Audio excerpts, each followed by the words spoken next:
Chapter 1. The muttering was indistinct. It crept down the dark ward, forcing itself upon the man who lay in the patch of light at the far end of the vast room. It was a pleasant muttering.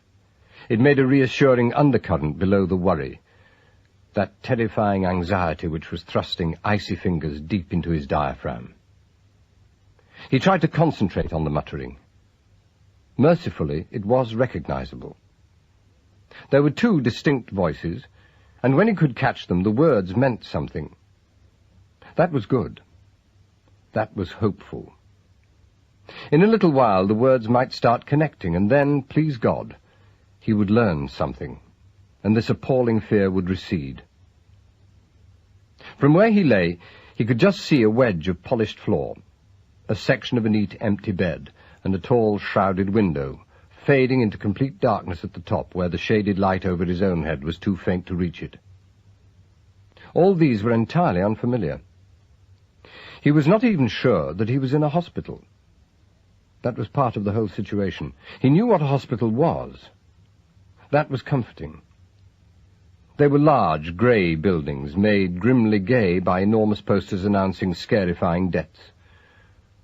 The recollection of those placards cheered him up. He could still read, he was sure of that. Sometimes one couldn't. Sometimes on these occasions one could only recognize spoken words. That was an odd piece of information to remember now. His mind was clear enough as far as it went. As far as it went. He concentrated on the muttering. It was a long way away. They must be just outside the farther door, up there in the darkness. The woman was a nurse, of course. The discovery delighted him foolishly. He was getting on. At any moment now, other obvious things must occur to him. He had no idea who the man was, but his rumble was human and friendly. He settled himself to listen. "I shan't question him myself, you know." He heard the man's words with mild interest. "No, I dare say not." She sounded acid. "It's very serious indeed. I wonder they left him alone with only us here. It's not very nice." "There's no need to worry about that, miss." The rumble was aggrieved. "I'd like a quid for everyone I've handled. He'll be quite enough, you'll see. Probably he won't even remember what's happened. Well, he'll say he doesn't until he's seen a lawyer. They're like that nowadays, up to anything." The man in bed lay very still. The muttering had ceased to be so comforting. He forgot to be glad that it was coherent. He listened avidly. "They'll hang him, I suppose?" said the nurse. "Oh, bound to, miss." The man was both apologetic and definite. "It was one of us, you see. So there's no way of getting out of it. Once a man slugs an officer of the police, he's for it. It's a necessary precaution for the safety of the public," he added, not without satisfaction. "This chap had all that money on him, too. Now, that'll take a bit of explaining on its own. All I can say is it's very unpleasant." The nurse crackled a little after she'd spoken, and the man in bed thought she was coming in. He closed his eyes and lay rigid. There were no footsteps, however, and presently she spoke again. "It seems very strange here without any patients," she said, and laughed a little unnaturally, as if she recognized the ghostliness of the great empty wards. "We're only a skeleton staff left behind to deal with emergencies like this. We're the one hospital in the town cleared for action in case of anything. All our regulars have been evacuated. I don't know how they're all getting on in the country, I'm sure." "My missus and the kids are in the country," said the policeman unexpectedly. "It keeps me short, and she's lonely." His voice died away into a murmur of confidence, and at the other end of the ward the man in bed opened his eyes again. Slugging a policeman. He knew what that meant, whatever condition his mind was in. That was pretty serious. It was so serious it made him sweat. He had had nightmares like that, and he'd known policemen. Now he came to consider the matter. It seemed to him that he'd known policemen very well, and had liked them. What on earth had happened to him? The bobby outside had just said that he might not remember anything about it. Well, he didn't. He didn't remember anything about anything. That was the anxiety, or part of it. He did not remember anything at all. There was only that secret worry, that gnawing, fidgeting, terrifying anxiety, beyond any consideration of his personal safety, that awful half-recollected responsibility about 15. 15. He had no idea what the figure signified. That part had gone completely, but it was both urgent and vital. He did know that. It towered over the rest of his difficulties, a great, dim spirit of disaster. Now, to add to everything else, he was going to be hanged for slugging a policeman. He might have slugged him, too. That was the devil of it. Anyhow, there was that fool Bobby talking to a nurse about it as if it were a foregone conclusion. They expected him to call in a solicitor, did they? A fine chance he had of helping any solicitor to make a case, he who didn't even know his own name. Moved by indignation and the odd singleness of purpose symptomatic of his condition, he got out of bed. He moved very quickly and naturally, still partly wrapped in the shrouding comfort of semi-consciousness, and therefore made no noise at all. He chose the nearest door, since even he recognized the prudence of avoiding the mutterers, and his bare feet were silent on the tiles of the passage. It was a wide corridor, clean and yet ill-lit because the bulbs were shaded heavily and cast separate circles of light on the gleaming floor. It was in one of these circles that he saw the hairpin. He stooped to pick it up mechanically, and the wave of dull pain which swept over him as he bent forward frightened him. This was a fine kettle of fish. What was going to happen now? He was going to pass out, he supposed, and be dragged back and hanged for slugging a policeman. God Almighty, what a position.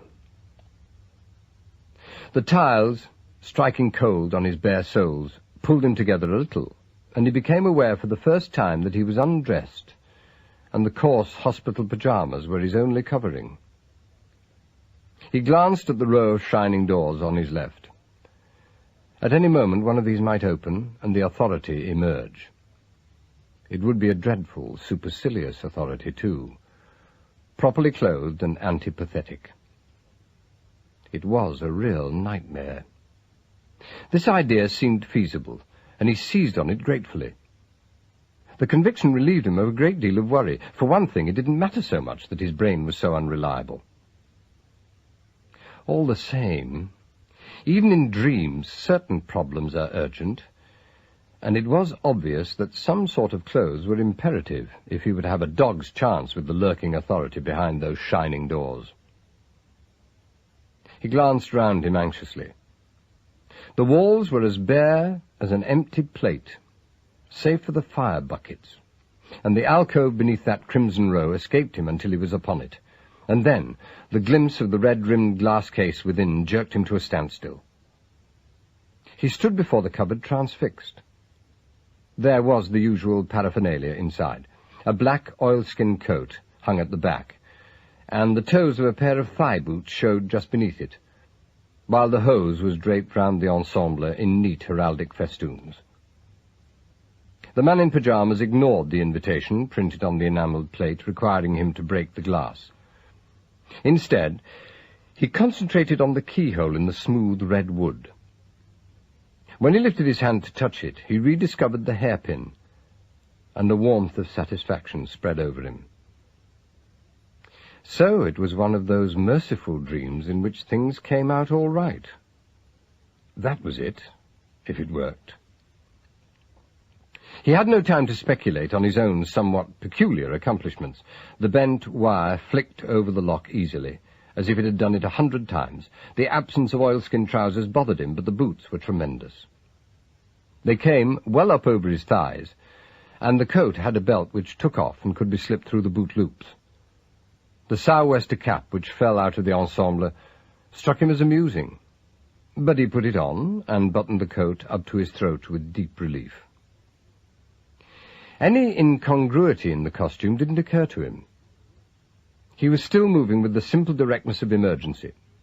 There was danger behind him, and something tremendously important ahead. He was going away from the one and approaching the other. It appeared both sensible and elementary. The row of doors still remained closed. There was no sound anywhere, and no draught. The corridor was blank and quiet, but all the same it breathed. It was alive. He had no illusions about that. Wherever he was, whoever he was, drunk, mental, or dreaming, he was still wise enough to be able to tell a live building from an empty one. There were people about, all right. The door of the case, imperfectly closed, swung open again and startled him as he touched him. That was no good. That would give him away at once. If that crackling nurse put her head out of the ward, that would be the first thing her pince-nez would light on. He thrust it back into its place, using far more force than he'd intended. The thin glass splintered easily. The gentle clatter it made on the tiles was almost musical, but the automatic bell, which he had failed to notice above the case, was a different matter. It screamed at him, sending every nerve in his body tingling to the roots of his hair.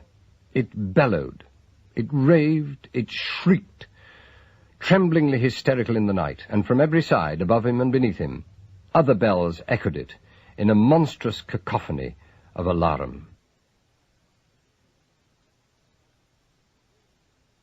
Chapter 2.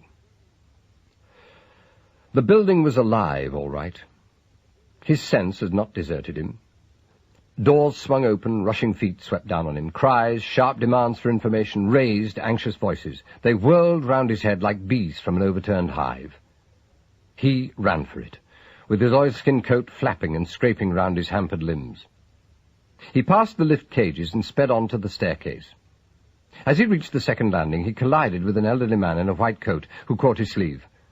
"I can't wait, sir." The words escaped him as he wrenched himself free. "Look after your patients," he shouted as an afterthought as he took the next flight. Meanwhile, the blessed bells continued. Their shrill clamour was inspiring. If only they kept it up until he made the ground. He arrived in the main entrance hall sooner than he expected. Here, too, there was wild excitement. Someone had lowered most of the lights so that the large double doors could be thrown open, and a porter was exhorting everyone in Sergeant Major tones to go quietly. The man in the oilskins plunged across the tiled floor, guided instinctively by the nearest blast of cold air. A nurse stepped aside for him, and a doctor touched his shoulders. "Where is it, fireman?" "Around the back, no danger. Keep them quiet, no danger at all." He succeeded in sounding wonderfully authoritative, he noticed.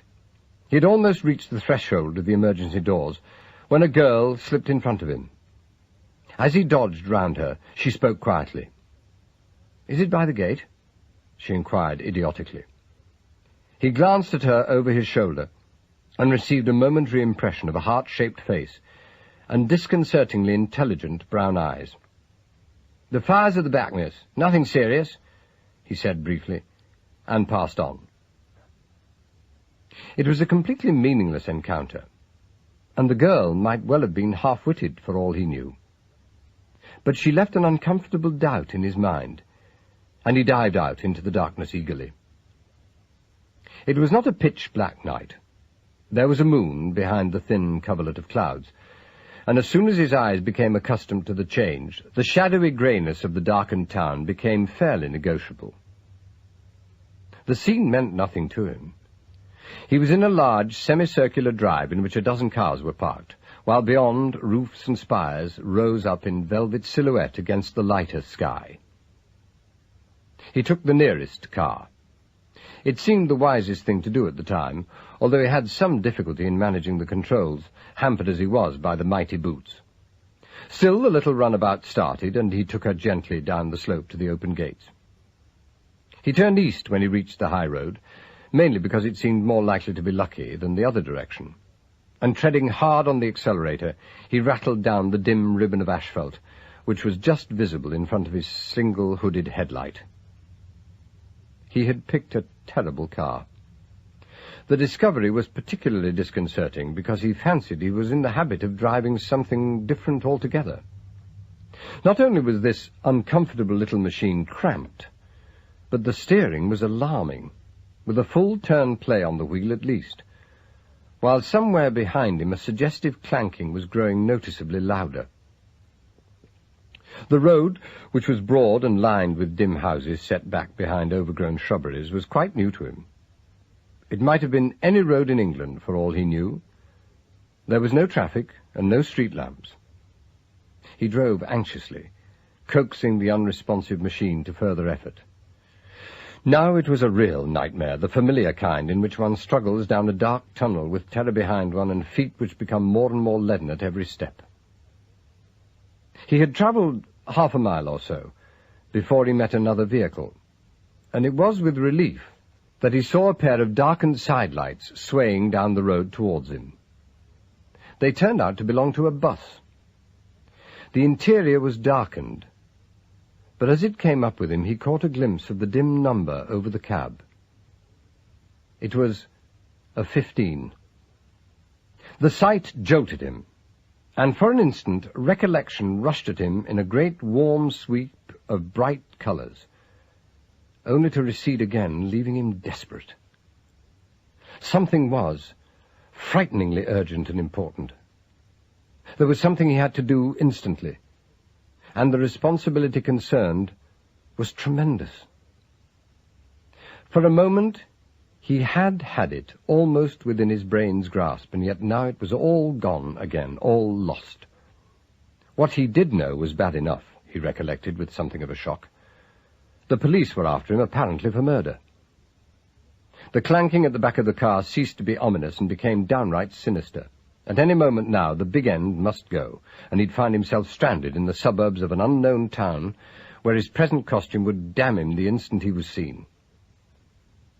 It was at this point that he became aware of the car behind. There was no way of telling its size or make, for its single eye was as dim and downcast as his own. He pulled in a little to allow it to pass, but the driver behind made no attempt to overtake and appeared to be content to keep at a distance of 25 yards or so. This was definitely alarming. He estimated that he was doing a little over 40 miles an hour at the outside, although from the way his machine was heaving and rolling, her speed might well have been nearer 3 figures. Cautiously, he slackened speed a trifle. The car behind slowed also, and at the same time the death rattle in his own back axle increased noticeably. A smile of pure amusement twisted the mouth of the thin man in the oilskins. This was so disastrous that it was ridiculous. This was attempted cat burglary on roller skates. The odds against him were immeasurably too great.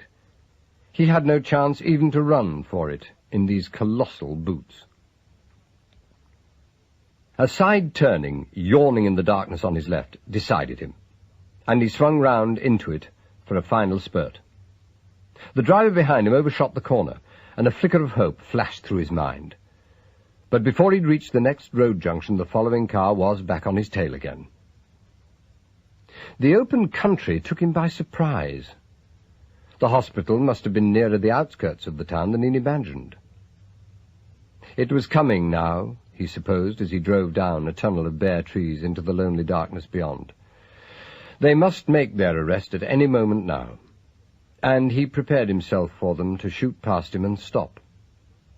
But meanwhile there seemed no point in pulling up himself, and he continued on through deeply wooded country, with his silent attendant just behind him. As the minutes passed, his resignation gave place to nervous irritation, and he drove squarely in the middle of the road. Whenever a convenient turning presented itself, he took it, but always his companion followed him. If he eluded the car for a moment or so by some adroit piece of driving, invariably it put on speed and caught up with him again. He seemed to travel for hours, even weeks. It was bitterly cold, and his mind, which was in darkness save for the one single pinpoint of illumination, which was the immediate present, appeared to him for the first time as a machine independent of himself, and about as unsatisfactory as the car he drove. The dreadful thudding between the back wheels was now deafening. His speed had slackened considerably also, and the engine was missing on at least one cylinder. A sudden dip in the road was his undoing. He hit the water splash at the bottom without seeing it, and a wall of spray rose up over him, rushed in through the radiator, and obscured the windscreen. The engine coughed apologetically and died. He sat where he was. After the crashing of the big end, the silence was sweet, but uncanny. He waited. Nothing happened. The clouds had cleared a little, and in the moonlight he could see on either side of him low hedges, and beyond the dark spikes of an osier bed. There was not a breath of wind, not a rustle. It was as still and as cold as the bottom of the sea. He turned his head cautiously and peered through the rear window. The other car was in its familiar place a few yards behind him. It too was stationary, and there was no telling who sat behind that single downcast headlamp. Then, as he watched it, the car began to move. Very slowly it crawled down the road behind him, turned its long, sleek body gently to one side, and entering the water so quietly that there was hardly a ripple, it came up close to him, so that the driving seat was on a level with his own.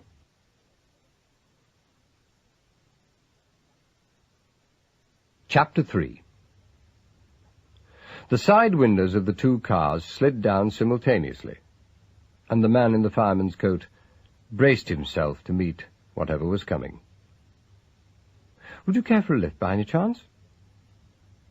The question, put with a certain grave politeness, came quietly out of the darkness in a clear young voice, which might have belonged to some nice child. "Do you know where we are? We're relying on you. I hope you realize that." The second voice, which was elderly and querulous besides being practically in his ear, startled half the life out of him, it was so close. "Driving at night is difficult at the best of times," it rambled on hollowly. "And night comes so early this time of year. I must have hunted over this country as a young man, but that's many years ago. Many. I don't know what road we're on at all." After a moment's incredulous silence, the explanation of this apparent hallucination occurred to the fugitive with a second shock. Whoever these good people were, they either knew him or his car very well indeed. He replied cautiously, relying on his voice to identify him, or not, as the case might be. "I'm afraid this car has died," he said clearly, and waited for their reactions. With a beautiful smile on its bonnet, no doubt. The young voice sounded gently reproachful. "Do you mind getting in the back? Mr. Anscombe is in the front with me. We shall all be rather late for dinner, I'm afraid, and I phoned Lee once. Leave George's car where it is." The man who couldn't remember pricked up his ears. There had been definitely a warning emphasis on the Christian name. "Our George has a depraved taste in machinery," he remarked tentatively, as he clambered out of the farther door and came round to the back of the second car. When he entered the warm darkness of the limousine, the girl gave him the hint for which he'd asked. "It's not George's taste, poor child, it's his pocket," she said firmly. All undergraduates are a little trusting when they're confronted by a second-hand car salesman, aren't they? Still, it's very nice of him to lend it to you. I'm so sorry I missed you. I was waiting in the vestibule, and I only caught a glimpse of you as you shot through, and you started off in George's car before I could catch you." She let in the clutch as she spoke, and they moved away into the darkness. "Well, I'm sorry too, yeah. It's very silly of me," murmured the man in the oilskins. He was feeling his way very cautiously. Clearly they were on dangerous ground, and now was not the time for explanations. Whoever this blessed girl was, she was certainly helpful, and appeared to rely on him to play up to her. He leant back among the cushions and strained his eyes in the darkness. Gradually he made out the two silhouettes against the windscreen. The girl was small but erect, and the line of her shoulders was square, like a boy's. Of course!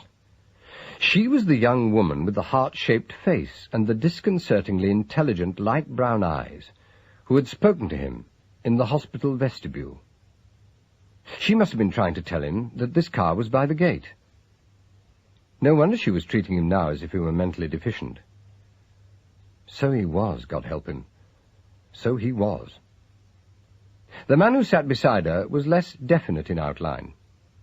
He appeared to be a spreading bundle with a large head, adorned by a flat cap, which sat upon it like a lid. He turned presently and leant over the back. "Rather a disturbing adventure," he remarked conversationally. His windy voice was old and foolish, but it was also dangerously inquisitive. The man in the back of the car hesitated. Yes, it was, in a way," he said at last. I know. The old man was determined to talk, whatever the effort. "Still, you did your duty. There's a great comfort in that. Probably only thanks you'll get out of it. A good Samaritan." "Is his own reward," supplied the girl, without moving her head. "All the same," she went on carefully, "I don't see what else you could have done. After all, if a stranger is polite enough to talk to one in a railway carriage, and nutty enough to fall over one's bag and stun himself in getting out, the least one can do is to take him to hospital." Well, I can think of less," said the old man, grunting into his muffler. "Aren't you, Campion?" Yes, I can." The man in the back of the car was not thinking what he was saying. Campion. He seized on the name eagerly and tried to think that it was familiar. At first he was convinced that it was, and relief rushed over him, but the next moment he was not sure again, and despair returned. It was an unnerving experience, and he felt for a cigarette. Finding that he had no pockets, he leant forward automatically and discovered in the dark a packet and a lighter tucked into the case at the back of the front seat. He was actually smoking before he realized the significance of his behavior. He must have known the cigarettes were there. He'd taken one as naturally as if he'd done it 100 times before. Well, the explanation was obvious. He had. He was in his own car. He lay back to think it over. His head was abominably sore, but his mind was clear. It was only his memory which had deserted him, and if he couldn't remember, at least he could put together what facts he had. The one clear conclusion to be drawn from present developments, he decided, was that he and the girl were up to something, or at least she certainly was.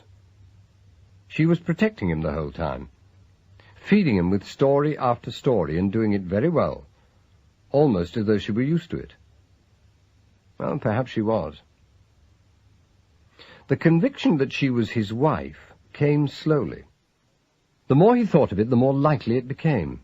Here she was, driving his car, looking after him like a mother, lying for him like a heroine. George's car, indeed. For the first time since he'd recovered consciousness in the hospital ward, he saw a ray of comfort in his prospect. The abysmal loneliness of his position was spanned. Apart from his tremendous relief, he was also suddenly delighted, and he peered at her again in the darkness. She drove very well, with confidence, and with an unusual sympathy for the machine. He appreciated that. So many people approached the petrol engine as if it was something vindictive, to be mastered with daring and a firm hand. He liked her voice, too. It was clear and well-bred, without being affected, and it was also engagingly immature. Her face he could only just remember from his brief glimpse of her in the entrance hall of the hospital, but he liked the carriage of her head and the courage and dignity in those small, square shoulders. His spirits rose. If she were his wife, he was all right. It had gone through his mind once or twice that he might be a crook of some sort. The notion had so depressed him that he was inclined to discount it as unlikely on those very grounds. But he had opened the fire cupboard with the hairpin, and there had been that mysterious remark about money made by the bobby to the nurse. Why should it have looked odd when he'd been found with a lot of money on him? Why should the authorities have taken it for granted that he'd slugged a policeman? Had anybody seen him do it? Had he done it? He didn't feel a particularly violent man. What sort of person was he, anyway? The final question pulled him up with a start. He had no idea. Physically, he appeared to be fairly tall, and he was thin. He had plenty of hair, and his teeth were his own. Without a mirror, he could tell no more.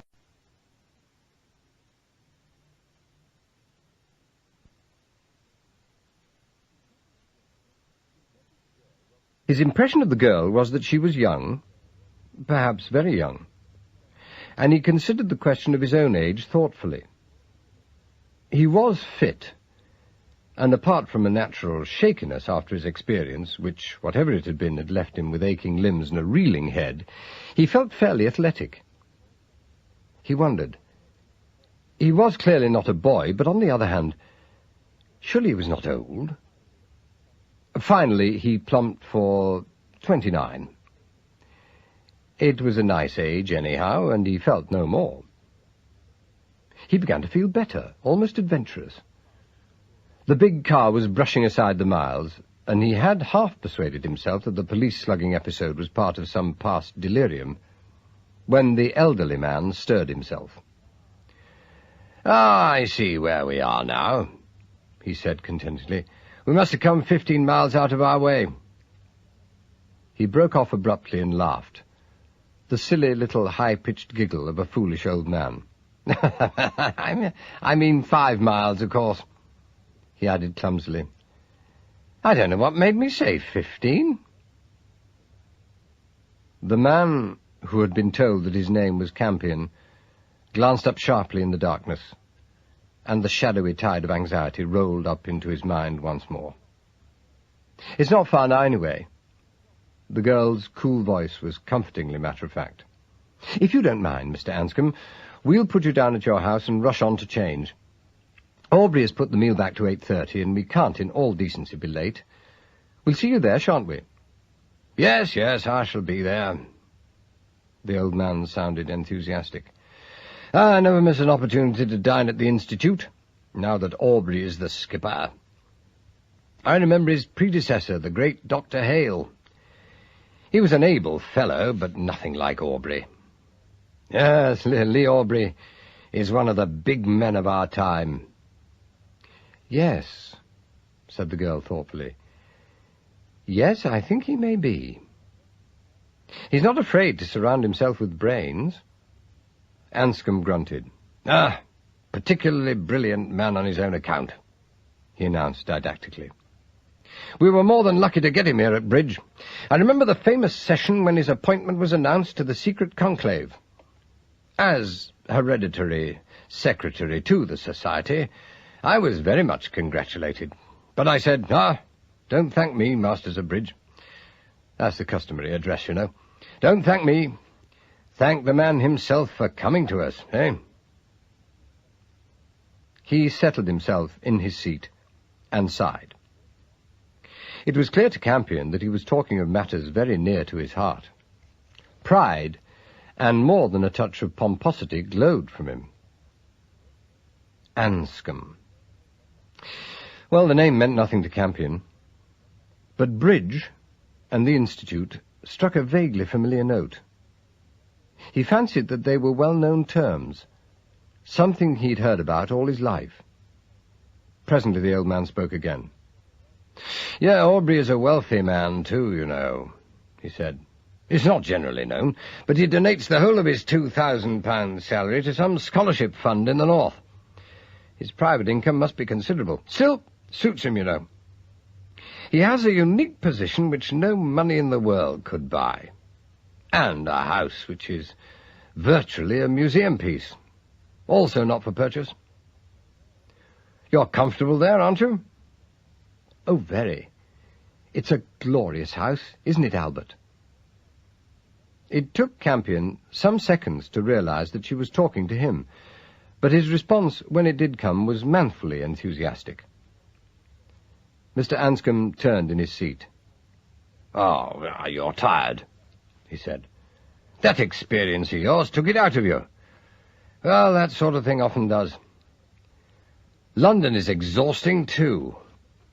What you wearing, a mackintosh? I can hear something rustling about, but I can't see you. It's very warm in here. Why don't you take it off?" No. No, I don't think I will, thanks." To his horror, he heard himself beginning to laugh. But again the girl came to his rescue. "Leave him alone," she said. "He's in disgrace. He's taken the wrong car, led us miles out of our way, and now he dozes off, smelling like a bicycle shop. You'll have to give up oilskins, Albert, at any rate for wear in confined space. Oh, still, we're practically there. This is your gate, isn't it, Mr. Anscombe? You wouldn't think it awfully rude of us if we didn't take the car into the drive, would you?" No, of course not, No, I'm late myself. Thank you very much for all your kindness. I feel I forced myself on you this afternoon, but you've been so very good, so very good." He was hoisting himself out of the low seat with difficulty as he spoke, and his hollow, foolish voice squeaked and trailed away as he landed himself safely on the pavement and closed the door. Through the window the remaining passenger caught a glimpse of him disappearing between high stucco pillars towards a steep, dark house beyond. "Oh, silly little man," said the girl suddenly. "He's left his parcel. I shan't be a moment. I'll take it to him." No, that's all right. I'll do that," Campion said hastily, fumbling for the door handle. "You can't in those clothes." "Why, yes, I can. He won't see me. Or if he does, he'll have to realize I'm an eccentric. Where's his baggage?" She turned towards him in the darkness. "It's books, I think," she said. "Here you are." He took the square parcel and staggered out after the departing figure. It was brighter than he thought, and he didn't call to the man, but came up the small drive quietly. The front door was already closed when he found it, and rather than knock, he laid the package on the step and hurried down the drive to the waiting car again. With the departure of Anscombe, the very car seemed more comfortable. The girl let in the clutch softly, and they slid away. The man, who was still trying to remember if his name really was Albert Campion, leant forward. Now that he was alone with this delightful, if unrecognizable wife of his, he felt unexpectedly embarrassed about coming to the vital point. She was having such an extraordinary effect on him. He was so very glad of her, so childishly content and happy to find her. He wished to God that she would take his head on her heart and let him go to sleep. It was ridiculous to have to ask her to tell him her name. "It's all very difficult," he began awkwardly. "I know." Her agreement was so heartfelt that it silenced him. "It's frightful, and there's absolutely no time to talk and get it straight. We're here already, and we daren't be late. It'll look so fishy." She swung the car up a steep incline and through a columned gateway as she spoke. "I only found out where you were by a miracle. I'd been waiting down at the station as we arranged. I got rid of Anscombe until 4 o'clock. But after that I had to carry him round with me, telling him one dubious tale after another. I had to bring him because he insisted. He said he had to see his dentist and asked Lee Aubrey if I'd give him a lift. Lee made a personal request of it, and I couldn't refuse without sounding suspicious. So there he was." The car hadn't stopped. As far as Campion could see, they were rolling through some sort of park. The girl was still talking. She was nervous and a little breathless. "He's a terrifying old boy, isn't he?" she demanded. "Flat mental deficiency for 90% of the time, and single flashes of acuteness. You don't know whether it's silver showing through the disguising tarnish, or the last few flecks of plate on the old tin spoon. Our only hope is to get down to the meal and behave normally. Have you got anything under that decontamination outfit? Can we leave it in the car?" "Well, it all depends on where we're going," he said. "I'm in pyjamas. awful grey flannel things. What? She stopped the car in her astonishment and turned to him. What happened? You're not hurt? Oh, no, Lord, no, he said, warmed by her anxiety. I'm all right, really. I only got knocked out. Oh, that was it, was it? She said, much more relieved than he'd expected her to be, and far less surprised. The man in the paper shop simply whispered, "Hospital." I didn't get an opportunity to talk to him at all. The place was full of people, and there wasn't time. It was nearly 5 then, and I had that wretched Anscombe inside. That old man knows something, I swear it. More than I do, said Campion grimly. To his surprise, she caught him up. Yes, she said, that's what I thought. We'll bear him in mind. Oh, I say, I'm glad you're all right. It never went through my mind that you might have gone to hospital as a patient. When I saw you charging out in that deep-sea diver costume, I thought some kind friend had lent it to you to hide your tramp's garbage. I've got your change in the luggage hatch. That's what was worrying me so, when you didn't turn up before Anscombe returned. I didn't see how I was going to get it to you before he saw you. Oh, well, it's silly to change now, isn't it? You'll have to smuggle yourself in. The man laughed. She was charming, and he was very tired. Anything you say, lady, he said. Where do we go? I think that side door, she said, don't you? The one that leads up out of the yard where we leave the car. I know it's bad form for house guests to use the back stairs, but we'll just have to look badly brought up if we're seen. You could always shout fire again, of course, but that might not help in the long run. He sat watching her silhouette as she manoeuvred the big car skillfully into a narrow entrance by the side of a large, dim building. She was an astonishing young person, as practical and energetic as a child, and utterly without affectation. He thought her voice was the coolest and most comforting sound that he'd ever heard. She parked the car, and he climbed out, still unsteady, into a neat old-fashioned stable-yard with cobbles under his feet and the low, graceful lines of Georgian outbuildings just visible in the faint light. By the time he emerged, she'd already opened the luggage hatch and was tugging at a suitcase within. He took it from her, and would have put his free arm round her shoulders, but she didn't notice his gesture, and it occurred to him that he didn't usually exhibit such open affection. He was wondering a little at himself when she called him from the house. "Come on, Albert, it's awfully late." He found her waiting for him in a dark arched doorway. "2 steps up," she said. "Come on. It's got a blackout gadget which turns out the light when you open the door." As the wood closed softly behind him, the small passage in which they stood lit up, and in a soft yellow glow the comfortable, flagged and panelled interior of a perfect Georgian house emerged.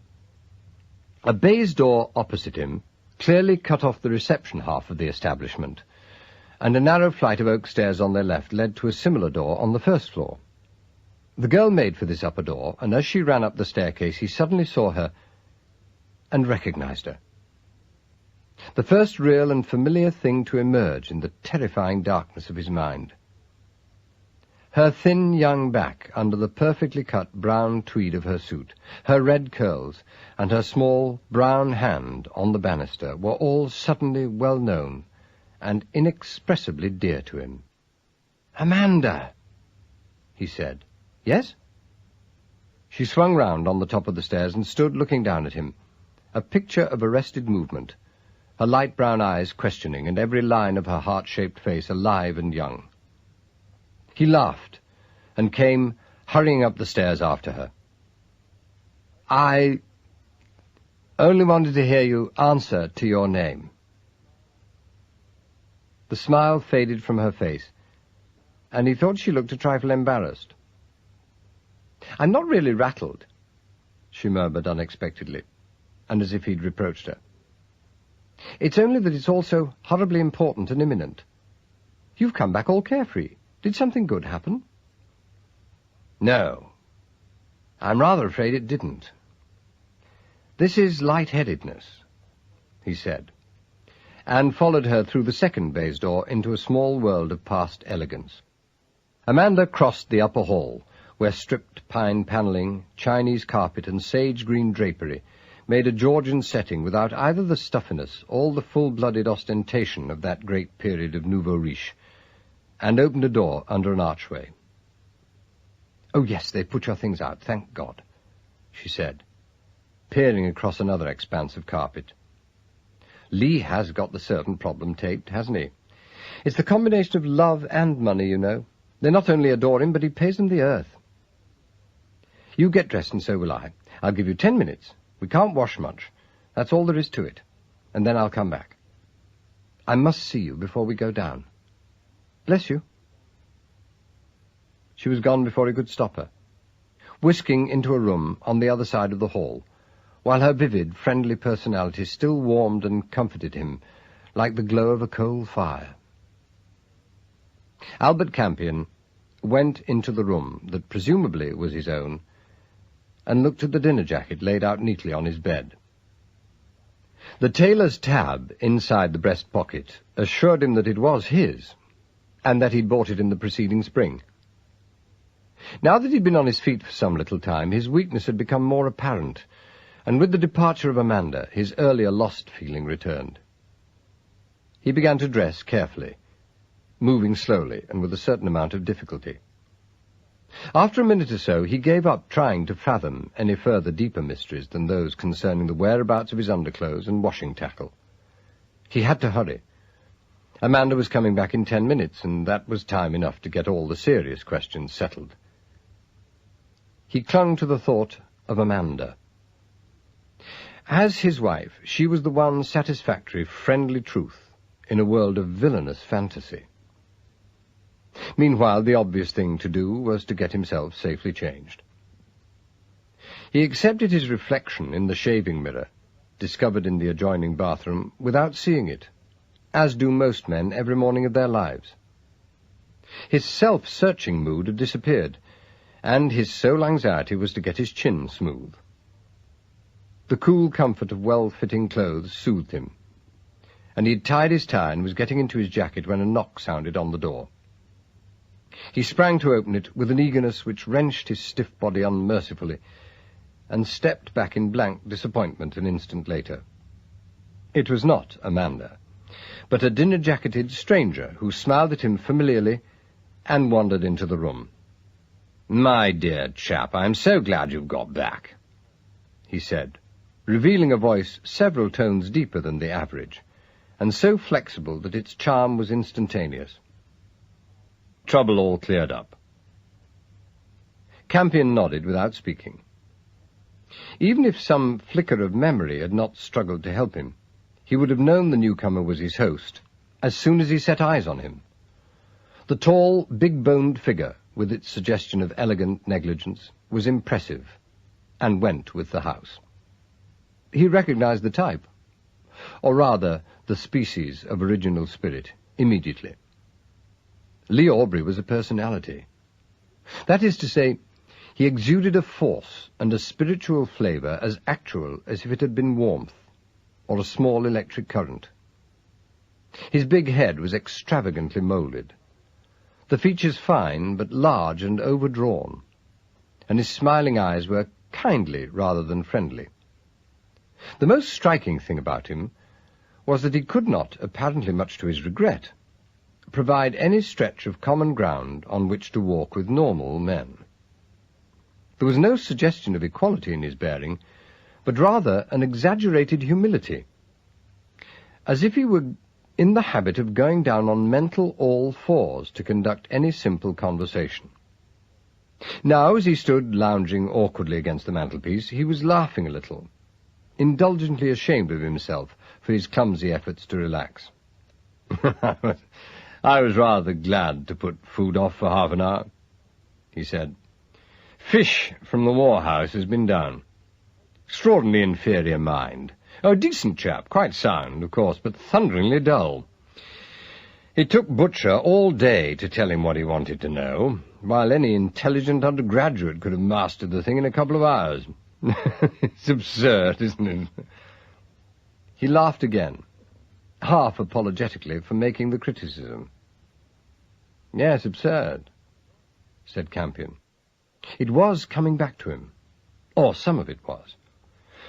This was the principal's house in the Bridge Institute of General Research, that remarkable and ancient institution which, from being a provincial curiosity, part charity and part museum for 150 years, had blossomed forth in the early part of the century into one of the most valuable centres in the country. The recollection came as Amanda's name had come, not as a raising of a curtain of darkness which hung between the front and back of his mind, but as a sudden rent in it, which flashed a whole scene from the brightness within, only to close again a moment later as the folds resettled. It was all very confusing and alarming. Lee Aubrey was looking at him intently. "You're most frightfully tired," he said gently. "Or is something wrong?" No, I'm all right." Campion was surprised at his own vehemence, but it seemed desperately important to keep his secret. "Oh, that's fine." The other man was as hurt as a child. "Well, won't you come down? Oh, by the way, did you get your letters? There were 2 or 3 for you this morning. John should have brought them up here. He probably left them in my study. I'll get them for you myself. Shall we go?" He was lounging towards the door, self-conscious and uncomfortably gauche like an adolescent. Well, no. No, I can't for a moment. I'm waiting for Amanda. We've got to talk to each other." Even in his confused state, the words appeared a little bald to Mr. Campion. Aubrey swung round, and his eyes were suddenly sharp and frighteningly intelligent. "Oh, I see," he said. And immediately he became deeply, if consciously, kind again. "I see. I'll go down and hold the fort until you come." He went out gently, and it seemed to Mr. Campion with compassion. Left alone, the man in the bedroom returned to his earlier problems. He thrust the firefighting kit into the bottom of a wardrobe, and was about to close the door on it when a sound behind made him turn. It was Amanda. She was there, just as he'd expected her, in a long, smooth white dress, which seemed right and familiar, and made her look about 16. She was wonderfully easy to look at. That discovery struck him as new and surprising, and he felt irritated with himself that it should be so. "Oh, that's grand," she said, nodding at him approvingly. "I was so afraid that you might potter a bit, as you usually do. What are you up to? Admiring yourself?" He glanced behind him and saw the point of her remark. The door of the armoire had swung open, revealing a dressing mirror within. "No," he said, and paused abruptly. He'd just caught sight of himself with her standing beside him. He was older than he'd thought. He saw a horrified man of 35 or so, tall and remarkably thin, with a lean, wooden face on which there were far more lines than he'd expected. She, on the other hand, might have still been at school. "You look much more intelligent than usual," she remarked. "Don't you think so?" "God help me. Do I?" he said involuntarily. "I am rather shocked, as a matter of fact." He saw the amusement die out of her face. "That's not fair," she said unhelpfully. "What isn't?" he said, turning to her and catching her hands. To his surprise, her embarrassment increased, and she released herself slowly and stood before him, a steady, determined young person, serious and annihilatingly frank. "Albert," she said, "I know this isn't the time, and that all this business going on is far more serious at the moment, but I've got this on my mind, and I want to clear it up. You know you were going to marry me next month?" The information, coupled with the ominous form in which it was offered, appalled him. His disappointment and loneliness was so acute that it produced a physical chill, and he stood looking at her without realizing that his face was a complete blank. "Was I?" he said flatly. She didn't speak, and he had the dreadful impression that he'd struck her, or had behaved in some other disgraceful way quite out of character with himself or her. She drew back from him, and for a moment he felt panic-stricken that she was going to walk out and leave him. "Don't," he said wildly. "I didn't mean that, Amanda. I'm completely at sea. I don't know where I am, or who I am, or what I'm doing." "Oh, I know." She was herself again, impulsive and warm and friendly. "I know, and I'll see you through this. You can rely on me absolutely all the time." "That is true. You do know that." She thrust her arm through his, and he felt the urgent, nervous strength of her young body against his side. "I'll do anything, Albert. This is desperate. The most important, the most serious business that you've ever come up against, and I am with you. I wouldn't be here if I wasn't. It's disgusting of me to talk about the marriage when you're nearly off your head with worry about the other thing.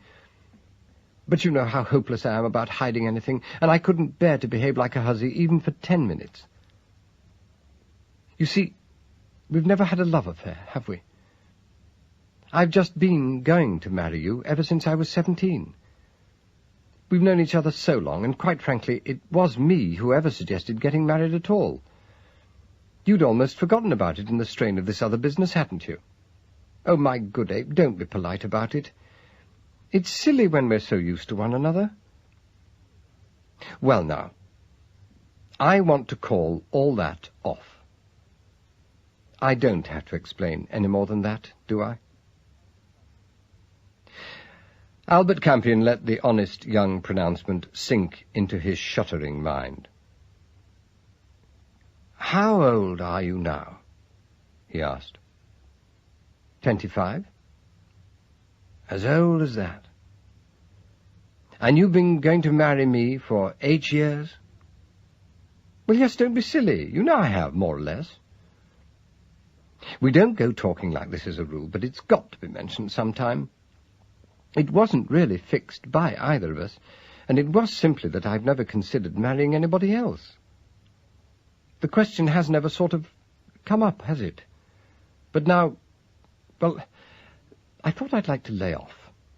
And like a complete mug, I've come rushing in to tell you at this ungodly moment when you're exhausted and nearly off your head with worry about something which really is terrific. I'm sorry and ashamed. But, well, anyway, it's done. I've made it clear. And that's all right. You've been going to marry me for 8 years? He did not repeat the words aloud, but they glowed at him from among the shadows, and he strove helplessly to reconcile the information with the man that he'd so recently discovered himself to be. If he was a half-wit now, he seemed to have been a lunatic for some considerable time. And now you're not. Again he didn't utter the phrase, but its finality petrified him. As he came to the surface, he had a momentary flash of insight. Now you want a free hand? She glanced up at him, and her brown eyes were level and truthful. Yes, she agreed steadily. I want a free hand. Come on, we must go down. Lee's waiting. Oh, just a moment. The appeal escaped him in desperation. There are 1 or 2 things I've got to know. You see, when I got myself... He paused, with the words knocked out, drying on his lips, and he saw the pitfall and realized how she had forestalled him. He could hardly tell her now. To reveal his helplessness at this juncture would be both to plead weakness and to appeal to her pity. And to appeal to pity is very loathsome in love. He was appalled to discover how much love there was to be reckoned with. They seemed somehow to have achieved the mutual confidence of marriage without it, and now, at a stroke, it was destroyed. now when probably for the first time he was realizing how much he had come to depend upon it. "When you got yourself what?" she inquired. "Oh, nothing. It'll do later." She put her hand in his. "You're a dear," she said, with that sudden candour which he had rejoiced at in her. "I knew you'd be like this. You've always been rather magnificent, Albert, and you still are. Oh, isn't it a mercy that you've never... I mean, that you're a bit sensible and... well, not exactly cold, but... fish-like," he said bitterly, and let her lead him, lonely and wretched, downstairs towards that sinister other thing, which was still lying like an ominous bundle behind the dark curtains of his mind. Chapter 4. The drawing-room of the principal's house at the Institute of Bridge was typical both of its owner and of the foundation. That is to say, it was a genuine period piece, which had been considerably improved by modern austerity and modern money.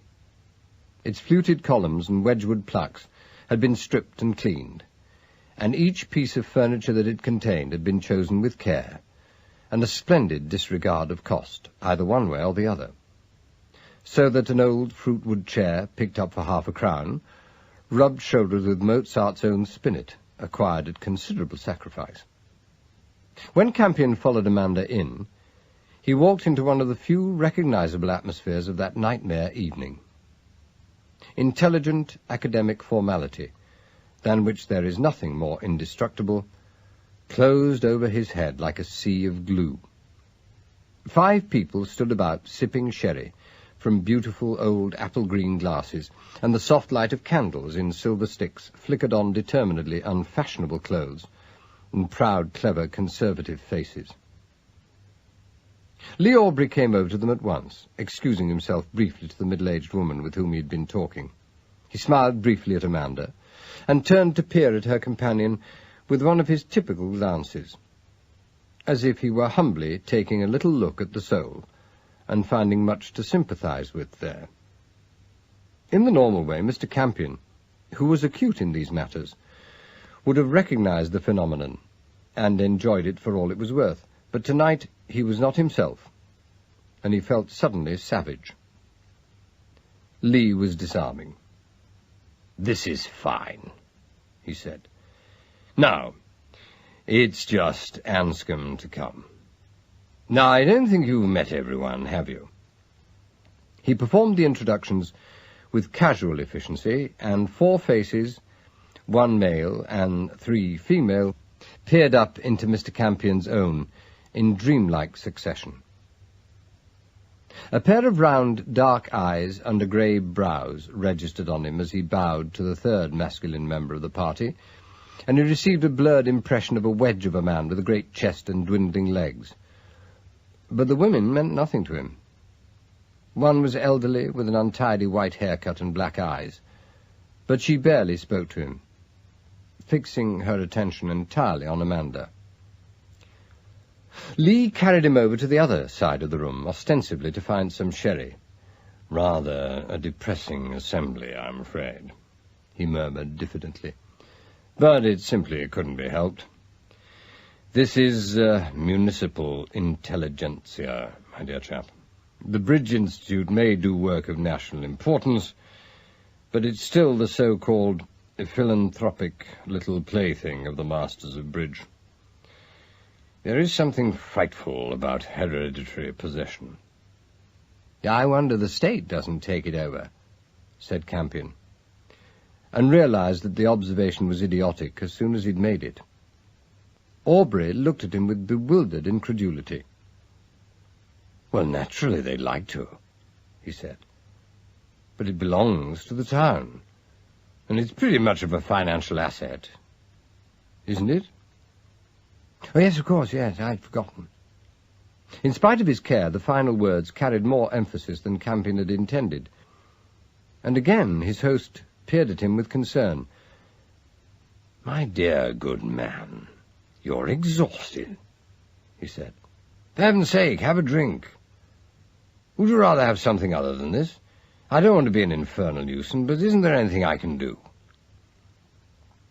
It went through Mr. Campion's mind to say, yes, find out how I killed a policeman, old boy, and while you're about it, have a squint to see if I've cracked my own skull, and to observe what happened.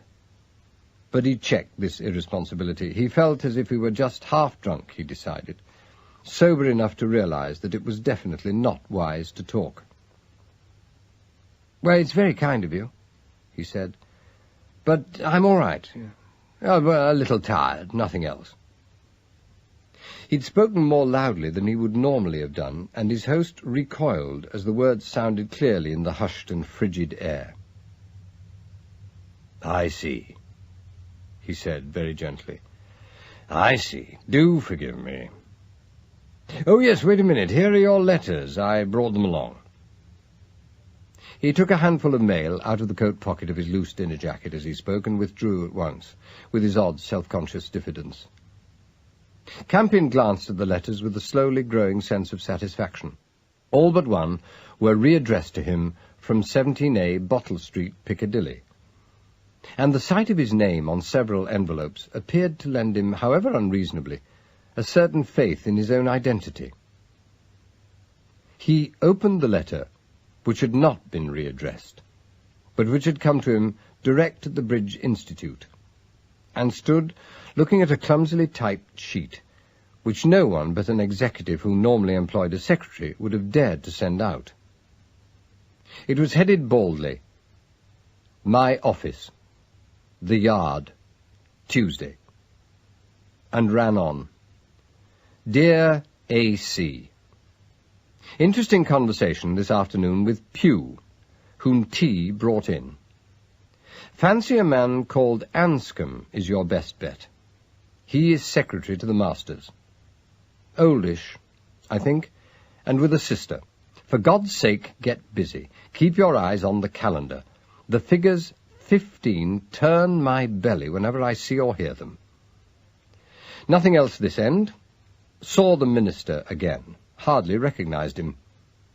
Enjoyed seeing fellow of that type exhibiting the weakness and humanity of the common bloke, but put the wind up me all the same. Forced to rely on you only now. Every other line has gone slack, and the time is so short. If you fail, for my part, I shall wait until the balloon actually does go up and then swim quietly out to sea. This is a tripey way of putting it, but can't bring myself to put down what I really feel. If this thing happens, it is the end, and I mean that. I'm not a religious chap, as you know, but I'm praying now literally, and if any blasted bobby on the beat wants to see me do it, he's welcome to come in here and look at his Deb commish on his knees. Damn you, succeed. S. Mr. Albert Campion read the letter through twice.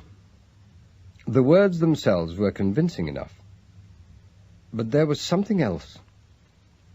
Something about the note was more than ordinarily startling. Suddenly he recognized what it was. Stanislaus did not write like that in the ordinary way. He accepted the name without realizing that it had not been written in full, and concentrated on the really alarming peculiarity. Stanislaus Oates was an old man, a prim, elderly policeman of the oldest school, and he was hysterical. That was horrible, as dreadful as seeing a quarter of the Nelson column sticking up raggedly against a lowering sky. He crumpled the paper into a ball and thrust it into his pocket until he should get near the fire to destroy it. There were cold waves playing up and down his spine. This was truly frightful. Some terrible responsibility rested upon him, and not only had he no recollection of what it was, but he was helpless, incapacitated by an obscene mental weakness from doing anything about it. Amanda's laugh on the other side of the room cut into his thoughts. He looked across and saw her. She was talking to Lee Aubrey, who was leaning towards her, his big featured face young and revealing, and a belated puppyishness apparent in his attitude. A servant was at his elbow, trying to attract his attention, and Campion saw him come out of his mood and turn with a startled expression to follow the man out of the room. Amanda glanced after him. She was radiant and excited. The entire march of her magnificent common sense and reliability set aside for the sweet, foolish fandango which any lesser woman can dance when she's so minded. Campion stood looking at her, and it seemed to him that in that moment he actually struggled up and out of a whole customary system of living and emerged a small, naked essence of the basic man. She should not do it. She should not desert him. Pride, manners, custom, the habit of a lifetime, and the training of an ancient system be damned. Amanda was his. He needed her, and God help the man or woman herself if there was any smashing up of that combine. He was walking over to her when Lee Aubrey came hurrying in and accosted him. He listened to the murmured words with a sudden chill which a vision of delay presents when an extra snag arises at a time of crisis. "The police?" he repeated. "I can't see the police now." "But, my dear chap—" Aubrey's deep voice was urgent. "Please, not here." Campion followed him out into the wide hall and saw through an open doorway across an expanse of black and white flags the familiar gleam of silver and blue. "The whole thing was some idiotic mistake, and I can't spare the time," he said savagely. Aubrey stared at him, his eyes surprised but shrewd. "I don't know what you're talking about, Campion," he said patiently. "They've come about Anscombe. The poor old boy has just been found dead in his garden, and you and Amanda appear to be the last people to have seen him alive." Chapter 5.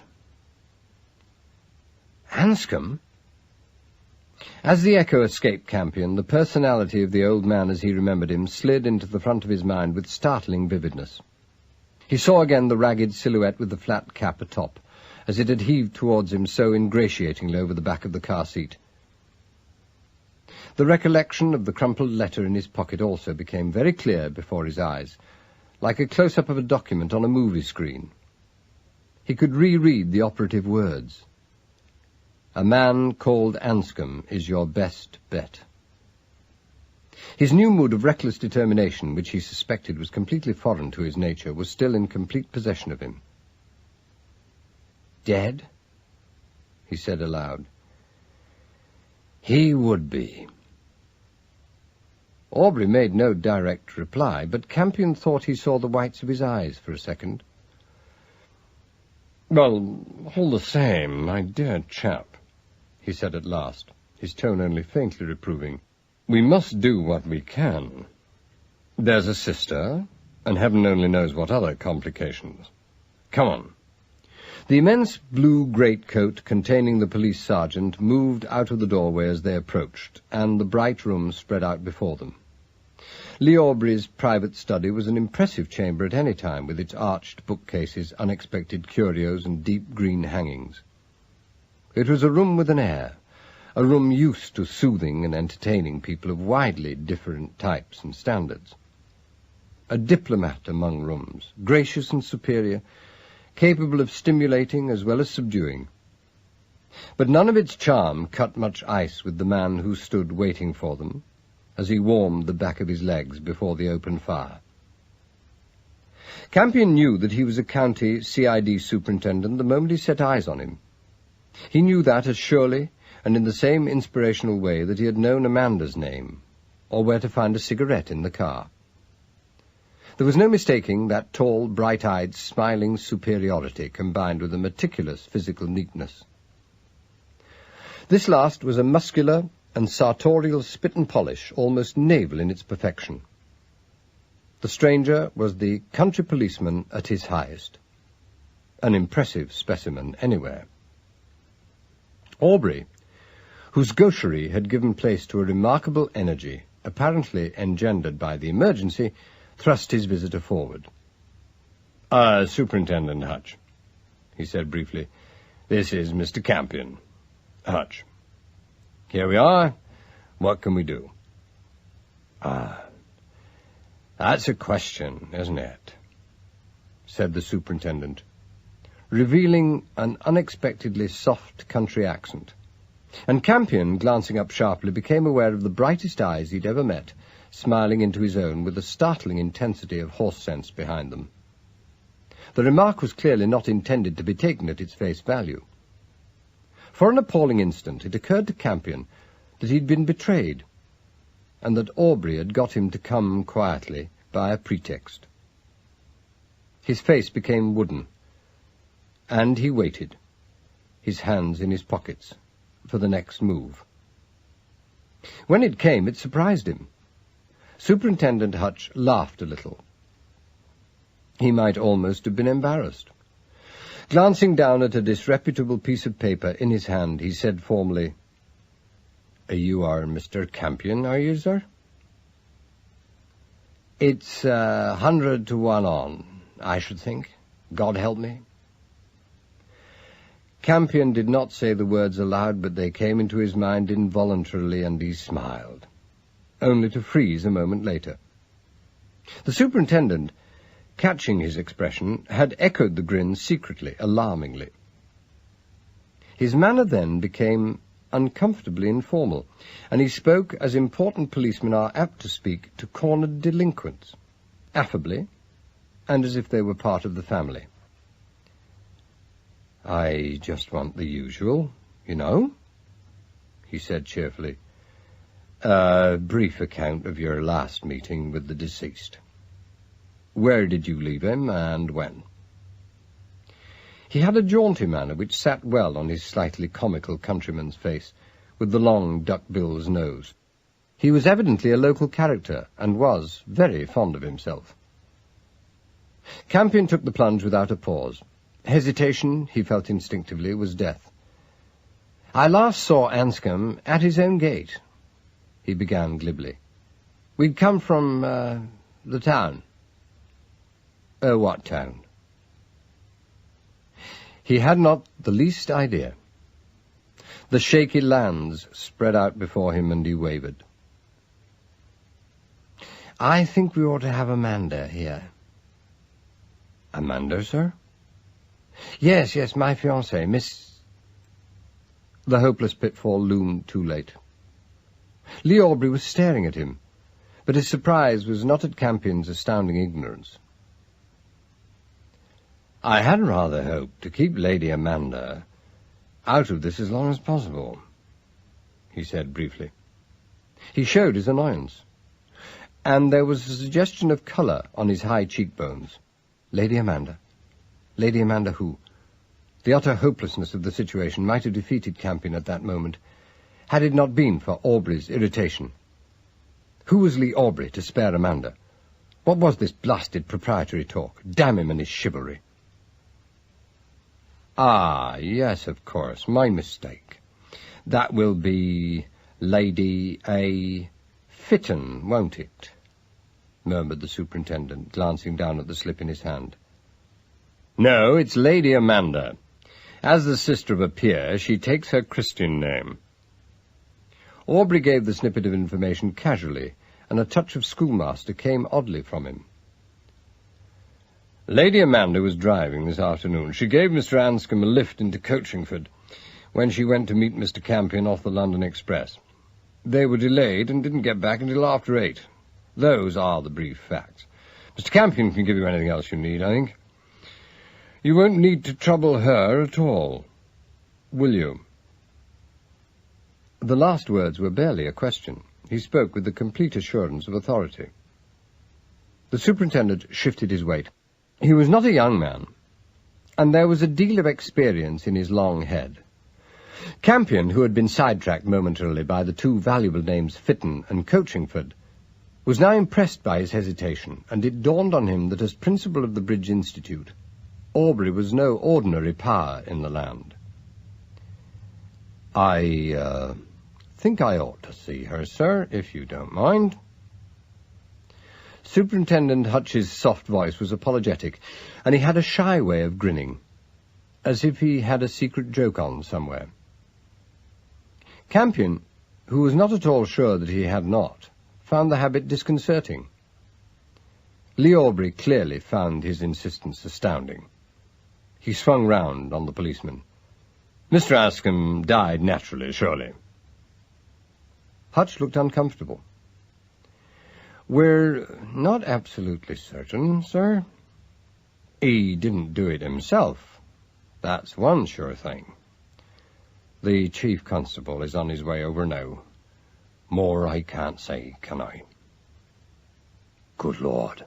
Aubrey thrust his hands into the pockets of his loose dinner jacket. Then he whistled and stood for a moment irresolute, staring at the blank wall.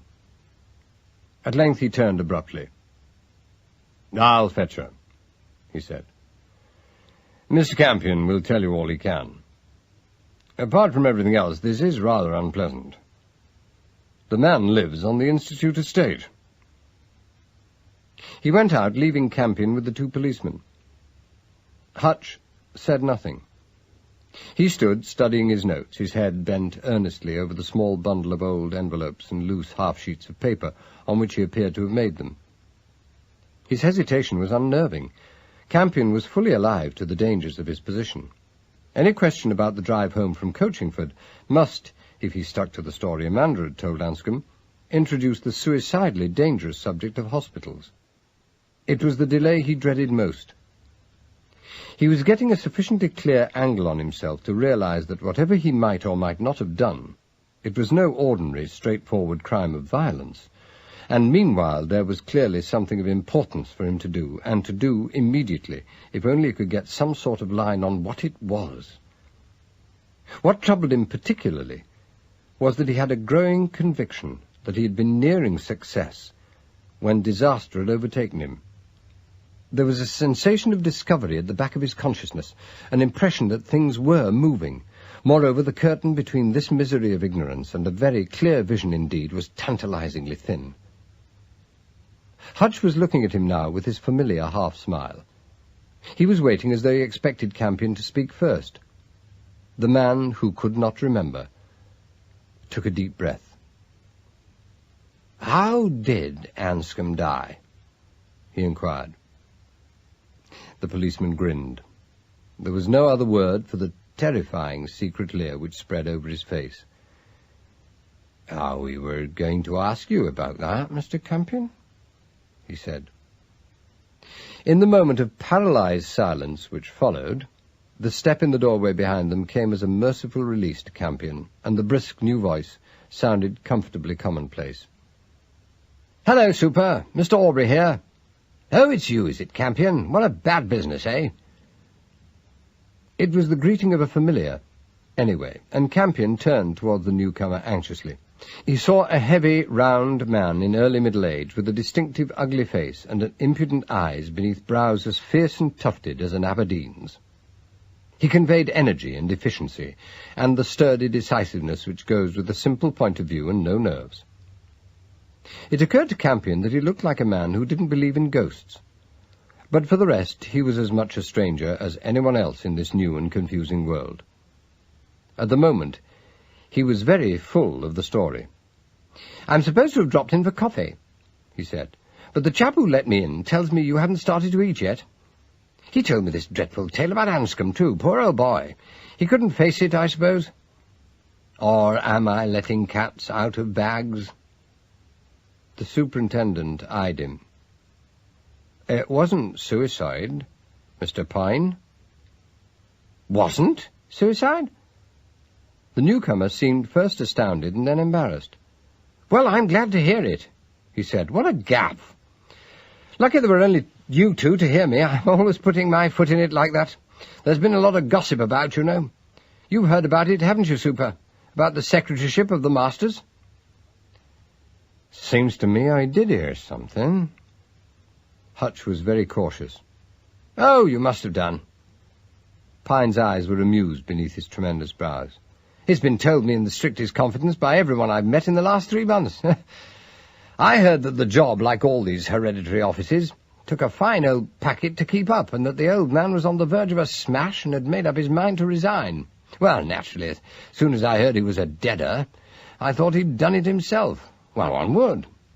Breaks an old man's heart to give up a position carrying a bit of kudos like that, especially when it's been in the family for generations. And the biannual meeting of the Masters is sometime this week too, isn't it? Tomorrow. Is it? Well, very likely. They're such a secret, high and mighty body that they don't trouble to publish a little thing like that. He laughed. I like it, he said. Yes, it appeals to the kid in all of us, that kind of mumbo-jumbo, even if it is only a sort of glorified parish council. The superintendent looked frankly scandalized, and Pine, catching Campion's eye, burst out laughing. It was a pleasant, open sound, a trifle high-pitched, like his voice, but full of limited humour. "We're Philistines, we Londoners," he said. "The Masters are sacrosanct down here in Bridge. I'm sorry, Super, I'm behaving disgustingly." Poor old Anscombe. Of course, I didn't know him well, of course. I only met him once or twice. You didn't know him at all, did you, Campion? I appear to have been the last person to have seen him alive. The remark seemed to be the most cautious he could make in the circumstances, but it was not altogether fortunate. Amanda, who followed Aubrey into the room at that particular moment, heard it, and said the first and natural thing to come into her head. "I was there too," she said, "unless you saw him in the garden when you followed him in." Everybody looked at Campion. Aubrey and Hutch looked because they knew where Anscombe had died, and Amanda and Pine looked because the others were looking. That's right," said Campion. "I followed him into the garden with a parcel he'd left in the car. I didn't catch him, though, so I put the package on the doorstep and went back." There was another pause after he'd spoken, and again it was broken by Pine. "What an extraordinary thing to do, old boy," he said, and laughed awkwardly. Campion hesitated, remembering his reason for not ringing the doorbell, and meanwhile Amanda leapt to the rescue. "We were so late," she explained. "I was jittering in the car in case we didn't have time to dress. I begged Albert not to be a moment, and he wasn't." How long would you say you were, sir?" The superintendent was making hieroglyphics on the back of one of his depressing envelopes. "I don't know exactly. A minute and a half, perhaps. I went straight up the path and I came straight back again." "You didn't meet anyone or hear anything?" No. What was there for me to hear?" Hutch was magnificently deaf to the question. "I think I'll ask you to step across with me, if you don't mind, sir," he said briskly. "I'd just like to see exactly where you put that parcel. We haven't come across it yet." "I'll come too, shall I?" Amanda's young voice was eager, as usual, and Campion found it very comforting. She, at least, was definitely on his side. The superintendent was dampening, however. No, Miss, Lady Amanda, that'll be quite all right," he said firmly. "I won't disturb Mr. Aubrey's dinner party more than I can help. If I want any more from you, I'll know where to find you, shan't I?"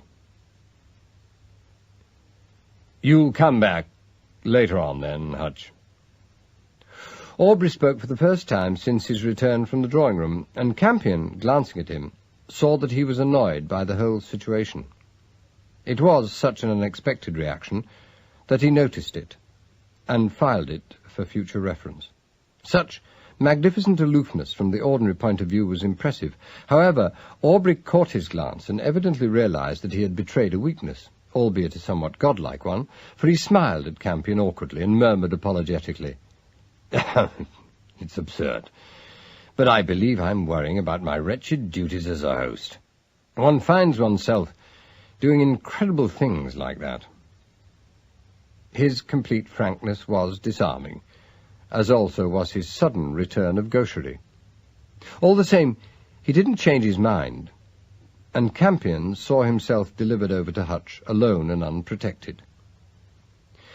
While he had someone with him to use as a stalking horse, he felt he had at least an outside chance of getting by with his damning disability undiscovered.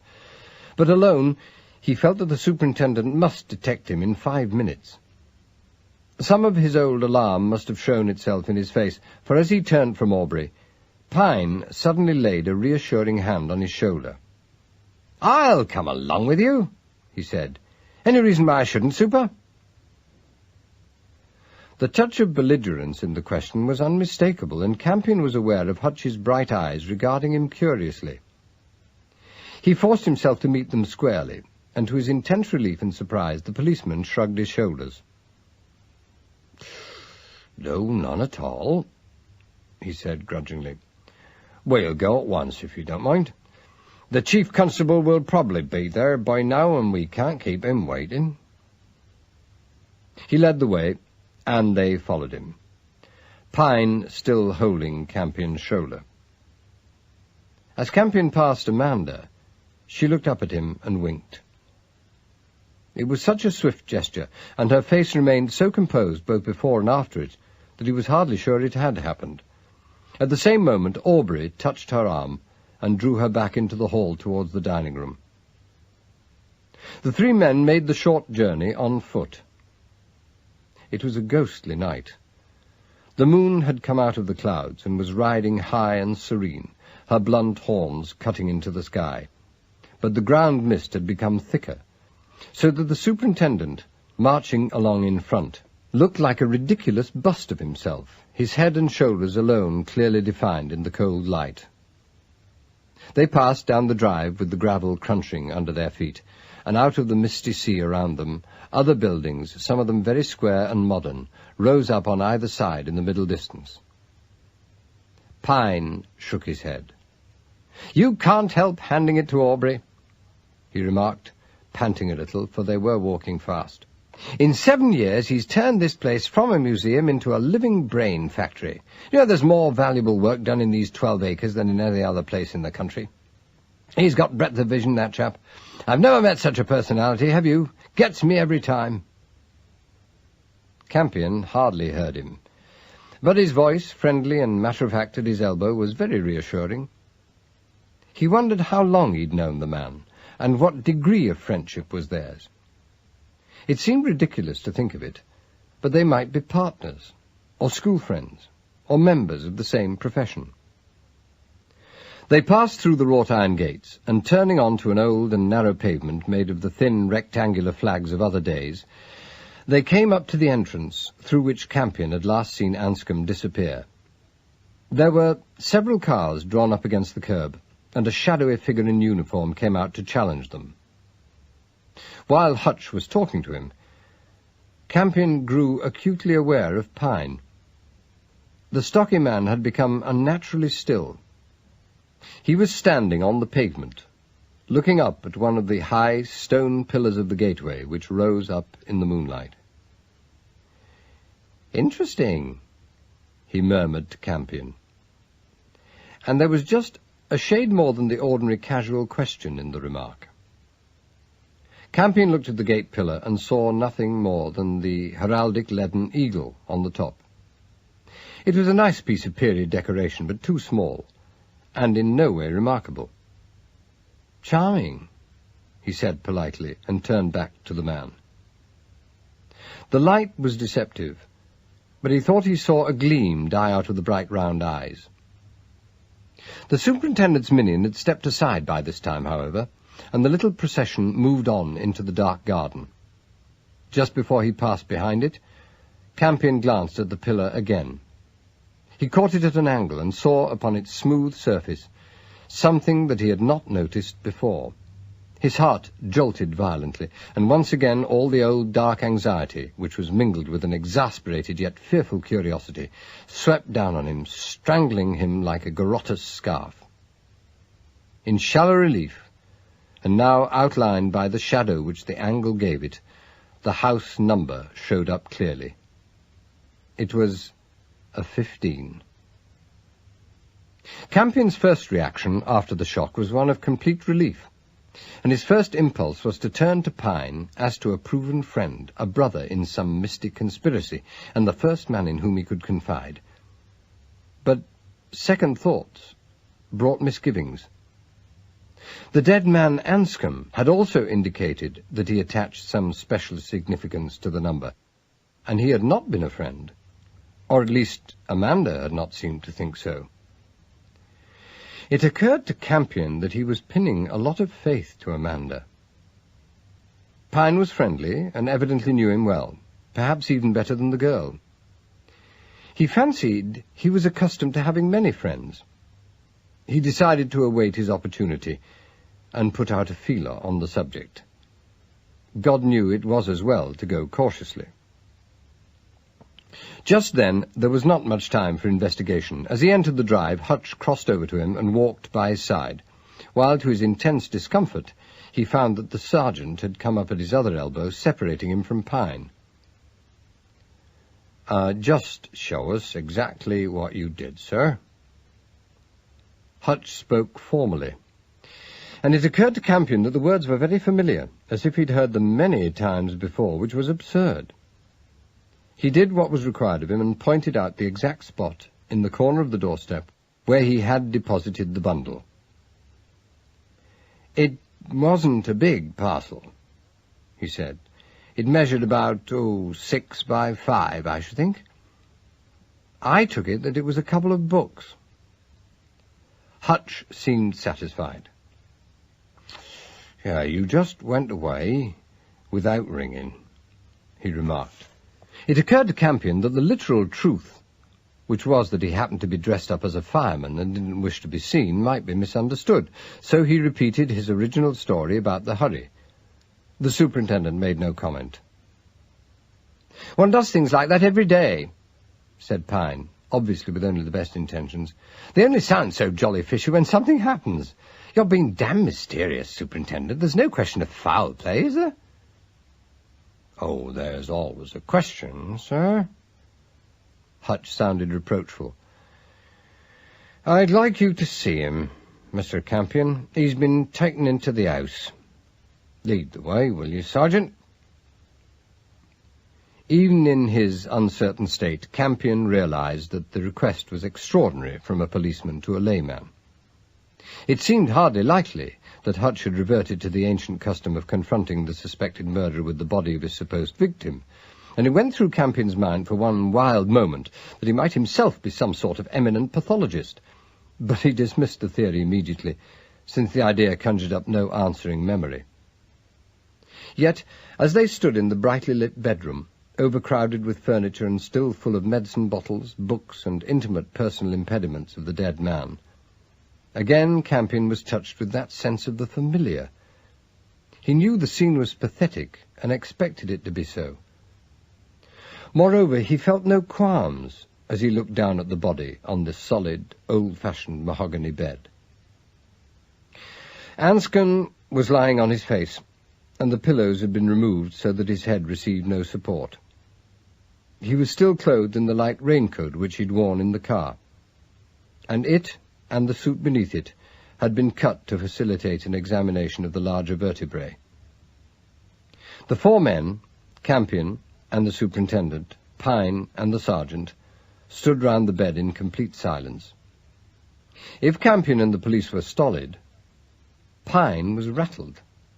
His heavy cheeks were several shades paler, and his paunch drooped. He whistled through his teeth. "Phew. Horrible," he said. "He's broken his neck, hasn't he? How on earth did he do it?" The superintendent turned away from the sprawling body with the dreadful unnatural angle of the head and looked at Campion earnestly. "There's a little bit of a lawn at the left of the drive," he said. "I don't know if you noticed it. It's very dark there, hidden from the road by the wall. Well, in the middle of this lawn there's a sort of an ornamental basin, a lily pool, I think they call it. It's in a saucer-shaped hollow, and there's a ring of very shallow brick and stone steps leading down to the actual water. We found him on his back, lying across the flight, if you see what I mean. As if he'd slipped on the lowest step and hit the back of his neck on the highest? Campion put the question without noticing the clarity of the picture in his mind. Exactly, said Hutch, and glanced meaningly at the body. What an astonishing thing to do! The explosion came from Pine. In the first place, what was he there for? Well, that's what we're hoping to find out, sir, said Hutch shortly, and he looked again at Campion, who, catching the expression in his eyes, could not make up his mind if it was suspicion which he saw there, or merely anxious inquiry. At any rate, he didn't let it bother him. At that particular moment he had something even more alarming to consider. Ever since he'd first seen the body, he'd felt less lost and more sure of himself, as if the dark curtain across his brain were already practically transparent. And now it had come to him out of the shadows, but with all the conviction of certain knowledge that he knew perfectly well how the man had been killed, and what the weapon was which had murdered him. He didn't attempt to argue with himself. He simply knew two things for facts, just as he knew that milk was white and ink was black. He knew that Anscombe had been struck from behind on the base of the skull by a man of full height and considerable strength. The blow must have dislocated the vertebrae, and the actual cause of death was probably asphyxiation. Moreover, the murderer must have been experienced. That was the certainty which stood out in his mind. The murderer was an old hand, a killer, a professional. As for the weapon, it must have been a length of lead pipe, possibly stocking cupboard, since there was no mark on the man's collar. Campion could see the thing quite distinctly in his mind, a long, thin, murderous bludgeon bound with bicycle tape, as like as not. The superintendent's questioning eyes, still resting upon him, brought him out of his reverie with a jerk, and he felt his clothes clinging clammily to his body, as a possible solution to this new mystery presented itself. Suppose he had slugged the policeman. Suppose not only that, but that he had also slugged Anscombe. That was what had happened to Anscombe, all right. He had been slugged. Campion collected himself. It was absurd. He could not have done it. Even if his mind was not playing him monstrous tricks, he could not have done it in the time. Amanda knew. Amanda had said distinctly that he had come back at once.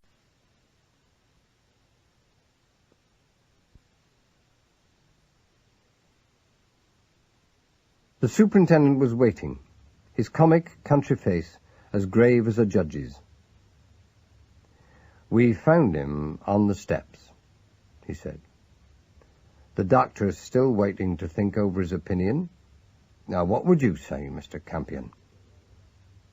The younger man stood still, moistening his dry lips with the tip of his tongue. At that moment, if it had not been for one thing, he would have made a complete statement of his condition and the terrors crowding through his head. The thing that prevented him was the letter in his pocket. A glimpse of Pine's worried, fat face had reminded him of it just in time. Pine must know. After that deliberate question about the 15 on the gate-post, Pine must know. He must get Pine alone. He forced himself to eye Hutch calmly. It was a touchy business, God knew, like handling high explosives in a fire. "If Anscombe fell rigidly," he said, arching his back to regain his balance, you know, "then he just might have done it like that. Still, we're in the hands of the doctor, aren't we? He could have bitten out his tongue for using that we. He had no idea why he'd done it. The moment it left his lips, it stuck out like a signpost. However, if Hutch saw it, he ignored it.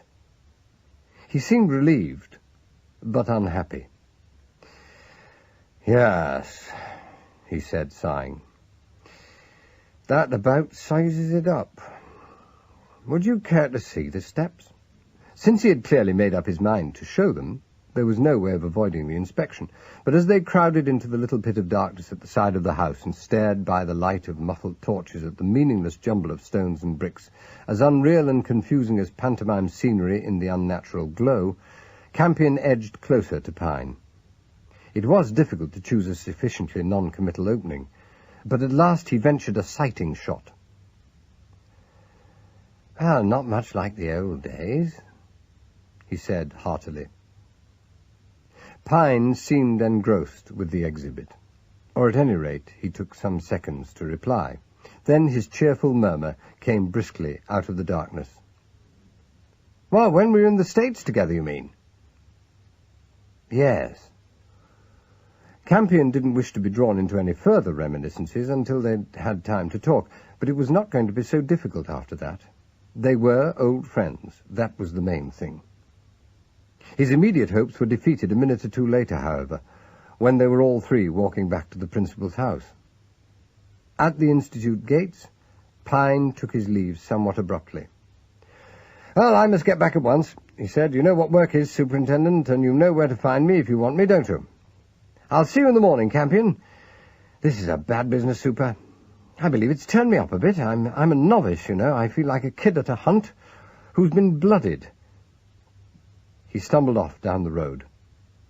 The policeman looked after him and laughed soundlessly. I'm afraid we've upset that stomach of his," he said. "Oh, serve him right for nosing in. Look here, Mr. Campion. I shan't come back with you now because I've got to wait for the chief. I don't know what's delaying him. He ought to have been here hours ago. I only come along here because I wanted a word with you in private, if I could get it. I wasn't quite accurate up at the house when I said we haven't found the parcel. I wanted an excuse for getting hold of you. We had found it, of course, just exactly where you put it. I didn't want to go into it up there because, well, in some ways it's rather peculiar, and I thought you might be particularly interested. You know what it contained?" He bent closer, and a trick of the light gave his face a menace which he didn't normally possess. "Close on £4,000 in cash," he said softly. "I found it interesting because we had another case earlier today in Coachingford when a lot of money cropped up. It's been a very funny business altogether over there, with one of our fellows laid out and an unknown in hospital. When I come along, I'll tell you about it." To Campion, it seemed that the great starry arc of the sky above reeled over and back like the lid of a bacon dish. But if the superintendent knew what he said, his game of cat and mouse was inhumanly effective. He gave no sign of meaning more than his actual words, but just before he turned on his heel and left his victim to go up the drive alone, he made one further remark, which was, if anything, even more annihilating than the first. "I wonder at that fella Pine sticking to us like that," he said earnestly. "Curiosity seems to drive some people off their onion. He only met you 3 days ago. He told me that himself last night. And he doesn't know me at all. Now, you wouldn't think any man would thrust himself forward like that, would you? I'll be seeing you later, then." Chapter 6. "I'm afraid Hutch has let us down. It's abominably late." Lee Aubrey broke a long silence with the remark, which he delivered with an effort, as if he'd been thinking of it for a long time. He, Campion, and Amanda were sitting round the fire in the drawing-room with the candles burning low and the uncomfortable silence of the night bearing down upon them. They'd been there for perhaps an hour. Campion had returned from Anscombe's house just as the dinner guests were leaving, and had found himself let in for a more or less formal tete-a-tete, his host the one person in the way. He was more than anxious to talk to Amanda alone. Every time he set eyes on her, she became clearer and dearer to him. Whatever other values were upset, whatever other mistakes he made in this new nightmare world of his, she was real and solid, a living part of that self which he was rediscovering so painfully. She was sitting, curled up in her chair between the two of them, very much alive, but gloriously composed. She looked very young and very intelligent, but not, he thought with sudden satisfaction, clever. A dear girl. The girl, in fact. His sense of possession was tremendous. It was the possessiveness of the child, of the savage, of the dog, unreasonable and unanswerable. He glanced irritably at Aubrey. The great man had risen and was leaning against the mantelpiece. He was frowning at first, but then, once more, that little smile of tolerant self-contempt curled his narrow lips. Suddenly he laughed. "Well," he said, "we've thrashed it all out, haven't we? Anscombe appears to have fallen down and broken his neck. That's all it amounts to. I'll go up and see poor old Miss Anscombe in the morning. Until Hutch condescends to report, we can't do anything else." "You look fantastically tired, my dear fellow. Why don't you go to bed? Amanda and I will give the wretched Hutch another half hour. Don't you think so?" The final question was put directly to Amanda, and as he looked at her, his expression softened so much that the change was positively theatrical. However, he seemed quite unconscious of betraying himself, and it was as if he were not in the habit of considering himself objectively ever. Amanda avoided his eyes, and might almost, for the light was deceptive, have blushed.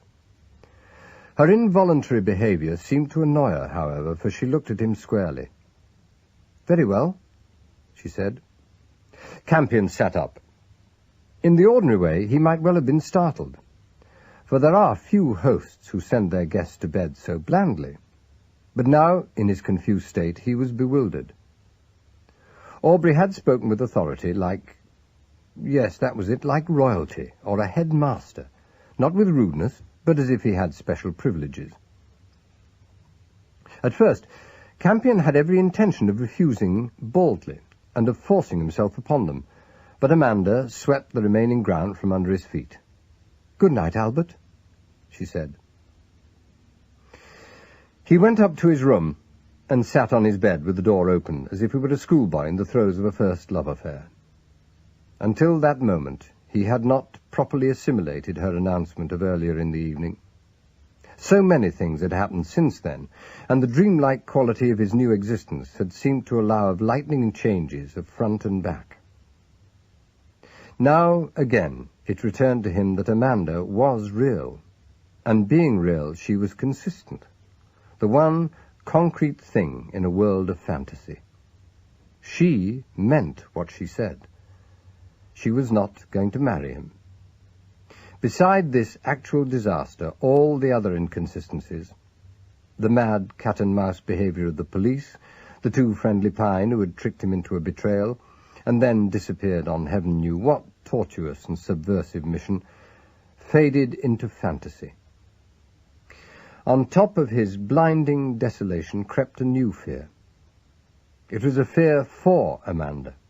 It occurred to him that it was the first completely unselfish thought that he'd had since the disaster, or, of course, ever in his life, for all he knew. It was linked with something he knew about her, some vulnerability that he'd forgotten, and with something he knew about Aubrey. There was something from which he must protect her. She was a responsibility of his, quite as much a responsibility as that other which was rapidly assuming such enormous proportions. Apparently he was a responsible person. It seemed a pity he had lost half his mind. He got off the bed and walked out into the upper hall. He strode up and down there for what seemed an eternity, his footsteps deadened by the heavy carpet. The lights were very bright, with the cold brilliance which seems to be a part of the middle of the night. And when the drawing-room door opened, he walked over to the banister without hesitation and looked down. "Good night, Amanda." Aubrey's deep, delightful voice was soft and packed with meaning. He was leaning against the doorpost with his head bent, and a lock of his thick hair drooping boyishly forward. He had taken Amanda's hand, and was swinging it backwards and forwards in the careless, inarticulate fashion which Gerald du Maurier used to use so effectively in so many of his scenes. He was not a man who would ever appear handsome, but his whole pose was negligently graceful, which was odd in such a large-boned, loosely constructed figure. Campion got the impression that Amanda was a trifle flustered, and also that the condition was hitherto unknown to her. "Good night, Lee," she said, sounding positively schoolgirlish in an effort to be matter-of-fact. Then, turning away, she hurried upstairs to arrive pink and a little breathless before Campion in the upper hall. She was astounded to see him, and obviously accepted the first explanation which came into her head. "What's the matter?" she demanded. "What's happened?" I want to talk to you." "All right. What is it? I say, nothing else awful, surely." She appeared to expect disaster, and hurried into his room as if she thought to find concrete evidence of it there. He followed her and closed the door. Had there been bolts upon it, he would have shot them. "There's one thing you've got to tell me," he said.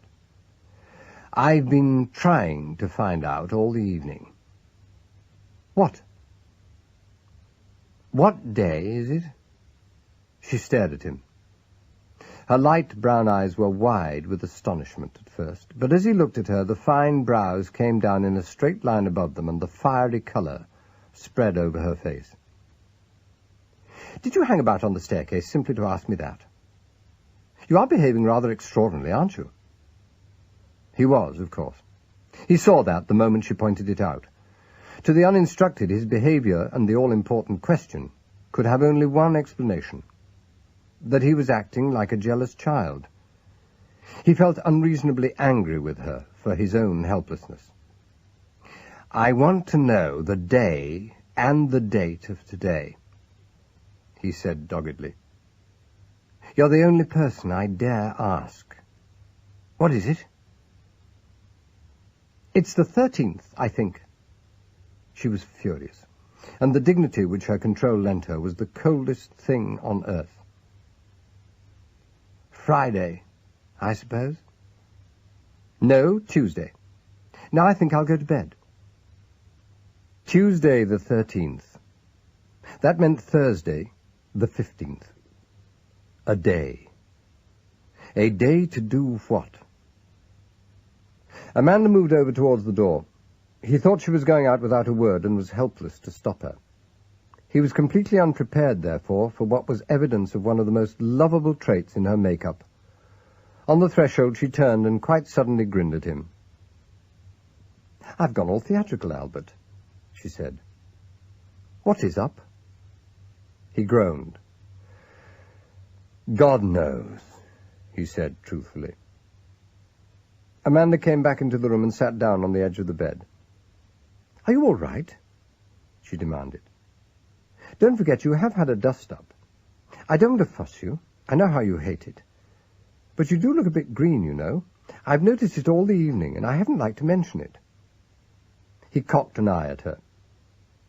That was a piece of his own character slipping into place. He was one of those men with a horror of being fussed, was he? Yes, that was right. He felt he might be like that. She hadn't liked to fuss him. She was pretty marvellous. A great surge of desire for comfort from her broke over him. She was alive.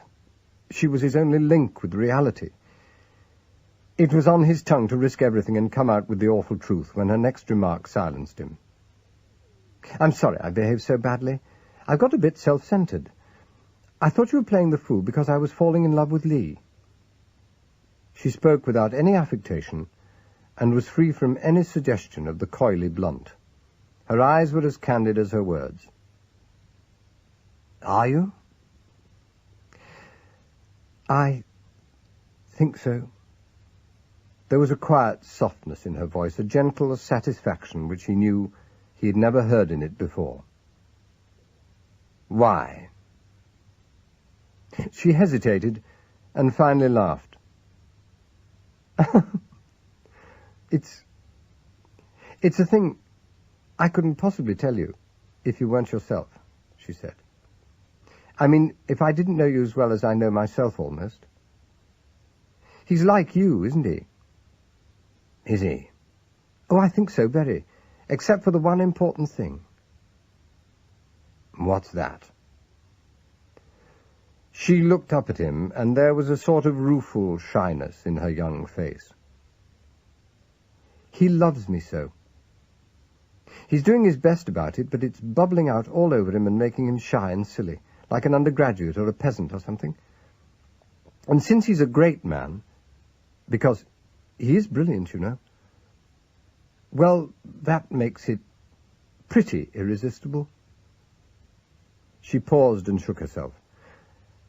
Oh, let's not discuss it. It's not a bit in your line, and things are getting up speed, aren't they?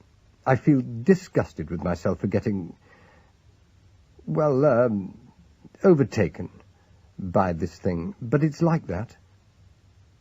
It does overtake. Tell me about Anscombe. He was murdered. What? She sat staring at him. But that's impossible. Who? I don't know.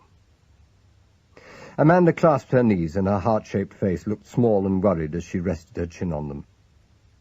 Of course, I'm not competent to judge anything in this business, she said unexpectedly, since I don't know the full strength. My dear, he said with elaborate deference, because he was still tingling from the blow which seemed to have hurt the secret, forgotten part of himself, even more than his conscious, needy present. I only wish I could tell you. Yes, well, you can't, she said briefly. You're under oath, and that's final. I don't mind. I know you well enough to work under sealed orders. Otherwise, I'd hardly have done the unforgivable thing and got Lee to invite us down here without telling him you were working on something in town. I've got your assurance that it's desperately important. That's good enough. Campion was standing with his back to her and didn't dare look round. Let's see, he said mendaciously. How long have we known Lee? Oh, you mean, how long have I known him? Objected Amanda.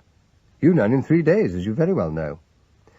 I came down here from Dell on some work on the new armour for the Seraphim planes. There was a man working at the Institute we had to get hold of. I made friends with Lee then. Well, she was talking gibberish, apart from the all-important dates, as far as Campion was concerned, and he wondered how far he dared press her for information. Fortunately, she helped him unconsciously. Have you told anyone about the hospital episode this afternoon? No. No, nor have I. And I was thinking, Albert, I don't suppose Anscombe did. So suppose we stick to our original plan, which is, if you remember, that I took you into Coachingford on Sunday night to catch the London Express. That was immediately after you had the wire, which was waiting for you when we arrived. Then yesterday, I was supposed to fetch you from the same station after your return. At dinner tonight, I was very vague about our delay, but it was a sticky gathering anyway, and it didn't matter. Still, if it does come up, we'll have to call it tire trouble. How's that? Excellent, he said dubiously, and waited for her to continue. How did you get on at Coachingford? She inquired at last. He shrugged his shoulders, and she nodded gloomily. Like that? She said. Oh, never mind. It'll come suddenly. I don't like this Anscombe business, though. That's horrible. Just when we thought he knew something. He turned on her. What made you think he knew something? Oh, I don't know. I just got that impression. Not 15? 15? She seemed surprised. 15 what? 15 men on a dead man's chest, he said, and half wondered if he'd invented the ringing phrase. Yo-ho-ho and some nice sound sleep, said Amanda. You can't do any more tonight anyway, if the whole world's at stake. You go to bed. Campion leant heavily on the back of the chair which he'd been fingering. His wooden face was haggard, and he looked tired and frustrated. "My God, I wonder if it is," he said. She gave the question serious consideration. "It seems a bit presumptuous, but it might be," she said. Campion felt the beads of sweat break out on the line where his forehead met his hair. "That's the kind of damn silly premonition I've got," he said. Amanda smiled at him. "If it is, I'd rather it was in your hands than anybody's," she said honestly. "You've got all the cards, Albert, and fundamentally you're so—" "So what?" "So sort of sufficient at heart. So cold. You'll get by." After she'd gone, he sat very still in the silent room, and the strong light beat down upon him with chilly clarity. The warmth had gone out of the dream again, and he was back in the familiar nightmare. He knew what it was like now. It was like one of those trick films wherein familiar objects are photographed from an unfamiliar angle. The strange shadows thus cast made vast secret shapes, forming a horror where there is none, and worse still, concealing a horror where horror lies. Now that Amanda had gone, he wondered why he'd not confided in her. It wasn't only because of Lee, and because he dreaded her pity as he dreaded insufferable pain. There was another reason. He reached down into the darkness in his mind and drew it out from its skulking place in all its hideousness. It was a fear. If she knew of his mental state, if she knew of that overheard conversation in the hospital, and had it presented to her with the facts as they both knew them about Anscombe's death, then would she still regard him with that candid trust which was the most precious thing about her? Or would the gleam of a doubt come creeping into her brown eyes before her loyalty doused it? That was the risk he hadn't dared to take. He was the man involved, and he wouldn't entirely trust himself. The whistle cut into his thoughts. The low note, which was just sufficiently unlike a bird's to be uncanny, sounded twice before it brought him to his feet. He switched out the light and stood listening. It sounded again, just beneath the window. He pulled the heavy curtains aside, unlatched the old-fashioned shutters, and threw up the sash as quickly as he could.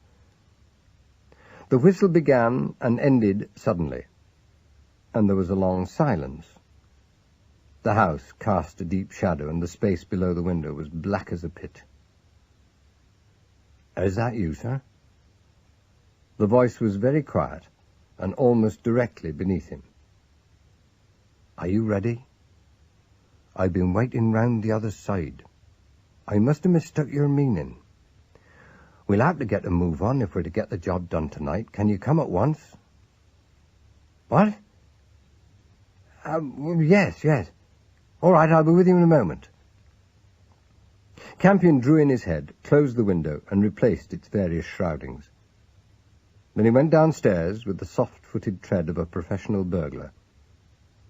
In his mind was a single, unqualified question mark, for the voice had been the utterly unmistakable one of Superintendent Hutch. Chapter 7. Campion came out of the front doorway noiselessly. He picked his way over the gravel to the silent turf of the lawn and stood waiting. If this was a rest, the whole world was as light-headed as he was. The superintendent's jaunty figure emerged from the black shadows round the house and dropped into step beside him. He didn't speak, but taking Campion's arm, led him into the narrow line of darkness below the row of close-growing poplars which lined one side of the path. He walked very fast, and didn't open his mouth until they were a good 200 yards from the window. Finally, he sighed. "Ah, very nicely done, sir," he said with approval. "I didn't know you'd come out till I set eyes on you. It's as well to be careful. We don't want to give a lot of fancy explanations. Once you start that game, it's my experience you have to go on remembering what you've said for years afterwards. Campion made no specific comment. He grunted noncommittally and pressed on towards the gateway. As he had hoped, Hutch continued to talk. He revealed a friendly soul and a justifiable pride in his rise to eminence in the force. "That's why I'm doing this little job myself," he remarked. "It's not that I haven't got half a dozen men I could trust to be both efficient and discreet, but I don't want them to take the risk, don't you see? Now, when it's something unorthodox and a little bit delicate, it's the chief's job every time. Don't you agree?" "Oh, every time," said Campion heartily. He wondered where in God's name they were going with such determined speed. They turned away from Anscombe's house at the end of the drive and plunged off downhill in the opposite direction. Hutch kept to the shadowed side of the street, and his long strides were as silent as a ghost's. Most English country towns are picturesque in the moon's eye, but this winding hill was just like part of an old fairy story in the cold, yellowish light.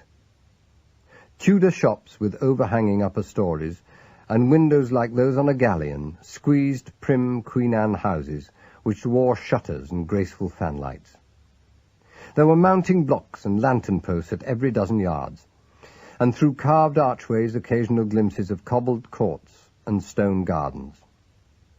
It was probably the most hackneyed picture postcard subject in the world, but Campion saw it with the eyes of a child, and its charms startled him. The crazy roofs were like witches' hoods huddling together for whispered consultations, and the dark windows winked their panes at him from a bygone world. Meanwhile, the superintendent's silence became oppressive, and Campion ventured a leading question. "Why exactly is this trip so delicate?" "Perhaps that isn't the word I ought to have used." Hutch seemed a little put out, and for a moment Campion was afraid that he'd silenced him. As they turned across a wide market square, which might well have decorated any calendar, the policeman opened out a little. "I don't like to talk under windows," he said. "In a place like this, everyone knows your voice, let alone your life story. You don't quite understand the position of the masters in this town, do you?" "No," said Campion truthfully. "I'm afraid I don't." "Most of the offices are hereditary, aren't they?" "All of them." Hutch appeared to respect the fact. "It's a very interesting survival," he announced, a touch of the professional guide creeping into his voice and mixing oddly with the confidential police lowdown which was his natural manner. "Their records go back nearly 500 years. This is the only example of what you might virtually call a free city in the British Isles. Other than London, of course. Oh, we're in a funny position, you see, stuck here on a navigable river which yet isn't quite big enough to make us a port." "Yes, of course." Campion held his breath. They were halfway across the square now, and in a moment or two, windows would be over their heads again. "Now that fellow Pine," said Hutch, "he called the masters a glorified municipal council, you may remember." "Oh, so he can. But if he realized how glorified they are, he'd keep his mouth shut like the rest of us. Do you know, Mr. Campion, there is not a man in this town selling so much as a packet of cigarettes who doesn't do his business solely at the direct discretion of the masters. They're kings, that's what they are, little kings. Between them, they own the whole place, and the Institute makes them rich. Why do you think there's no cinema in the Ola Bridge? Because the masters don't want to alter the character of the town. They own the land, they appoint the magistrates, they control the licenses, and it's their say-so. Same with the trippers. You never see a charabanc in Bridge, although it's the most famous beauty spot in the whole of the southwest. No, the masters don't want charabancs. They know their townsfolk. Why, in fact, they are their townsfolk. Oh, they're all related. The old town is related, and charabancs aren't allowed. He paused in his stride and lowered his voice. Yeah, well, of course, being so old and so rich, and having all the ancient ceremonial and secrecy and so on, makes them very powerful. They've got such a pull.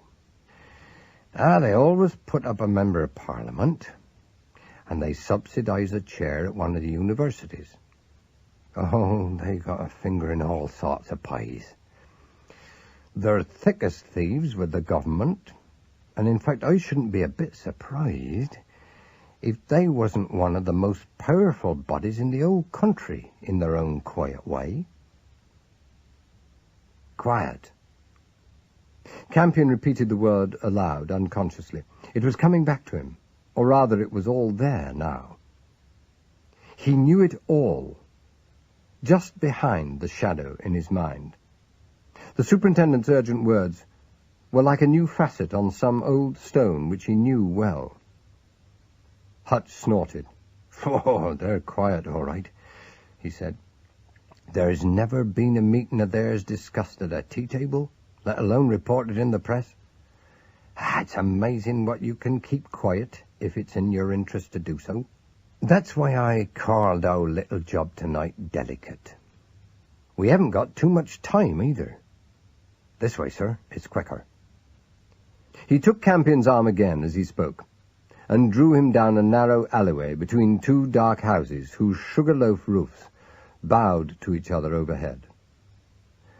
This brings us out directly into the Nag's Pickle, he said. Round here.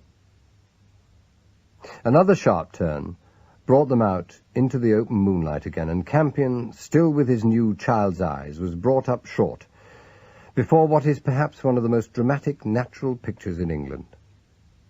A broad road, still paved and flanked with squat houses, rises slowly to the Corn Exchange and the Nag's Head Inn. The hostelry, fourth oldest in the country, is 3 stories high, and its centre gable, gallant but drunken, leans appreciably westward, lending the whole structure a note of ancient and irresponsible festivity both laughable and endearing. Behind this, and behind the Corn Exchange and the low tower of St. Nicholas's Church, stands the Nag itself. The bare hill rises up, stark and unexpected, like the head of the giant horse it is said to resemble. It is threadbare limestone, and is entirely naked, save for the double line of ragged pine trees on the crest, which in bridge are called the Main. In broad sunlight it's impressive and even menacing, but that night, by the moon, it was breathtaking. Even the superintendent was tempted to comment. Extraordinary formation, he observed. When you come on it like this, you can almost believe the old tale about the bridge. We know that one, don't you? Oh, well, now, if you don't, it's interesting, he added with some satisfaction. Shows you how far back the name of the town goes.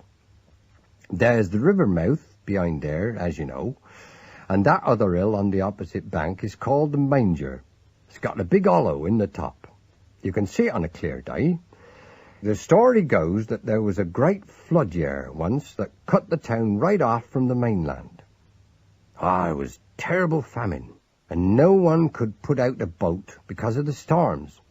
Right at the last moment, when everyone was practically dead, the mayor, or local saint or somebody, said his prayers extra strong.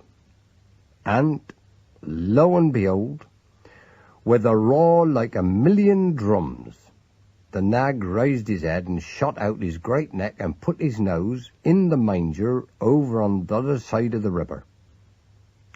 Those who were still strong enough ran along his mane and brought back food for the rest. The Nag kept his head in the manger until the floods went down, and then one night, when everything was quiet, when everyone was asleep, like it might be tonight, he drew it very quietly back again. Yeah, that's the legend of how the town got its name. And there's certainly no bridge in the place, except the little hump-backed one down by the mill on the Coachingford Road. He laughed, a trifle self-consciously. I always think of it when I come along here at night, he said. I like that bit about the raw like a million drums. You can just imagine it, can't you? I don't know that there's much moral to the tale, unless it is that the nag looks after Bridge. So he does, of course, to this day. Very much so. But it's remarkable how an old tale like that gets handed down. I wonder you hadn't heard it. It's very well known. Yeah, one of the big composers wrote a bit of music about it. Ulst, was it? Campion said nothing. The story, coupled with the unexpected sight, was strangely moving. He knew he must be hearing it, much as a savage might, or as the early, unsophisticated inhabitants of the town must have done. It was damnably convincing. He felt quite a thrill of superstitious fear. Meanwhile, the superintendent's attitude towards himself was growing more incomprehensible at every step. He was friendly, not to say obliging, and moreover, the farther they came, the less certain of himself he appeared to be. But where they were going so fast and so secretly remained a complete and utter mystery. Campion was naturally tempted to begin careful pumping operations, but he was alive to all the dangers. He knew so little about anything at all that the most innocent remark could easily prove a disaster. He ventured one little feeler. Mr. Aubrey rather expected you to come along early this evening, he said. Well, I dare say he did, sir. Hutch became an official again. I had one or two things to see to. I'd hardly left Mr. Anscombe's house when something else cropped up. Oh? Campion tried to show interest without anxiety, and the superintendent rose to the fly. Yeah, I had a call from Coachingford, he said briefly.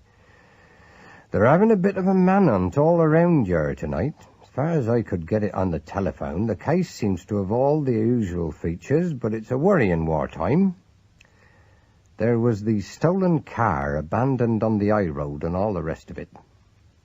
Ah, well, they'll pick him up in the morning, when they can see what they're doing. They're circulating a full description. There we are, sir. Here we are, this way. The final announcement was providential, since it covered Campion for the necessary moment. He had started like a cat, he noticed with concern, and he had a conviction that his nerves were not usually so unreliable. They'd passed the inn now, and they'd taken a side turning which ran round the eastern base of the nag. The street was particularly ancient, and here the buildings hung together, shrinking into the very sides of the hill. The shop before which Hutch had paused was a grocery, and in its bow windows the familiar cartons of breakfast foods, condensed milk, and sugar substitutes looked ridiculous. Such a place should have sold love filters, at least. The superintendent took Campion's elbow and led him into a minute alley which ran down between the shop and its neighbour. The passage was so narrow that they couldn't walk abreast, and at one point, where the wall bulged, there was scarcely space for Campion's shoulders. Hutch was treading like a hunter. His tall figure passed like a shadow, and his feet made no noise. Campion followed him with equal technique. At the end of the alley they came into a yard. It was little more than a well, with the nag rising sheer on one side and the building crowding down upon them on the other. Hutch produced a torch no larger than a rifle cartridge. Its pinpoint beam lit up a keyhole in a surprisingly modern door set in an ancient frame. A short key slid into position, and the lock turned. They passed inside, into the spicy, slightly rancid atmosphere of a storeroom. Campion followed the superintendent blindly. His passage now had all the actual qualities of dreaming. He had no idea where he was, and the velvet dark was warm and faintly anaesthetic. They seemed to go on walking for some time, and his impression was that they were following a narrow path amid all kinds of obstacles. Another door brought them to a flight of wooden stairs, and a surprising change of atmosphere. It was still warm, but the air now smelt of paper and floor polish, and the gentle, exciting odour of old wood.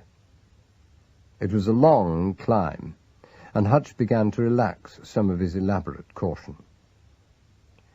"We're right in the hill now," he said unexpectedly. "You wouldn't think it, would you? We'll go right on up to the council chambers, shall we? There's nothing much down here."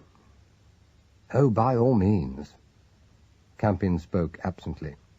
He was struggling with incredulity. "Where are we?" he demanded, throwing caution to the winds. "In the town hall?" Hutch laughed. He seemed to take the question as a witticism. "That's about the size of it, really, isn't it?" he said. "The masters run the show in Bridge, not the officials in Basket Street. Now, at one time, you know, this used to be the only administrative headquarters in the town. I believe they used to hold the courts in the council chamber. It's very interesting if you're keen on ancient history. The old place is formed from the natural caves in the hill. The air shafts are artificial, but they're prehistoric. You'll be impressed by the room. 'Cause I've only been in it once, and that was last year, when I had to come up before the society and make a report. The carving is remarkable, I believe, to those who know." "Is this the only entrance?" inquired Campion faintly. "Oh, no, not likely." Hutch paused in his stride. Well, you know about that, surely." "Excuse me, sir, but don't you know your guidebook? I thought everyone knew about the doors of the bridge, as they call them. It's one of the features of the place. It's my opinion that it's those 4 doors which give the masters their peculiar fanciful quality. After all, there's nothing extraordinary in an ancient body meeting in a room built in an hill. Now, in the old days, it served as a fortress. It stood a long siege in the Jacobite rebellion, but those 4 doors, each one marked by an innocent-looking house, give it a sort of romantic touch, if you see what I mean." "What houses?" inquired Campion, who appeared to have given up subterfuge. "Well, there's the pub, for one." Hutch was torn between astonishment and delight at the discovery of such ignorance. "The old Nag's Head is built across the main door. You can see it in the back room. Lovely bit of carved wood. Takes up all one side. Now, that's the ceremonial entrance, where the masters go in on a meeting night. Then there's the gatehouse, where Mr. Peter Lett lives. He's the hereditary gatekeeper, see? Now, that door leads out of his drawing room. It isn't often used. His house is round the other side, in the Haymarket Road. The 3rd door is off the rectory. It's sort of a gallery there, next to church. And the 4th lies behind the Wayne house, farther off down the street. Mr. Phillips, who's the hereditary groom, lives there. It's all very old world and out of the ordinary if you come to it new, but of course when you're as used to it as we are, well, you don't see anything in it. It's just a custom, that's all." Campion felt an absurd desire to sit down on the stairs. He wondered vaguely if all ancient history sounded as picturesque as this when it was heard for the first time, and if so, if most children lived in this perpetual state of astonishment. We came in by a 5th door, then," he murmured. "No, we come in by the back door," said Hutch firmly. "Of course, not many people know about it, and I dare say it's comparatively recent, not above 70 years old, perhaps. Like everybody else, the masters have to have cleaners. They have to have goods delivered. I imagine they must have bought the shop at some period and installed a caretaker there. It's an old-fashioned business. It's been in the same family for years. I came in that way tonight because it seemed safest, you know. I mean, I don't want to have to give a lot of explanations, and I'm sure you don't. This is the last step, sir. Now to your right." He produced a larger torch as he spoke, and Campion was startled by the height of the gallery in which they stood. It seemed to have no ceiling, but to go on, up and up, into infinity. There was a pleasant, dull sound of wood on wood, a faint squeak from a protesting hinge, and then a great rush of cool air as they passed into the room within. Hutch swept a broad beam of light round them, and Campion stepped back. The place was enormous. It was church-like and colossal. He received a confused impression of black panelling, the lower halves of mighty pictures, full-length portraits of heroic size, and overhead canopies of ragged banners, still bright and gallant after their passage down the centuries. The centrepiece turned out somewhat tamely to be a table.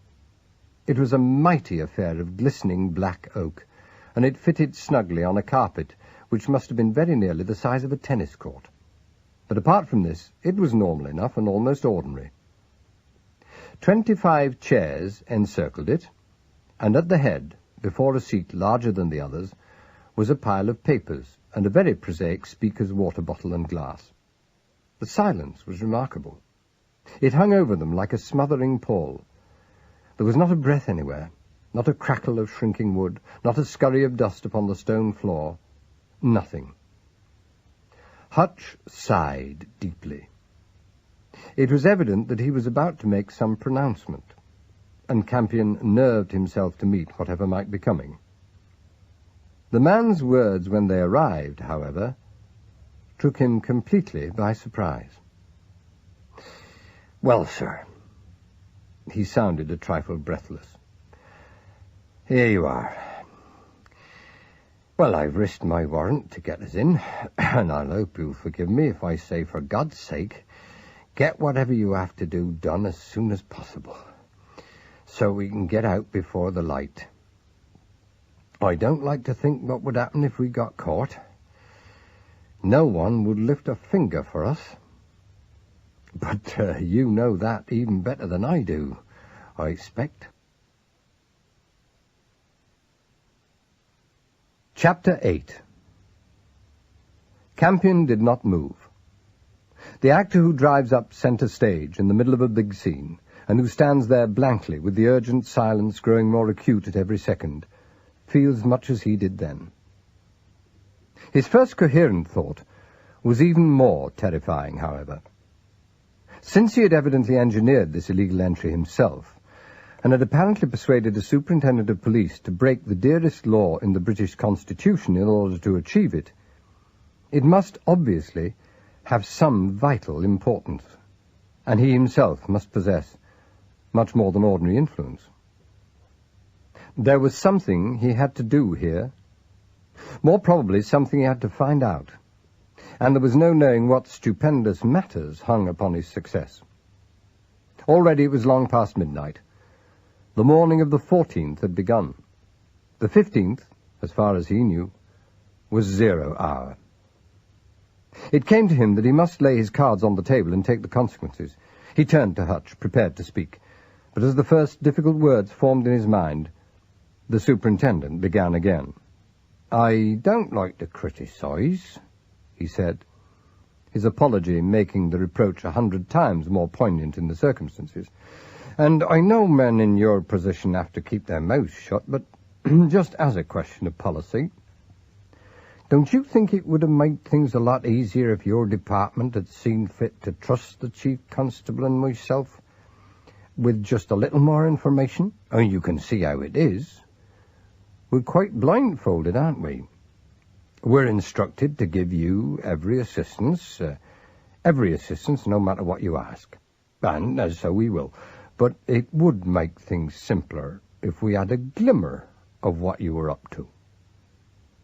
He paused hopefully, but when the man before him didn't reply, went on earnestly, "Well, look at this business this evening, for instance. I haven't been in the force for close on 30 years without being able to recognize a corpse which has been slugged when I see one. But what am I to do? There's a ready-made loophole there, and we've got a young doctor. Now, if I shut down on the inquiry, I can let the whole investigation collapse without any trouble. But am I right in doing that?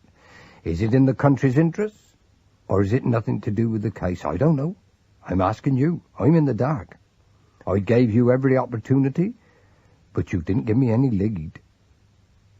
Campion pulled himself up as the solid ground gave way at his very feet. I can't tell you, he said helplessly. Don't you understand? I am simply unable to tell you. Hutch stiffened. He was like a soldier at attention. Very good, sir, he said. I'm in your hands. Carry on. Campion took the torch from him and advanced towards the table. It seemed the obvious thing to do.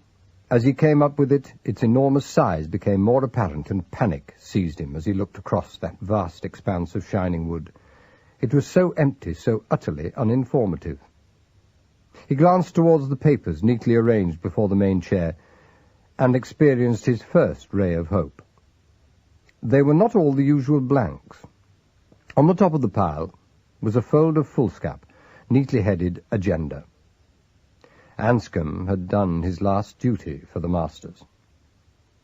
By the light of the torch, he read the list of items down for discussion at the morrow's meeting. It began archaically enough with prayers to Almighty God, and went on to the orthodox senior master's opening remarks, minutes of the last meeting, and correspondence. But the third entry was more unusual. Ceremony of the Bale of Straw, it stated simply, and continued, as though the one were the counterpart of the other. Report on the new sewage system for the lower town temporarily suspended by war.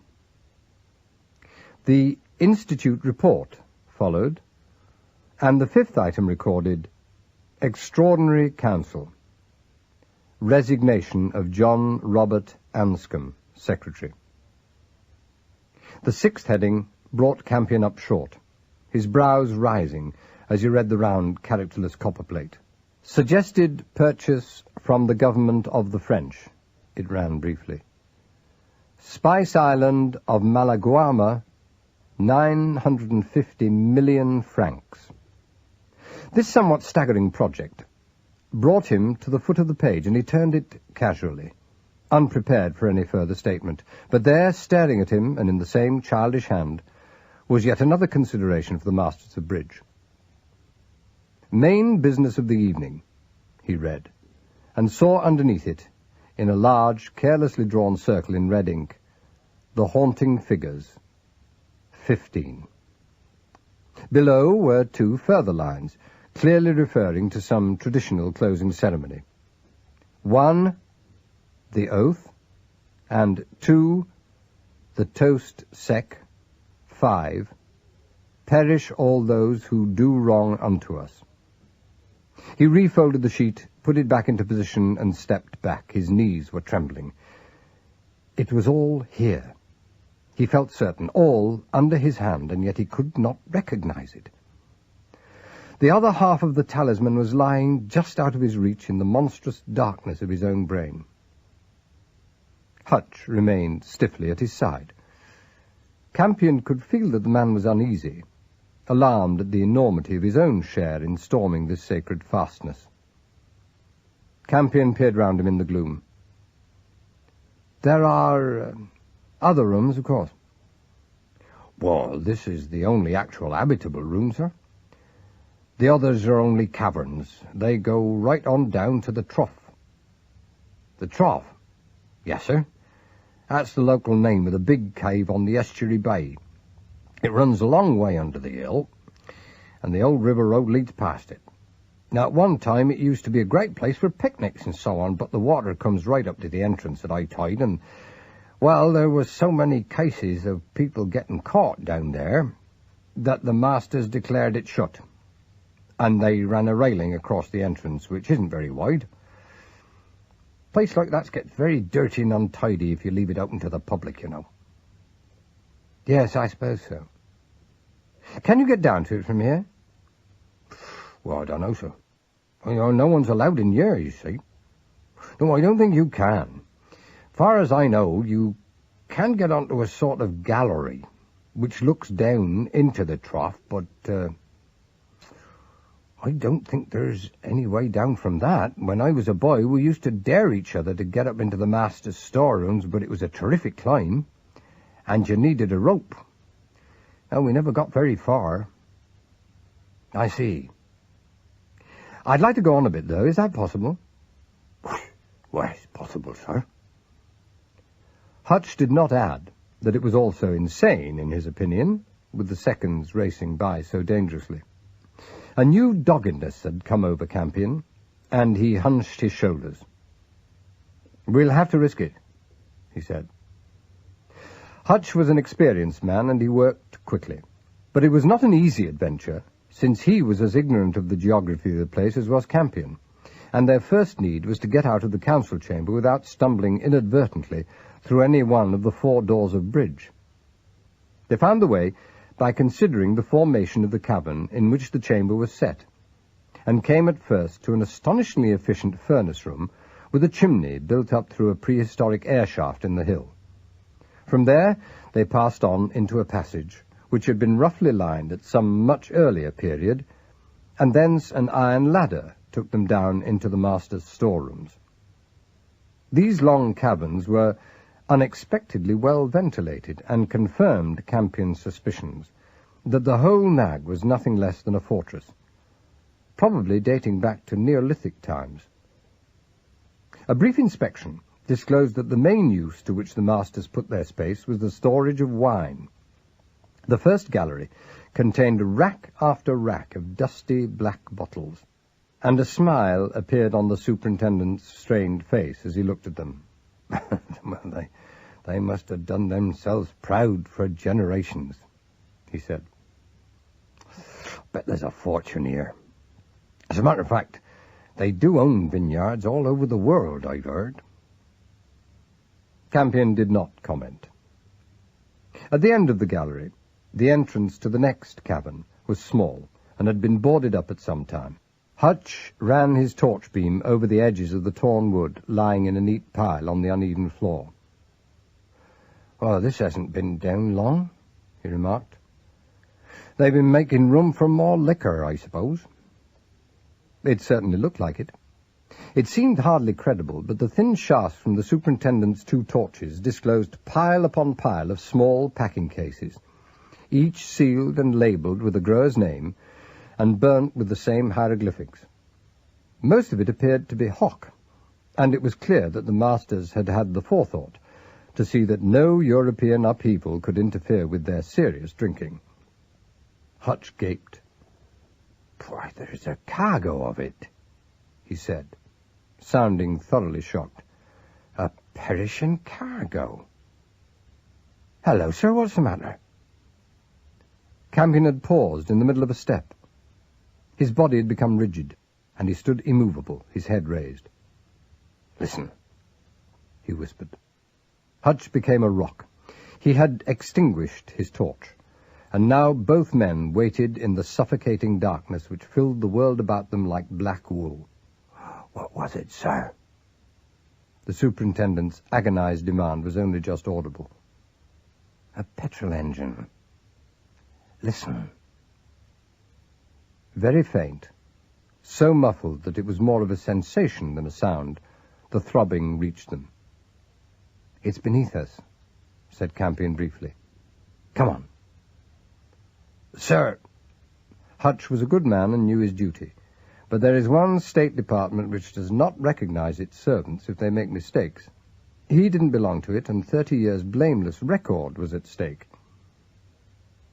"Give me the torches. You stay where you are." It occurred to Campion briefly that it was odd that he should issue orders so naturally, and should be so certain that they would be unquestionably obeyed. He went on alone, moving like a wraith, but very quickly, with a sure-footed stealth which betrayed long practice. He didn't see the second iron ladder until he was almost upon it, and he paused with his heart in his mouth, peering down into the abyss. The throbbing had ceased, but in the cold underground air there was a slight but unmistakable breath of exhaust. He went down the ladder for what seemed a very long way, and found himself in a passage no wider than his outstretched arms. Here the taint was stronger, and he moved very cautiously, keeping the pinpoint of light from the small torch on the ground at his feet. An abrupt right-angle turn brought him up with a start. The fumes were much stronger now, and mingling with them was the fresh, sharp tang of the sea. He pressed on, and came out suddenly into what felt like a vast open space. The air smelt like a garage, and his tiny ray of light suddenly lengthened as the path ended in a yawning hole beneath his feet. He paused, breathless, and switched off the light. There was no sound, no sign of life, nothing except the strong reek of petrol. He hesitated. If the place was occupied, his presence must already be discovered. He took the superintendent's larger torch in his left hand, and holding it at arm's length so that the beam should arise a good 3 feet away from him on the wrong side, switched it on. What he saw was so unexpected that he almost dropped the torch. He was on a narrow ledge, high up on the rock wall of a cave, which could only be the trough of the superintendent's description, for it stretched away to a narrow railed opening far away in the distance. This in itself was not altogether unexpected, but what was extraordinary was that, directly below him, hidden from the entrance by a natural partition which jutted out into the main body of the cave, was a large pocket or alcove, snug and secret, which housed at the moment something under 300 3-ton lorries of varying types and ages, but clearly in good running order and ready for the road. Campion swung the torch over them, and the finger of light rested on bonnets and cabs, on yawning bodies and solid wheels. The narrow shaft of light ran up one row and down the next, wavered dangerously, and swept on again.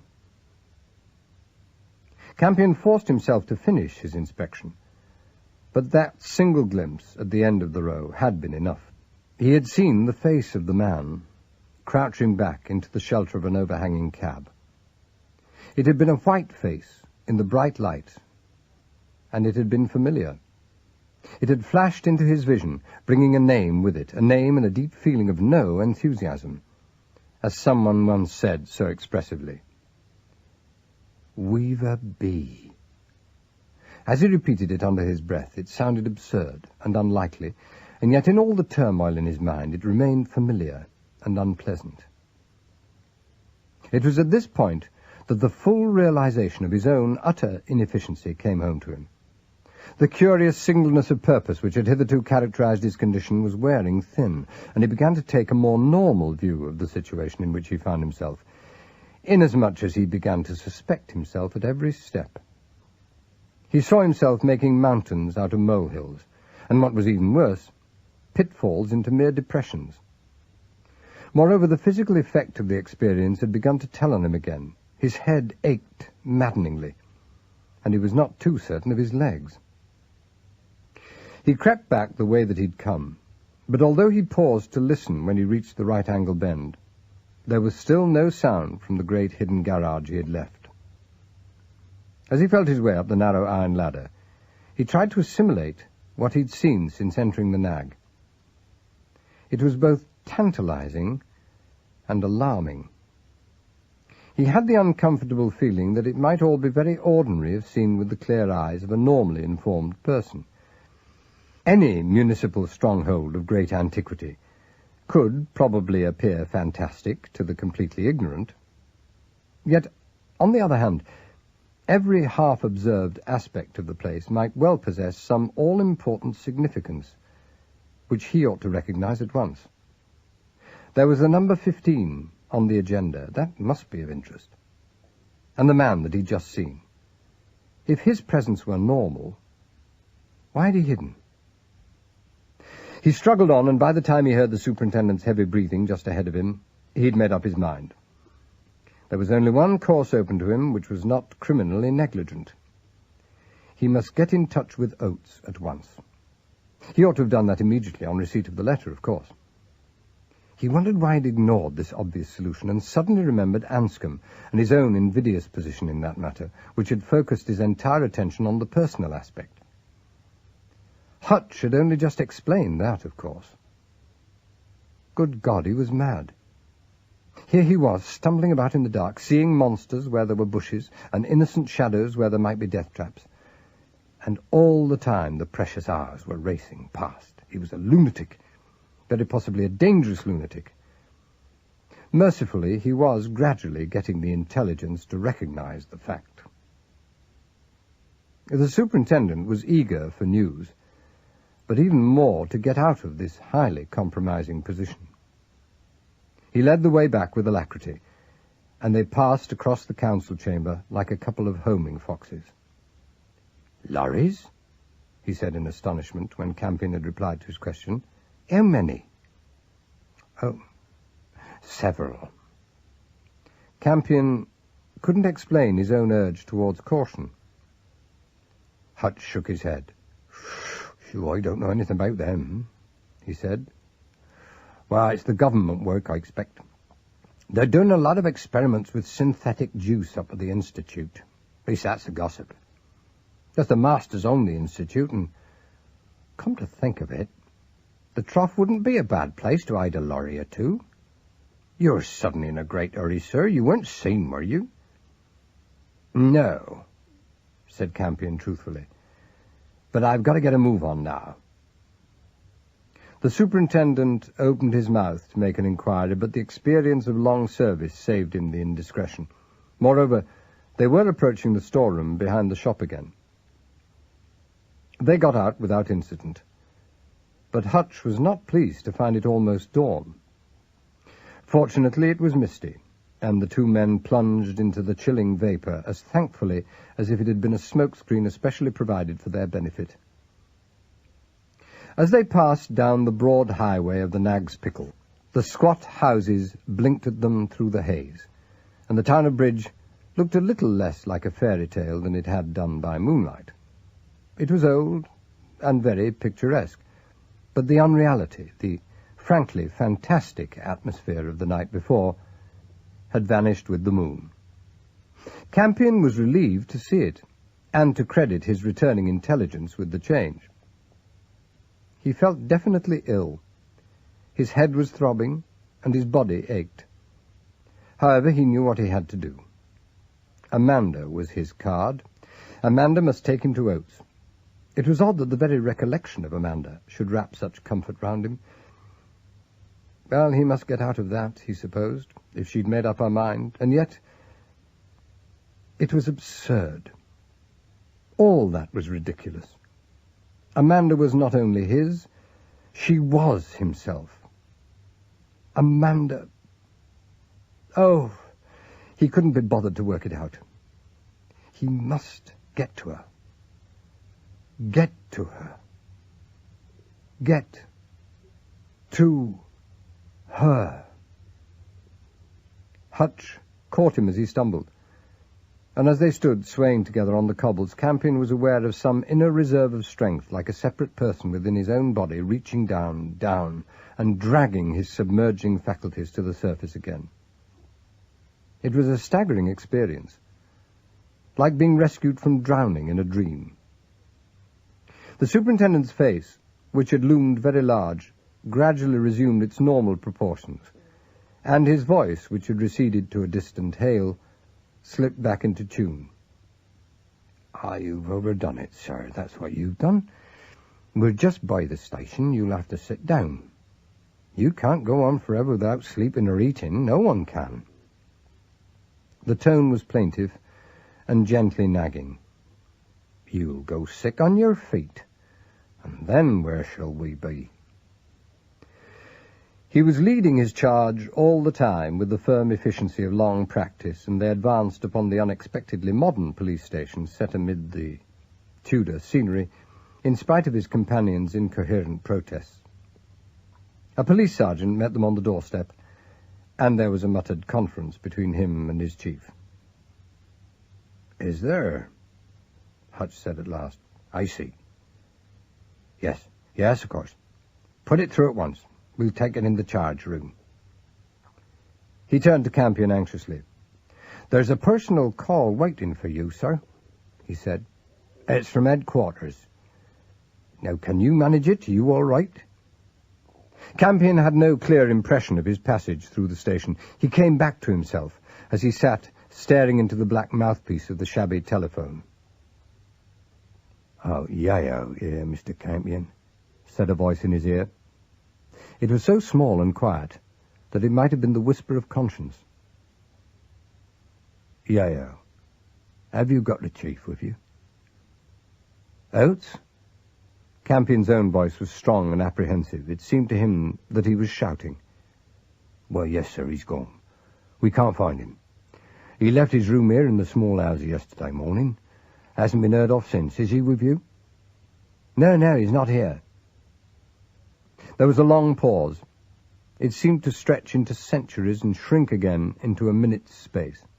He had time to become aware of the light streaming in through the tall windows, and of the green distemper on the wall at the end of the room.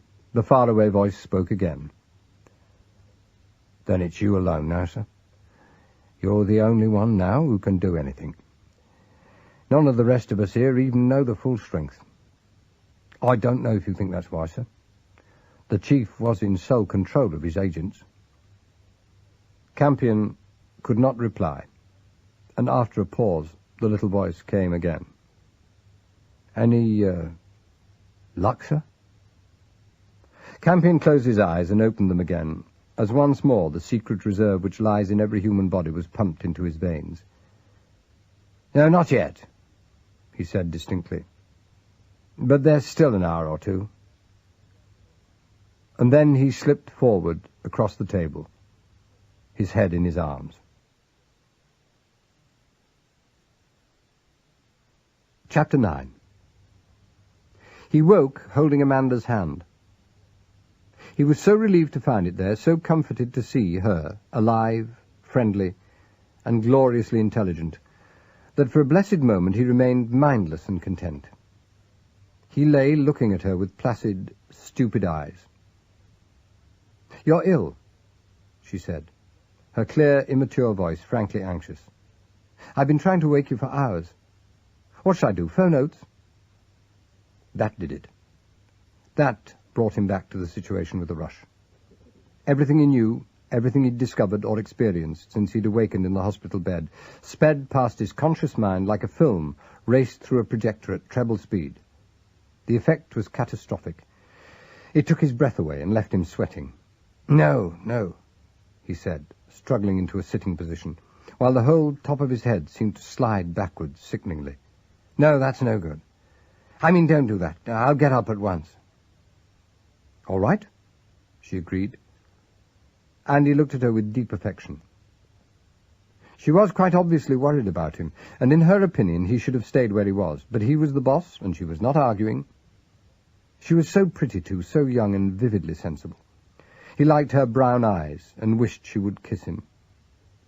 The reflection that he had probably lost her forever was such an incredible disaster that he put it away from him, unconsidered, and tightened his grip on her hand childishly.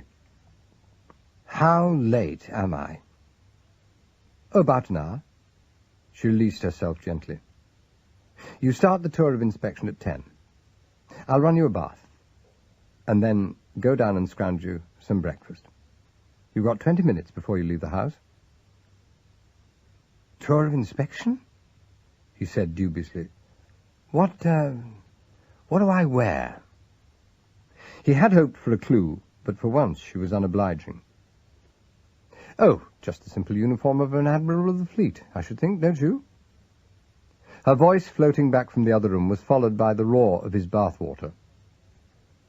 "Or you might stick to the old fireman's outfit, of course. That's bright and cheerful without being vulgar. I say," she added as she came in again, "what about those things? The servants here look as though they take a valet's interest in one's wardrobe. It will look so bad if you come in and find them neatly laid out on the bed. Shall I take them down? Stuff them in the toolbox of the car?" "Oh, I wish you would. They're in the cupboard." he said. "You're very helpful, Amanda." She did not answer for a moment, but when she emerged from the armoire, with her arms full of oilskins, her cheeks were bright. "I'm still the loot," she said, facing him squarely. "You get up and see to that bath, or we'll have a flood. Time's very short."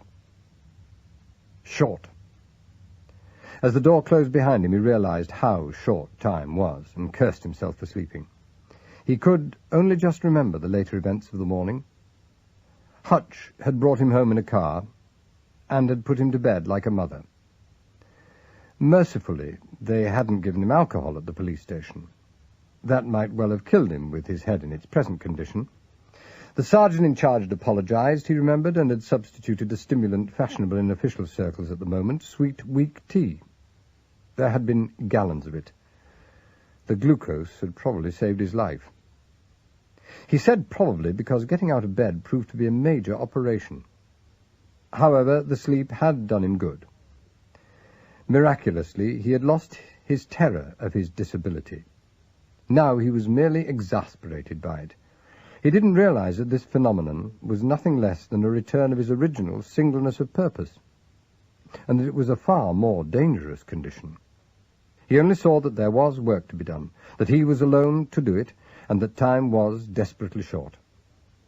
By the time he staggered downstairs, he was fairly clear about his immediate plan of campaign. The masters were his best bet.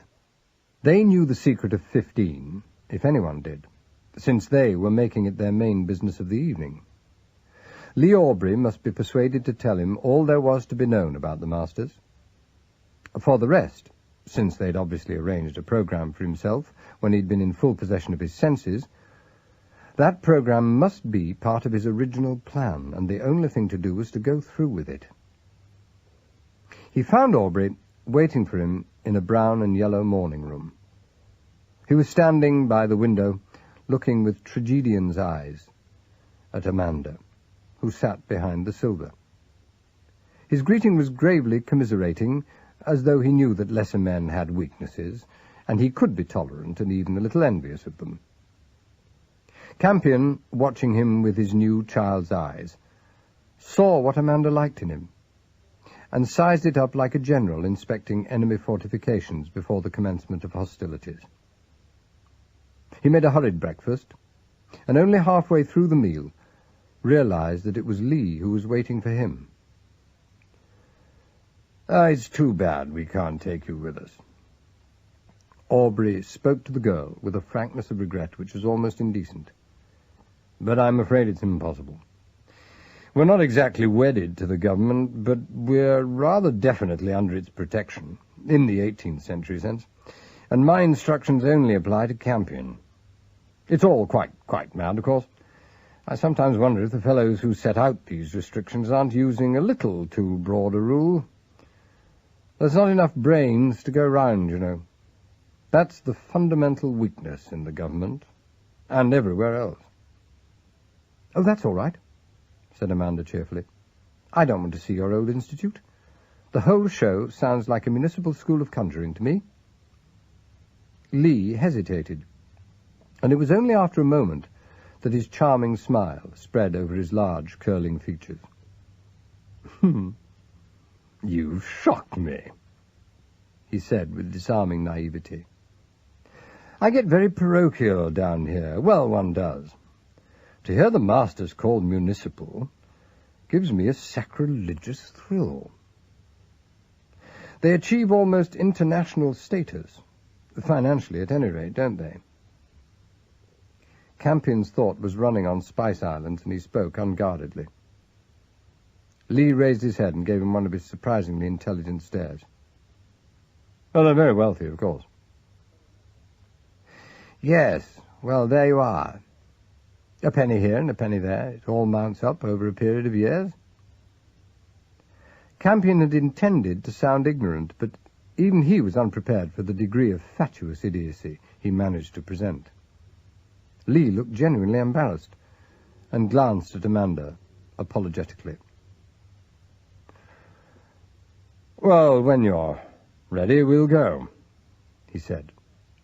And later, As he and Campion walked across the turf together, he took it upon himself to explain gently, choosing his words carefully, as though talking to a child.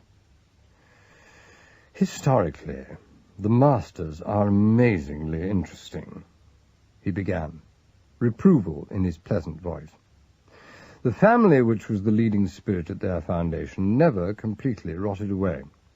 The Letts have never produced any great men, but nor have they had any downright wrong-uns. And there's always been one moderately intelligent businessman in every generation.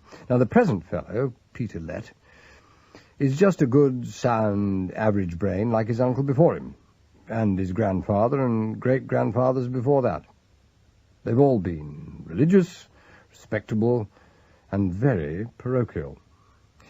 While, of course, the curious hereditary and semi-secret structure of the society has been a tremendous safeguard. Now, financially, the Masters have had their bad periods, but they've never quite gone under. Their basic line is so good." "What is that?" Aubrey seemed astounded.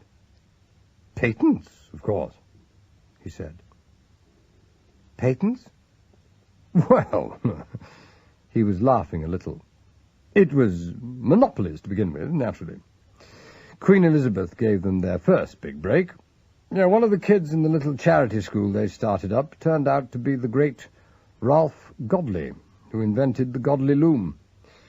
Well, the Masters got a monopoly on the manufacture of things for the Queen, and it revolutionized the wool-weaving industry over here, speeding up the production by about 500% and making the Times fortune. Well, the word abridged comes from it. Shorten the process. Oh, but you know all this as well as I do." Campion coughed. At the moment, there are gaps in my education," he admitted modestly. "Do go on. I find this fascinating. They've continued like this, have they? First educating and then fleecing the inventor?" Lee made a deprecatory grimace, and quite openly thought for a moment or so. He was extraordinarily unself-conscious in that one way. His thinking was obvious, almost pantomimic. "Well, that's not quite true," he said at last. "One must be fair. Now, let's say that instead of patronizing the arts, they've always gone in for science. And they have been lucky in having been able to produce a few valuable inventors, who've always made their own fortunes as well as adding to the general fund. Now, the Masters had their great successes in the Victorian industrial age, naturally. It's only comparatively recently that they've become so very wealthy. Well, they bought very sensibly at that time, always going for overseas properties, tea plantations and so on. At the moment, I think the Institute gives more than value for money every time. Look at the facilities the chosen inventor gets here. Once his idea is approved, every mortal thing he needs is given him, gratis. His patents are required for him, and he hands out a percentage. Just now, things are more than booming, naturally. The Carter cheap process for extracting petrol from coal is going to be an enormous thing. And we've one or two pleasant little explosives on the carpet. The whiskey bottle you can't refill is another one of ours, too. That's a great money-maker." Campion listened to him, fascinated. He knew it. He'd heard it all before, he was sure of that. And vaguely it was all coming back to him. It reminded him almost of a rubbing of an old brass. Shadowy outlines of facts were coming up on the blank surfaces of his mind. If only he felt a little more sure of his legs, a little less as though he were ploughing through clouds of cotton wool, which gave beneath him. "I don't approve of the Masters, in principle," Lee was saying pedantically. "I don't like pockets of wealth like that in the country. But to do these fellows justice, their little constitution does good work. The ceremony of the bale of straw is a nice archaic idea, for instance. All the mummery of the fraternity is connected with the nag, And they have a ruling that at every half-yearly meeting the Masters shall put down a bale of straw in the nag's stable. That is to say, they shall do something to improve the amenities of the town of Bridge. Well, that's why the place is so luxuriously drained, watered, and lit. No, there's not a scrap of slum property in the area. Fortunes are being spent on the place, and the rates are negligible. Ah, here we are. Yes. See the sentry? Well, that's what working for the War House does for you.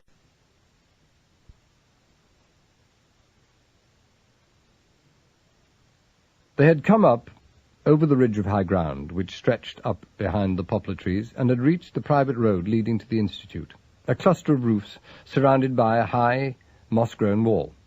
The original building was now no more than a museum, but all around it clustered other houses, workshops and laboratories, representing every phase of British architecture. There was the usual preponderance of Victorian Gothic, and a generous sprinkling of modern pillbox. A soldier with fixed bayonet stood on guard before the ornamental iron gates. Lee Aubrey smiled at the man as they passed. "Gloriously mad, isn't it?" he murmured. "There's something rather sweet and childlike about the modern world, don't you think? Halt! Give the countersign. Pass, friend. Ina, Dina, Dina, do, you're a spy." So monstrously young. Childish, perhaps, but hardly sweet, said Campion absently. "Where do we go first?" "Well, my dear fellow, that's entirely up to you. My instructions are that I am to show you anything that you care to see. Take a choice. On your left, you have the bad-tempered but otherwise wholly delightful Carter, working with his team of galley slaves. They'll be polite because I'm by way of being headmaster, but they won't be hospitable." Aubrey was enjoying himself. He was exaggeratedly proud of the place and its magnificent organization. On your extreme right, in that depressing building which looks like a Methodist chapel, is poor old Burgess. He'll talk all night. He's having trouble with his reaper. The late trials were nothing less than a fiasco, and he may have struck a serious snag. Now, before you is the library, the office, the filing department, and the drafting rooms. And right over there, as comfortably distanced as space will permit, is the star turn of the moment. The War House's little white-headed boy. Our young master butcher, mucking about with Anderton's latest variety of potted hellfire. I have to keep an eye on him and see that he controls his quantities. It's incredible stuff. Half a teaspoonful can make as much mess as a bucketful of TNT. Well, hence the sentry on the door. He paused expectantly, and Campion stood irresolute. This was a continuation of the frustration dream of the night before. As far as he could see, the whole thing was being handed to him on a plate, and yet he could not put his finger on it.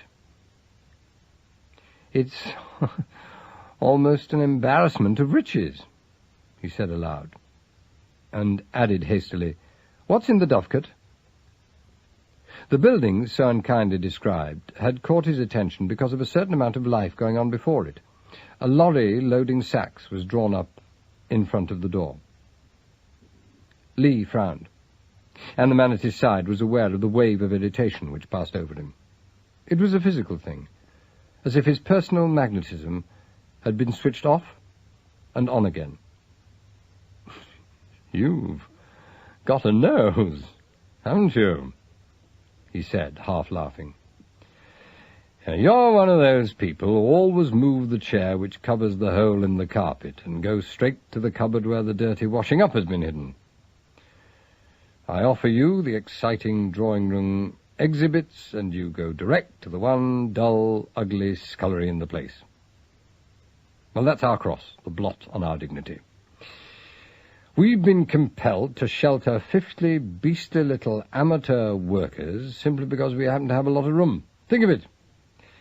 In that sacred building, Richardson perfected his adding machine, and now 100 little girls who can hardly write are addressing envelopes there for the Ministry of Health. As if there weren't 5 million other places in England that would do quite as well. I tell you, I have them shepherded in and out by a police matron and a stalwart corps of commissionaires. You like to come and look at them? Not very much, said Campion. They'd reached the building by this time, and through the long windows he could see rows of bent heads and piles of government envelopes. It looked dull work, but in his present mood, highly preferable to his own, and he envied them. As they skirted the lorry, a woman with untidy white hair came out of the arched doorway. She was faintly familiar, and he recognized her at last as one of Aubrey's dinner guests of the night before. She was startled to see them, and came up with that half-hesitant, half-eager humility, which is more common in far younger women. "We're getting on very nicely, Mr. Aubrey," she said appealingly, and blushed. Campion was surprised. Missing on 4 out of 5 cylinders though he was, he could still recognize those symptoms when he saw them, and she was not that kind of woman. A great many ladies who are old enough to know better frequently become hopelessly infatuated with brilliant middle-aged bachelors, but they're seldom of the experienced, intelligent type of gentlewoman which he saw before him. He recollected that she'd been very interested in Amanda the last time he'd seen her. He glanced at Aubrey to find him frigid. "Splendid, Mrs. Erickson," he said briefly, and passed on, leaving a flavour of distaste in the air. "Patriotic voluntary work," he murmured under his breath to Campion, as they turned the corner. "Intense stuff." "She looked intelligent," said Campion, and Lee considered the matter. "Oh, yes, she is," he agreed brightly. "She's a widow of the late holder of one of the master's minor offices, and quite a power in the town. You're very well read, you know. Nice, educated, but emotionally unstable, I fancy. Now, this is Butcher's domain, which I take it is your main interest." "I say, I do admire your magnificent reticence, Campion. It's impressive." The final observation was made impulsively, and as if he meant it. Campion said nothing, and hoped that his silence might pass for modest appreciation. There was a dull throbbing in the back of his head, and he began to wonder if his vision was not a little deceptive. All the colours in the bright sunlight tended to blur together dangerously. He took hold of himself again. This was hopeless. There was something to be done, and as far as he could gather, only himself to do it. It was a fine thing if he was going to fall down on it through a goddamn silly bang on the head. It was a longish walk to the square concrete tower at the far end of the Institute grounds, and when they reached it, their inspection was not illuminating. Butcher himself turned out to be a cheerful youngster with the face of a ploughboy and thick pebbled glasses. He had a youthful respect for Aubrey, whom he clearly admired, and was pleased to show his laboratories and the workshops. "Now, these are the best of the bunch," he said, diving into a rough cupboard at the corner of the main room on the ground floor, which had been deserted and open to the path as they came up. "I keep them in their racks because they really are pretty sensational. We call them phoenix eggs. Don't drop it, old man, will you? It's quite safe, unless you dig that pin out, of course. But it's as well not to bounce it about, because it's only specimen, and you never know." Campion looked down at the metal egg so suddenly thrust into his hand. It was a little larger than a hen's, and unexpectedly light. Butcher was fondling another, fitting it lovingly into the hollow under his thumb. "It's important to be able to chuck it a decent distance," he explained. "It's pretty powerful. The blast is colossal, and they even make quite a crater. It's wonderful, really. You can make almost any building look silly with only one of these. It's the Anderton variety of liquid air. But we've improved on it, or at least we've utilized every aspect of it. I could hit that old museum over there with this, and after the balloon had gone up, oh boy, you wouldn't know it. This is refined warfare, that's what this is." He retrieved Campion's specimen, juggled with the 2 of them absently, and replaced them in their nests. "They're putting up the machines for these now," he said. "I've got some nice little aero models coming along in the basement, but we're still working on the detonators. Anything else in particular you'd like to see?" No, I won't keep you from your work. You've given me more than 15 minutes already." The young man's expression didn't change, and Campion shook hands and turned away. A sixth sense, or rather that mysterious body-mind which so often seems to take charge when one's normal brain goes back on one, was looking after him. His reserve and non-committal tone were far more impressive than any show of appreciation could ever have been. And young Butcher retired to his underground laboratory, wondering if the authorities really put quite the trust in him which their behaviour so far had caused him to suspect. It was Campion who led Aubrey out into the sun again. He had listened to a quantity of technical detail from Butcher, all of which might be important to an enemy, but was not so to him. Whatever Butcher knew was also known already, presumably by the War Office, and was therefore none of Campion's business. What he must be looking for was something which was hitherto unknown to them. 15. He must keep his mind clear and hang on to that. 15. That was still his only definite clue. 15, and the people who knew what it meant. Butcher was evidently not one of them, but there was someone else who was. As he raised his eyes and looked down the narrow concrete path which ran like a chalk line across the green turf, he saw the man he was thinking about. He appeared so quickly that it was difficult to say whether thought or vision came first. His jaunty roundness was recognizable at a tremendous distance, and he came bouncing along towards them without haste. Chapter 10. "That fellow Pine," said Campion. "Really?" Aubrey's distinctive face clouded. "Oh, what on earth is the man doing wandering around here alone like this?" "They've let him in to look for me, I suppose." "No, they mustn't do that, as they very well know. He's talked his way in, you see. How extraordinary these fellows are. I'm quite prepared to like him, but he mustn't make himself a nuisance. I loathe having to tell a man to clear out." "Who is he?" "Pine? Oh, well, rather an interesting bird. Remarkably intelligent in his own way, probably dishonest. Works like a fiend." Lee had dropped into his objective mood again. His remarks were quite free from affectation, and he spoke with the judicial simplicity of an admittedly superior being. "He's evacuated his office down here. It's an amusing little organization, and he makes a very good thing out of it. He calls it Surveys Limited.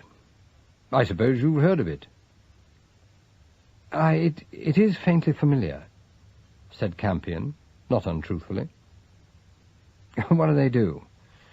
Arrange one's life for one?" Lee laughed. "Only in part," he murmured. "No, they're an advice and information bureau. If you want to build a factory or start up a business in an unknown locality, they'll get out all the dope on the place for you. They're remarkably thorough. Well, apart from the usual stuff, they tabulate the most intimate details, including some very shrewd work on public opinion and estimates of local wealth. In fact, they'll sound every possible depth for you in the strictest confidence. Pine told me once that he had 10,000 agents all over England. Well, that probably means that he's employed about half that number at some time or other during his career. I imagine any man to whom he's ever given 5 bob for personal views on local conditions is included in the aggregate, but still, to do him justice, he does seem to get the commissions. Well, mildly entertaining?" Campion nodded briefly. He was not in the condition to be mildly entertained, and Pine was almost upon them. By morning light he didn't look quite so amiable and easy-going. At first Campion was inclined to blame his own unreliable observation on the night before for the change, but as soon as the newcomer began to speak he wasn't so sure. Pine was still hearty, but now there was suppressed anxiety and a touch of antagonism there as well. He greeted them without preliminaries. "Well, any developments?" he demanded as soon as he was within speaking distance. In which direction? Campion was relieved to find that his own powers of controlling both his face and his voice were considerable. Well, I mean, what about last night? What about Anscombe? Pine was keyed up, and his round eyes were as shifty and inquisitive as sparrows. A thin trickle of fear dribbled down Campion's spine.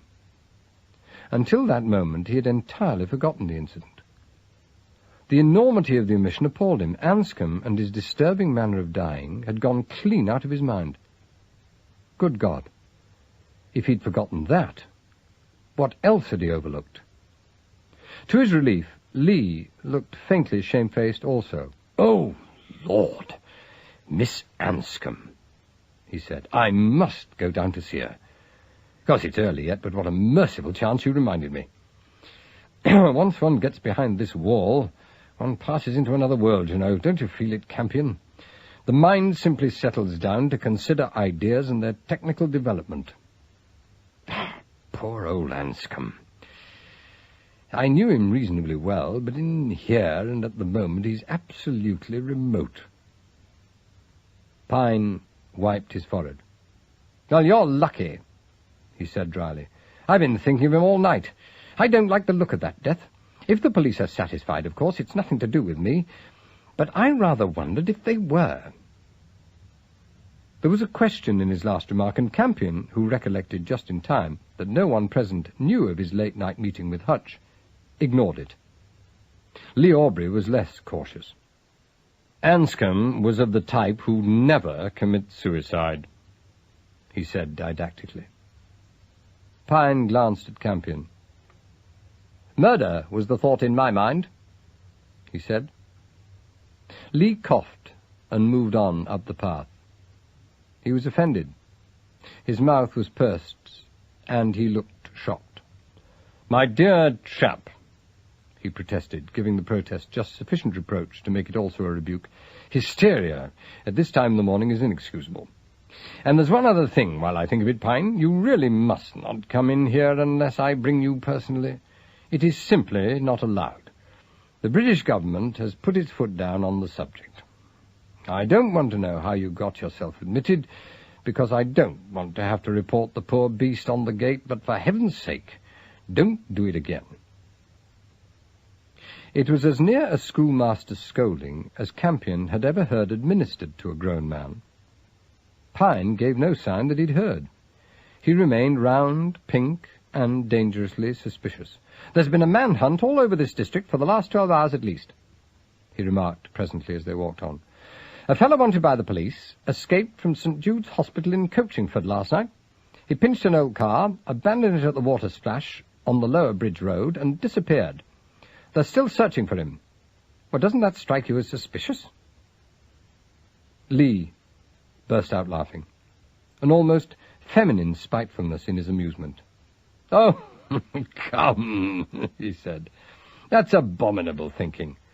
Some wretched man is escaping from the police, and therefore it's only natural to suppose that the first thing he does is sneak into a garden and murder old Anscombe, who happened to be there. It's childish, Pine. It won't wash. You're upset, my dear chap. That obtrusive stomach of yours is out of order." The little fat man jerked in his belly, but his eyes didn't lose their alarming shrewdness. "I was thinking, Campion," he began. "You must have come over from Coachingford about the right time. You didn't see anything of this man, did you?" "No," said Campion. His tone was mild, he noticed. Lee sighed with exasperation. "My good Pine," he said, taking the other man's arm with weary familiarity, which had in it the very essence of condescension. "You're making an unholy ass of yourself, you know." "I don't believe I am, Aubrey." "Then you must take my word for it." Lee was smiling dangerously. "Campion is personally known to me, and I give you my word that A, he gave no lift to any escaping suspect, and B, that suspect did not reward him by bumping off poor old Anscombe in his own front yard. Moreover, that suggestion is ridiculous, it's absurd, it's mad, it's nuts. Forget it, and let the police do their own chores. Pine allowed himself to be led out of the Institute gates and across the turf towards the house. If Aubrey was offending him, he didn't show it. "Well, I don't know Mr. Campion well. If you do, I've nothing more to say," he remarked at last, in a perfectly unruffled tone. "But have you read the description of the man the police are looking for?" "No, I haven't. I don't think I want to, particularly." "Well, I found it interesting." Pine's placid obstinacy was insuppressible. "The man they want is 35 years old and 6'2" high. He has a pale face and sleek blonde hair, and his chief characteristics are that he's very thin and yet powerful." He paused, and when no one spoke, added ingenuously, "When last seen, he was wearing fireman's oilskins." Lee crowed with delight. "And the brass helmet as well," he demanded. "This is lovely. Pine, my poor friend, you're giving me an enormous amount of innocent pleasure. Do go on. I wouldn't stop you for the world." The plump man turned to Campion. "What do you think?" he inquired. Campion appeared to give the matter serious consideration. They had reached the ridge of high ground and were now sauntering down towards the poplar trees. He had his hands in his pockets, and they were clenched so that the nails dug into his palms. His heart was thudding in his side, and before the dark curtain hung across his mind, his conscious thoughts were as chaotic and useless as those behind it were lost. He was dithering, and that fact frightened him more than this dangerous little man's question. "What name would you put to that description?" Pine persisted. He was waiting for an answer. He was waiting for an answer. He was waiting for an answer. A minute had gone by, a whole minute. A minute, perhaps another minute. Campion could not think. Good God, he could not think! This was horrible, terrifying. He could not think. The machinery for thinking had broken down. He was helpless, lost, at the mercy of this dreadful little creature with the cruel, predatory eyes of a bird. What name? What name? What name? "Oh, almost any, I should say," he murmured, unaware that he sounded more bored than anything else. "John Smith, Albert Campion, Weaver B." There was complete silence. It lasted so long that he was able to drag himself out of his floundering panic and glance round before anyone spoke. Lee Aubrey was mooching along with his shoulders hunched under his sleek, almost foppishly cut jacket. He was clearly embarrassed by the personal turn which the conversation had taken. The ridiculous name, which had slipped out so dangerously, had not registered upon him. But with Pine, it was very different. For the first time his shining composure was destroyed. He had changed colour, and his eyes were no longer merely suspicious. He turned his head and looked the other man full in the face. "I've obviously made an idiotic mistake, Mr. Campion," he said. "That scene last night unnerved me a bit, I expect. Now, you and I ought to have a little talk sometime. Why don't you come down to my office? I think you'd be interested in it. We might have a spot of lunch together in the town." "Now, that's an idea," Lee cut in before Campion could reply. He spoke with the hearty relief of the host who thinks he sees a way of amusing the temporarily unwanted guest. "That business of his will entertain you, Campion. I find it fascinating. Pine's a most amusing beggar when he's not being melodramatic or playing detectives." Campion was silent. He had no illusions whatever about Pine. The man was on the right track and knew it. It was a tight corner. Delay at this point was the one thing he knew would be fatal, and delay there certainly would be once the county police discovered in him the particular man for whom they were scouring the country.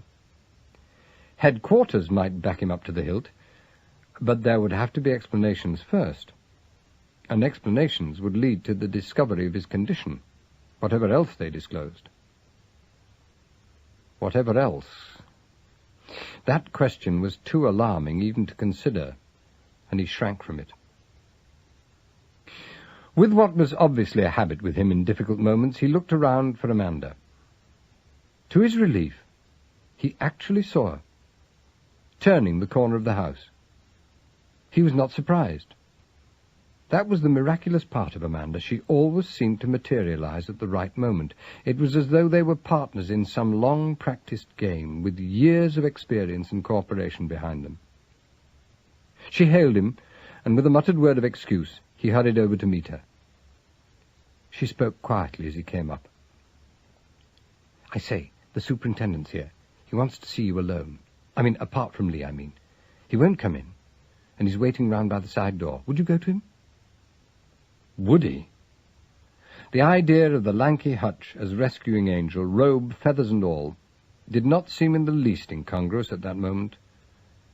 "Oh, bless you," he said, so fervently that her brown eyes widened. "Sticky?" she inquired under her breath. "Not so hot, anyway," he admitted. "Stay with them, will you, my darling? Don't let Pine open his heart to Aubrey." He saw the faint flicker of astonishment in her expression, and was puzzled by it, until he realized that it was the heartfelt, grateful endearment which had surprised her. That was a revelation which brought him up with a jerk, and his sudden sense of desolation was not lightened by the conviction that he deserved it. He saw Hutch as soon as he turned into the yard. The plain-clothes man was sitting on the running board of a huge old Buick, and the sun shone down on the unexpectedly resplendent colours of his tweed suit. He rose as soon as Campion appeared and sauntered forward. "Hello!"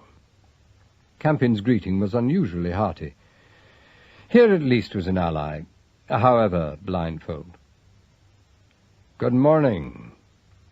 A guarded quality in the policeman's tone struck a warning note which set every nerve in his body on edge. "Can I have a few words with you, sir?" "Of course. Why not? Carry on." Campion felt he was talking too much and could not stop himself. "What's the excitement?" No excitement, sir. I'd just like you to take a look at this, if you will. We don't take any notice of these things as a rule, naturally, but in this case there are certain circumstances which made me think I'd bring it round to you." Campion glanced at the sheet of paper which was thrust into his hand. It bore a short typewritten message. "Dear Superintendent, when the Home Office issued you with instructions concerning Albert Campion, did they, by any chance, also send you a photograph? That's all. Think it over." There was no signature, and it was undated. Campion read it through twice. It was Pine, of course, probably written the night before, after his own idiotic slip, when he'd fallen into the little trap concerning their previous association in the U.S. The inference was obvious. Pine saw there was something fishy about him, and suspected him of impersonation. Impersonation of Albert Campion. That was pretty good. Pretty funny. He could soon put a stop to that, anyway. Could he, though? The new danger opened out like a morass in front of him. He gave back the sheet of paper with a steady hand, but his head was hurting intolerably, and he could feel the sweat on his forehead. "Well?" he inquired. Hutch produced another paper. This proved to be a police chit, which detailed, in the usual unenlightened phrases, the chief physical characteristics of the man who had escaped in fireman's oilskins from St. Jude's Hospital, Coachingford. Campion read them aloud. "Well," he said again. The throbbing in the crown of his skull had turned to shooting pains of excruciating violence, and the outlines of the superintendent's jaunty figure were shimmering as though in a heat haze. Hutch looked up. His eyes were searching, and he took a long time to make up his mind to speak. "I haven't got a warrant, of course," he said at last. "So, I'd like to ask a favour of you. May I go over your room, sir? Just satisfy my own curiosity. Well, to put it frankly, sir, when I was getting you to bed last night, I noticed the old room reeked of oilskins. Now, I can't get that out of my head." Campion laughed aloud. It was not a very convincing sound, but at least it was spontaneous. "Search with pleasure," he said. "Search the whole house. I'll square you with Aubrey. How long have you been in the police, Hutch?" 28 years and 2 months, sir." "Have you?" The implied criticism, as from a superior officer, had its effect. Campion felt rather than saw the man waver. He laughed again, and with better humour. "You trot along and set your mind at rest," he said. "If you find the uniform, bring it to me. I'd like to see myself in fireman's rig.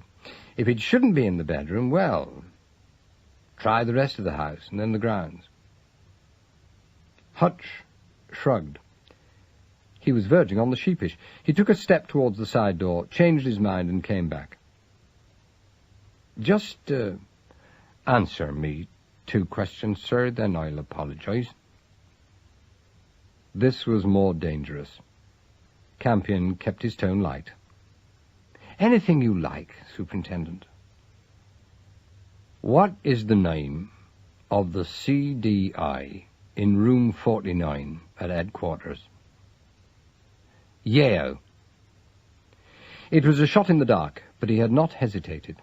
The name had been dragged up out of his mind as he forced himself to hear again the small voice on the telephone the night before. Hutch stood looking at him oddly. There was no way of telling whether he had succeeded or failed. "And the second?" Campion took the bold line. To pause, he felt, might be fatal, and whatever happened, he could not be held up now. Hutch moistened his lips and lowered his voice. "What is your own SS number, sir?" Campion smiled. He had no idea. No idea in the world. "At the moment, I rather fancy it's 15, he said, and laughed. He saw that he'd blundered badly. He saw the consternation slowly dawning on Hutch's pleasant face, as the enormity of the situation dawned on him, since it included his own inexcusable deception, and the incredible indiscretion he'd committed in taking an unauthorized person on the visit of the evening before. Campion saw the next move, imminent and inescapable. He saw himself detained, held up helpless while the vital hours raced by. His tormented mind shuddered. It was as though the dark curtain became for a moment an open Venetian blind. It rattled, flickered, and was shut again. He hit out. His fist possessed a cunning he did not anticipate. It was a beautiful, expert's glow, which rippled from his left shoulder with the entire weight of his body behind it. Hutch, who was still reeling under the nervous shock, was taken completely unawares. He went down like a tree, the silly expression of astonishment still on his face. Campion didn't look at him. He was not aware of him. From that instant he moved automatically. He stepped into the Buick, trod on the accelerator, which was also the starter, and leant back. The car bounced in the air, and he took the drive at 60. At the gates he turned to the left, as if he knew exactly what he was doing, and drove with uncanny precision and great speed through the town, under the lowering nag, over the small mill bridge, and on through twisting country roads, all without any hesitation or any conscious thought. His mind was a peaceful blank. Never afterwards had he any recollection of the journey. He travelled as migrating birds seem to travel, with blind knowledge. The brain behind the curtain was in charge, and the conscious man might well have been in an hypnotic trance. From first to last, he was peculiarly dexterous. He entered the big industrial town of Coachingford by the Roman road and negotiated the bypass circus without difficulty. One or two policemen saluted the car with its small priority notice in the corner of the windscreen.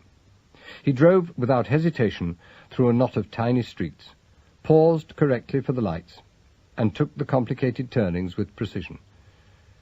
At an open garage in a dizzy square he slowed, drove the car into a shelter, and climbed out. He did not feel his feet on the pavement and did not wait for his check. Moving with the unhesitating singleness of purpose which renders a man so natural that he is next best to invisible, he crossed the road, turned down an alley, came out of it into a busy but impoverished street, and pressed on until he paused before a small and dirty shop which possessed a row of empty display boards outside and a dreary collection of cigarettes and dusty sweets in the window. He glanced up and down the road, and then went inside. The cold darkness of the shop, with its characteristic smell of printer's ink and tobacco, brought him suddenly out of his state of somnambulism. He stopped dead, and stood, staring about him with startled eyes. He had no idea where he was, nor how or why he had come. A grey face peered at him from behind the back of the counter, and the two men remained looking at one another in mutual doubt. The shopkeeper, who was old and thin and ineffectual, seemed quite as bewildered to see his visitor as Campion was to see him. After the first shock of returning intelligence, Campion grew afraid. He was a man not used to fear in any form, and its deep, cold fingers gripped his stomach paralyzingly. The shopkeeper cleared his throat nervously and came edging round the counter. Now you want the boss," he said. "Come inside." Campion moved forward unsteadily, and the other man raised a greasy flap in the counter. The back of the shop was very small and dark, and the two panels of frosted glass in the door which the old man indicated looked like some bright avenue of escape. Campion all but charged them, hurling himself into the room within, while the shopkeeper drew the door silently behind him.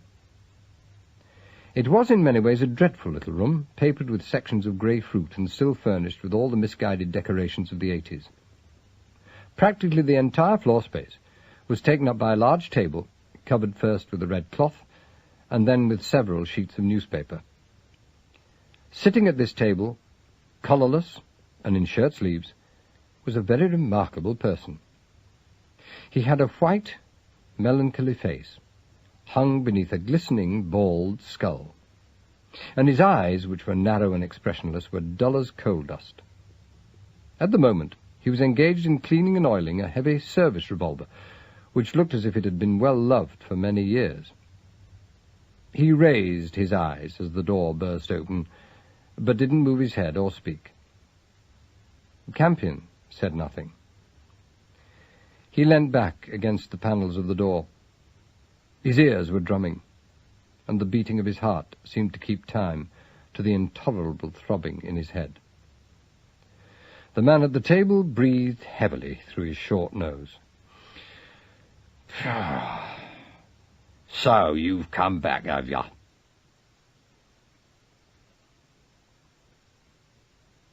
Chapter 11.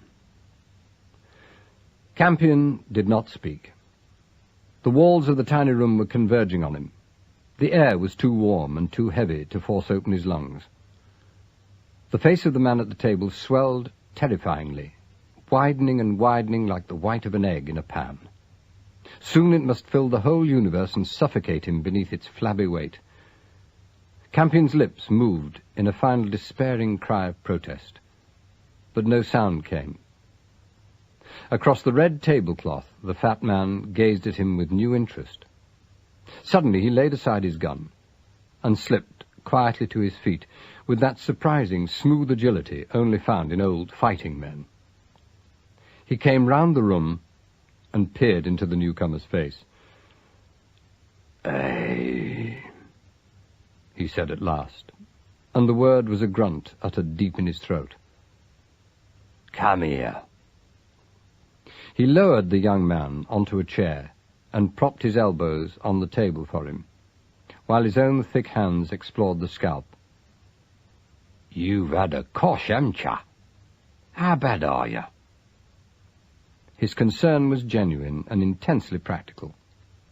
He was also very gentle without being in the least soft. It was like being delivered into the hands of some gargantuan Roman matron or perhaps a friendly female bear. "Answer up," he commanded, prodding the nape of Campion's neck with a padded forefinger. The injured man drew away from him wearily. "Who the hell are you?" he murmured, with just sufficient interest to drive home the genuineness of the inquiry. "God almighty!" The exclamation was no expletive, but a direct and pious appeal to the deity. The fat man plumped himself down on a chair and seized Campion's shoulders. His little black eyes were circular, and a fine sprinkling of sweat appeared on his heavy face. "Are you kidding? This isn't the ruddy time to play the goat, you know." Campion let his head roll forward. The pain of movement was almost welcome, since it cut through the dreadful, breathless sense of weight which was stifling him. "Do you know who you are yourself?" There was a tremor in the thick voice so near his ear. "Campion. It's written in my suit." "Lummy." There was a brief pause while the older man assimilated the salient facts. Then he took command. "Come on," he said. "Get your collar off and lie down. Don't try to use your head. It's no good to you for a bit. You're all right, you're at home. Don't start thinking. You're with your own. Got that? With your own.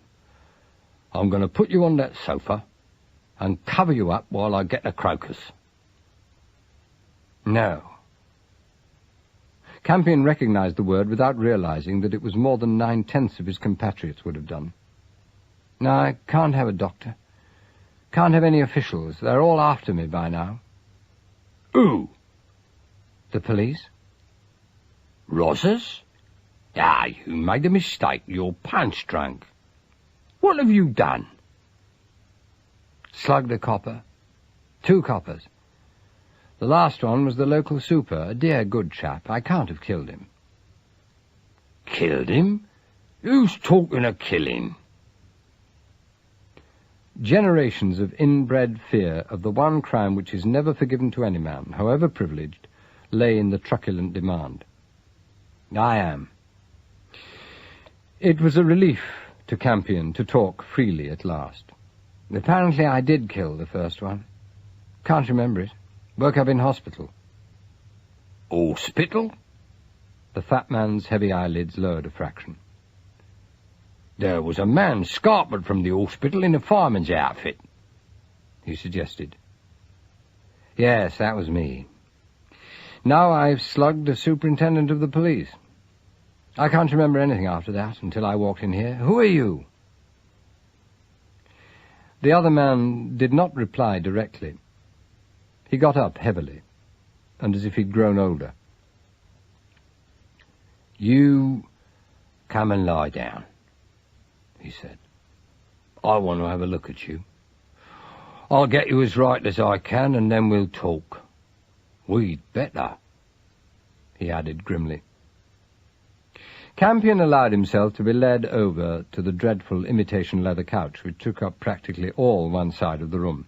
But the moment his head touched the clammy seat, he struggled into a sitting position again. No time," he said, unaware that the words were slurred.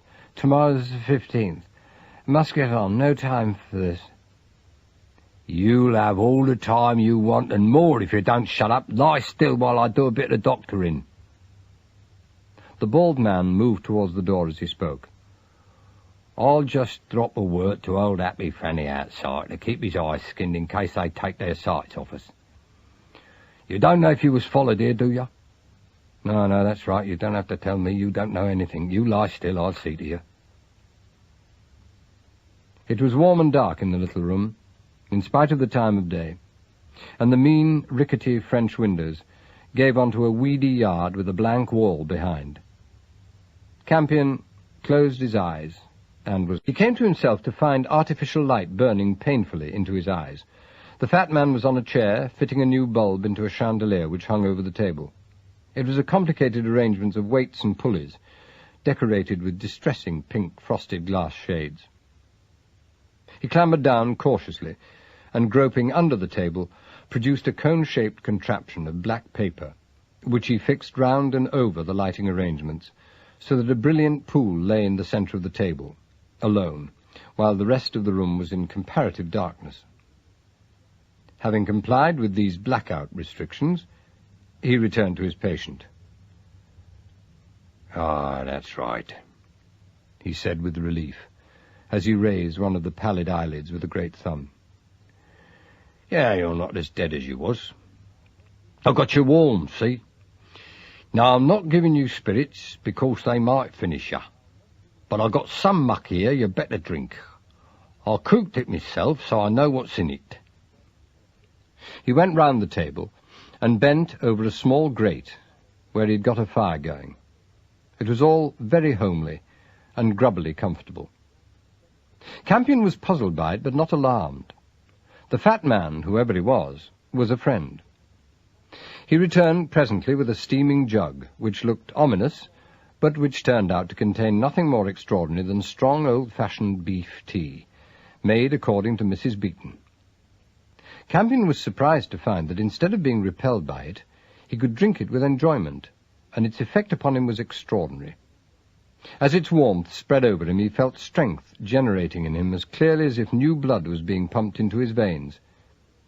It occurred to him that he had not eaten properly for a very long time. His head felt clearer, too. That was a mercy. Everything which had happened recently stood out in his mind with stereoscopic vividness. The curtain was still there, though, heavy and dark as ever, with the great nagging worry lurking just behind it. The other man took away the jug and hitched himself on the edge of the table. "Now," he said, "you and me has got to have a talk. You think you slugged the big cop, don't you? A super. Ah, sure are you?" "I'm certain of it. He was just getting on to me, and I saw delay ahead and no way out of it, so I let him have it and bunked. I can't remember anything after that. But there's no time for talk now. How long have I been asleep?" "What was the cop's name?" "Hutch. Superintendent Hutch. A delightful bloke. He wanted my number." "And, you didn't know it?" No." "I see." He seemed more resigned than shocked. "Well, they ain't here yet, that's one thing. Old Fanny in the shop is a good lookout. Lucky we kept this place so dark. This'll take a bit of getting away with. Do you remember anything at all before you got your cosh?" No, nothing. That is, well, I remember odd things, like people's names. And I remember the one thing, of course. I remember 15. 15? The little black eyes were suspicious. "Well, that's more than I do. That's something you never told me." "Oh, my God." Campion turned his face to the wall. It was back again, the damnable frustration dream motive. He felt like a man in a stone maze. "Now, don't excite yourself or you'll go under again." His ally became the nurse once more. "Keep what little bit of common you have got, for pity's sake. I've seen some of this sort of thing in my time, and I know what it's like. You got no bones broke, and your eyes are reacting all right. You've just forgot, that's all. There's nothing to get the serious wind up about in that. Now, am I right? You feel as you do sometimes when you first wake up in the morning in a strange bed, just for a minute. You've got a hold of yourself all right, but you don't know where you are nor what's gone on before. You're like a man living in that minute, aren't you? This somewhat homely description was so apt that Campion turned to stare at his questioner. The stranger's white face was very grave, and his eyes were intelligent. He nodded. Yes, he said. That's just what I am like. His questioner's reaction was not entirely comforting.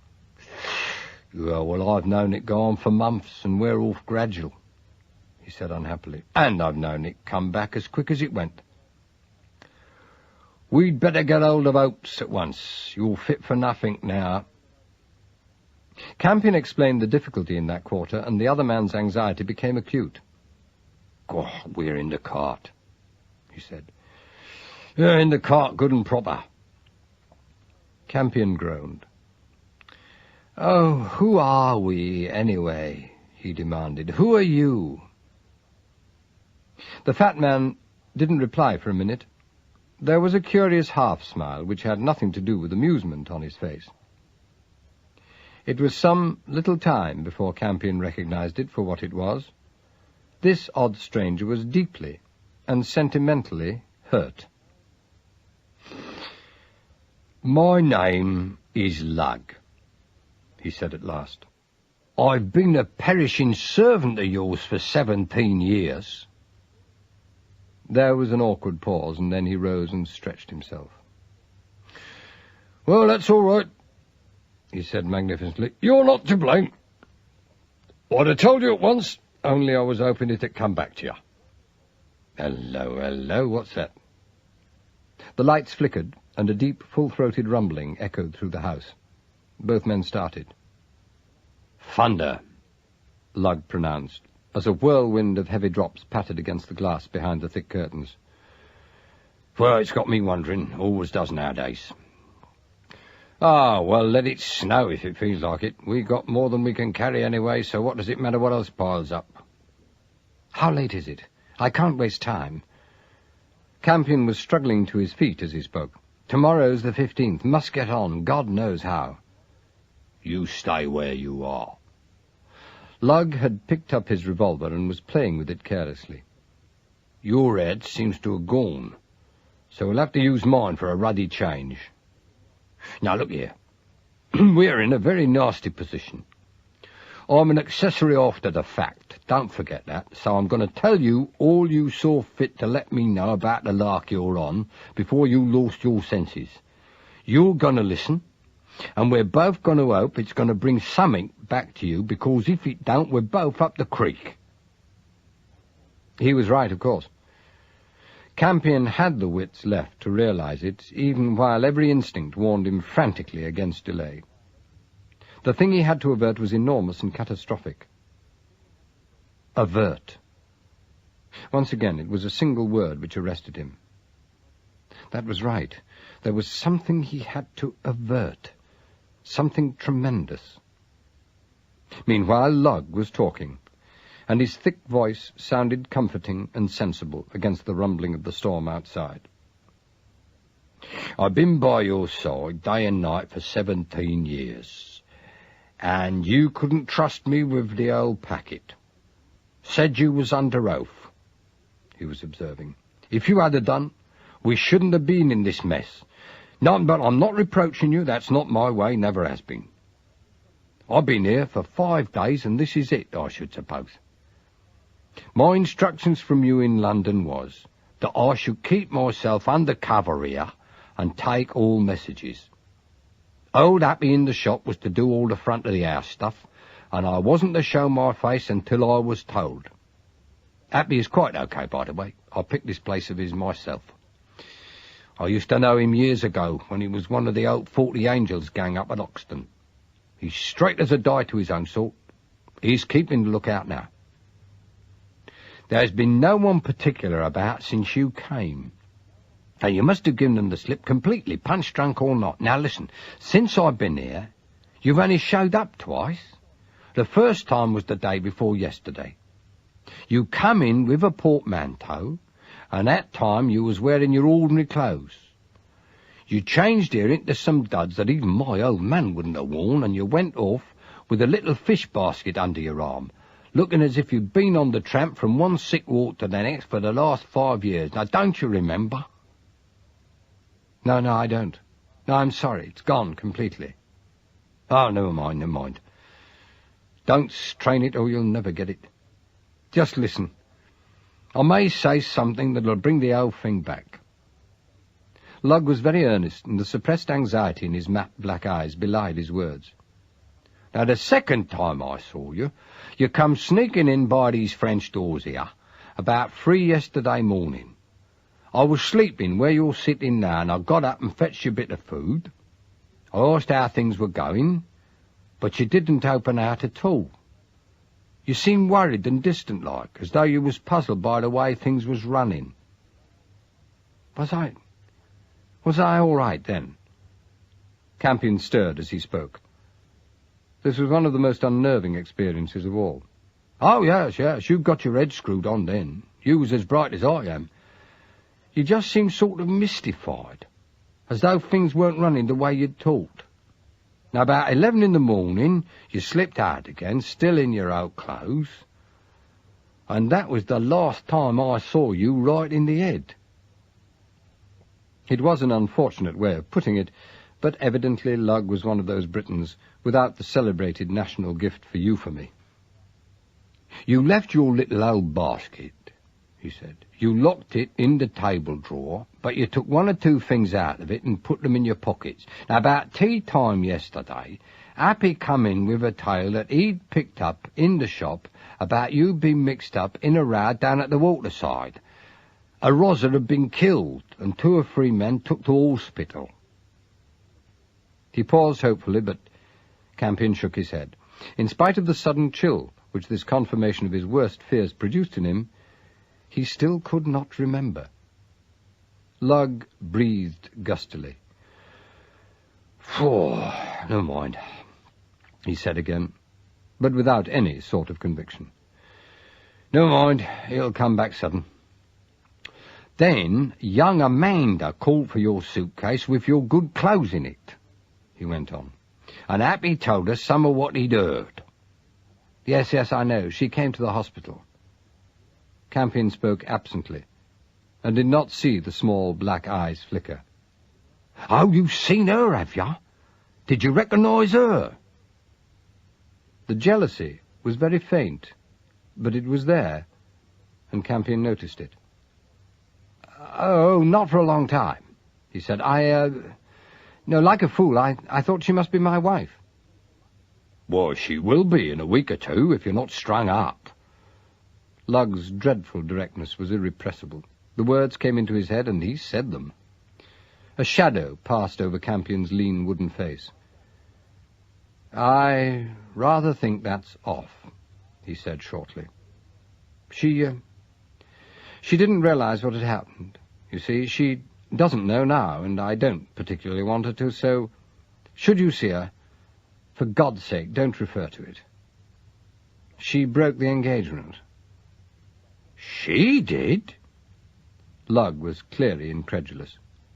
Why? Has she seen someone else? Campion writhed. The discussion was distasteful, and also, he discovered, quite unbearable. Ah, Amanda, oh, my blessed smiling sweet, oh, sensible, clear-eyed, unembarrassed beloved. Oh, dear God Almighty, what is to happen to me without you? Lugg took his silence for consent, apparently, for he pursed his mouth and jerked his head with resigned regret. Well, I see that coming, he remarked brutally. It was your fault for mucking about. Courting a woman's like cooking something. There comes a time when it's done. After that, you had ought to eat it. If you don't, you keep it simmering on the side, so to speak, well, you're apt to forget it. And when you do come to look for it, all the goodness is gone away, and you're left with nothing but a bit of skin. And it annoys the young woman, too. It doesn't do her any good. He paused and glanced at the other man's face. Sorry, cock, he said abruptly. Campion said nothing. Outside, the storm was working itself up into a fury, and the rain hissed and spat against the windows like a host of serpents. Avert something tremendous. The command blazed at him suddenly, wrenching him out of his small private hell. Hurry, hurry, think, pull yourself together. Get on with it. Where's the basket?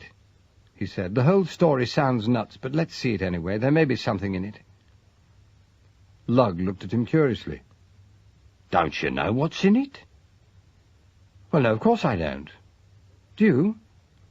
Well, I had a look naturally. I'm human. The lock on the drawer could be turned with a bent pin. Oh, no, all right, what's in it? I didn't touch anything, of course, he said, taking up a piece of wire which he kept conveniently on the mantelshelf. It got me wondering, though. He squatted down and poked at the lock.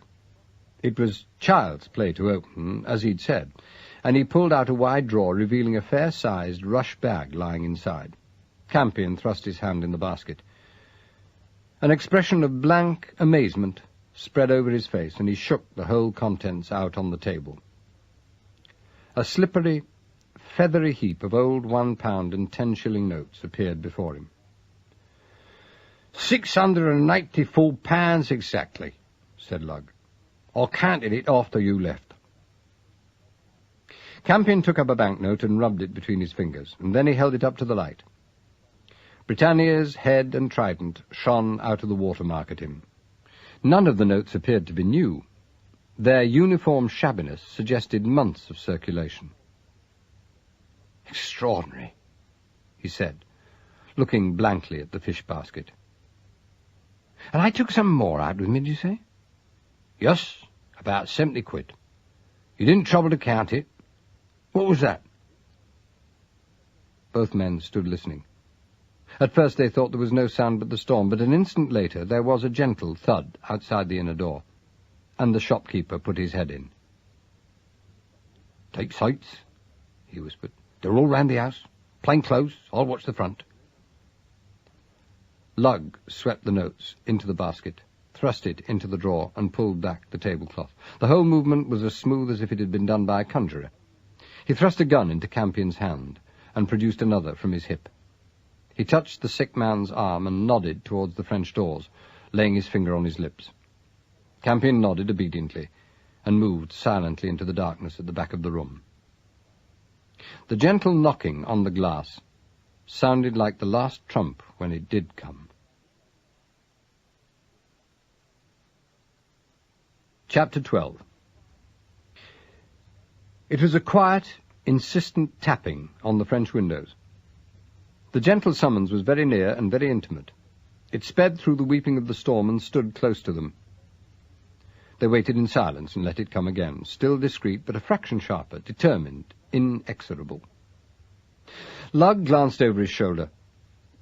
Campion was well in the shadow, so he picked up his gun and advanced towards the window with all the easy confidence of an innocent householder expecting a visit from the police.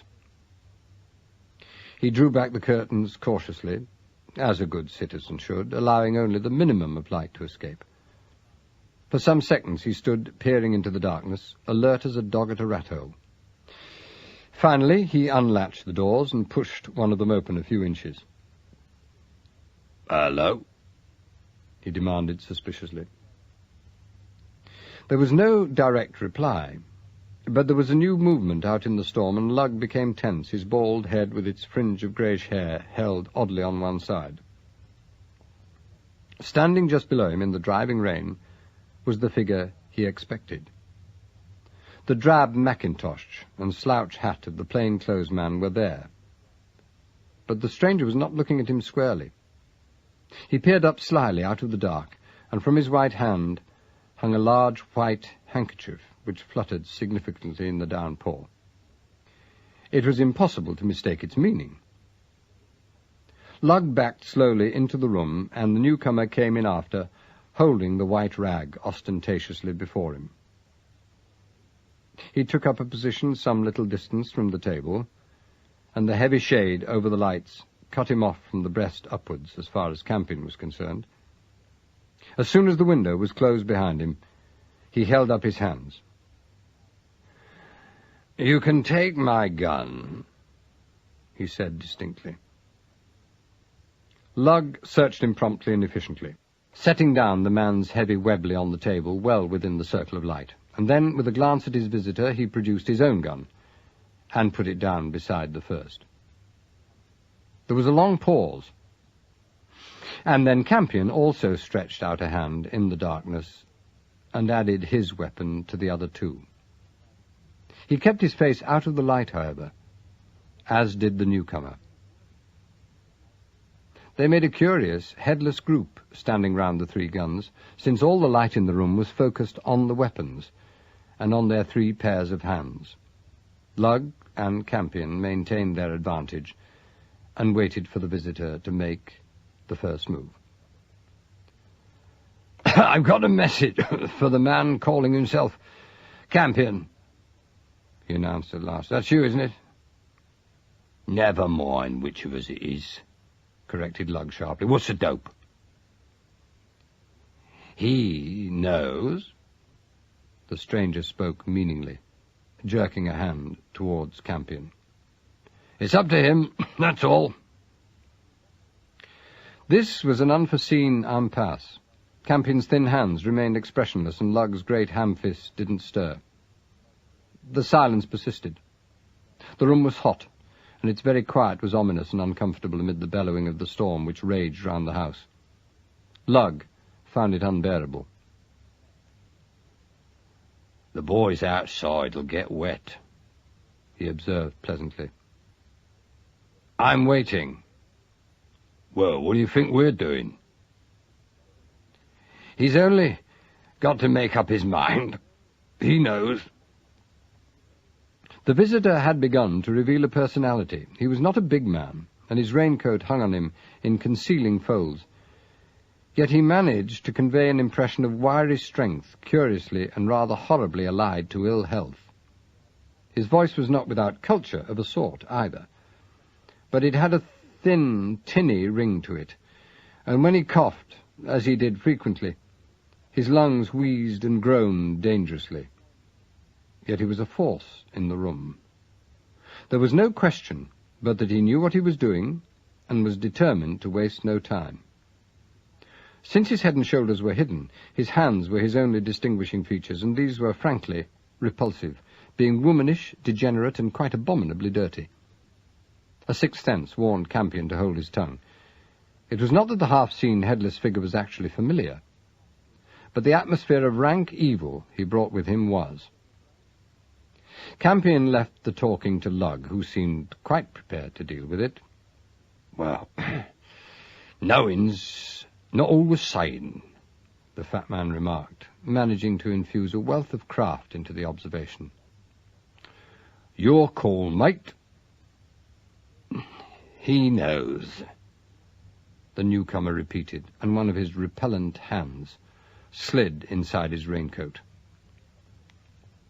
The two others had their guns up off the table like one man. They waited, the two weapons levelled and the two barrels gleaming dully in the circle of light. The visitor did not waver or hesitate. He went on with what he was doing smoothly. He seemed to have considerable experience of guns. His hand came out of his coat with something in it. He laid his offering on the red tablecloth, and they all looked at it. It was a thick packet of old banknotes secured with a rubber band. $2.50, he said, "and we ask no questions." Lugg laughed. It was a genuine expression of surprised amusement and was entirely convincing. The newcomer was standing very still. Campion could feel him trying to pierce the shadow which shrouded both their heads. He made no movement himself and kept his gun steady. Once again the dirty hand crept inside the sodden coat, and presently another packet lay on top of the first. Once more the silence became suffocating. The performance was very slow, definitely sinister, and of course, in the circumstances, entirely fantastic. "Chicken feed," said Lugg thickly. And a third packet of notes appeared on the table, and finally a fourth. "That's the limit," said the stranger at last. Take it or leave it. Suit yourself. And supposing it's a deal?" Lugg was showing more finesse in an impossible situation than Campion would have expected from him. "He quits his racket and gets out." "Where to?" "London." "Hell. Anywhere. We're not fussy." Campion's condition was making him slow-witted. It had taken him some minutes to realize that he was not dealing with the police as he had expected. This man on the other side of the table, whose face he could not see, represented a new element in a complicated and terrifying predicament. He represented the element which until now had been maddeningly elusive.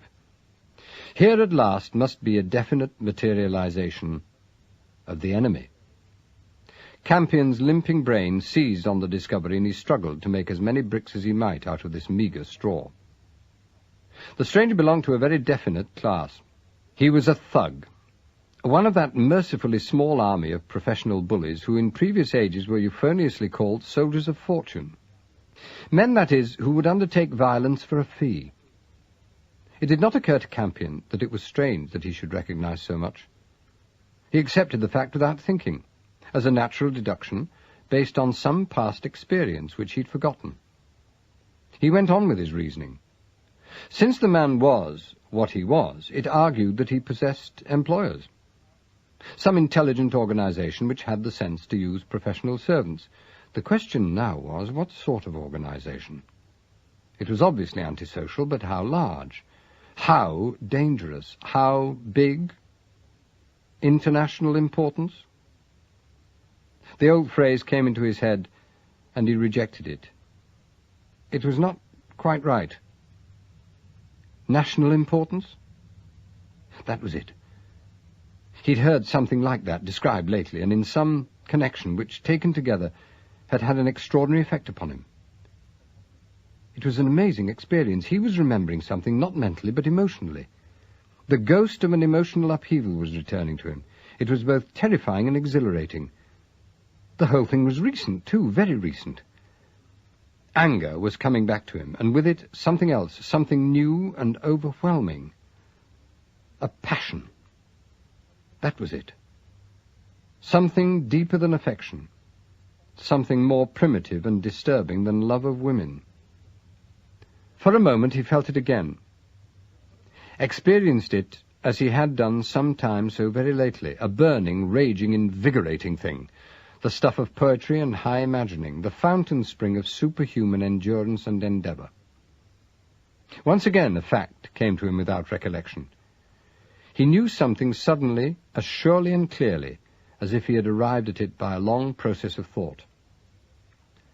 He belonged to a post-war generation, that particular generation which was too young for one war, and most prematurely too old for the next.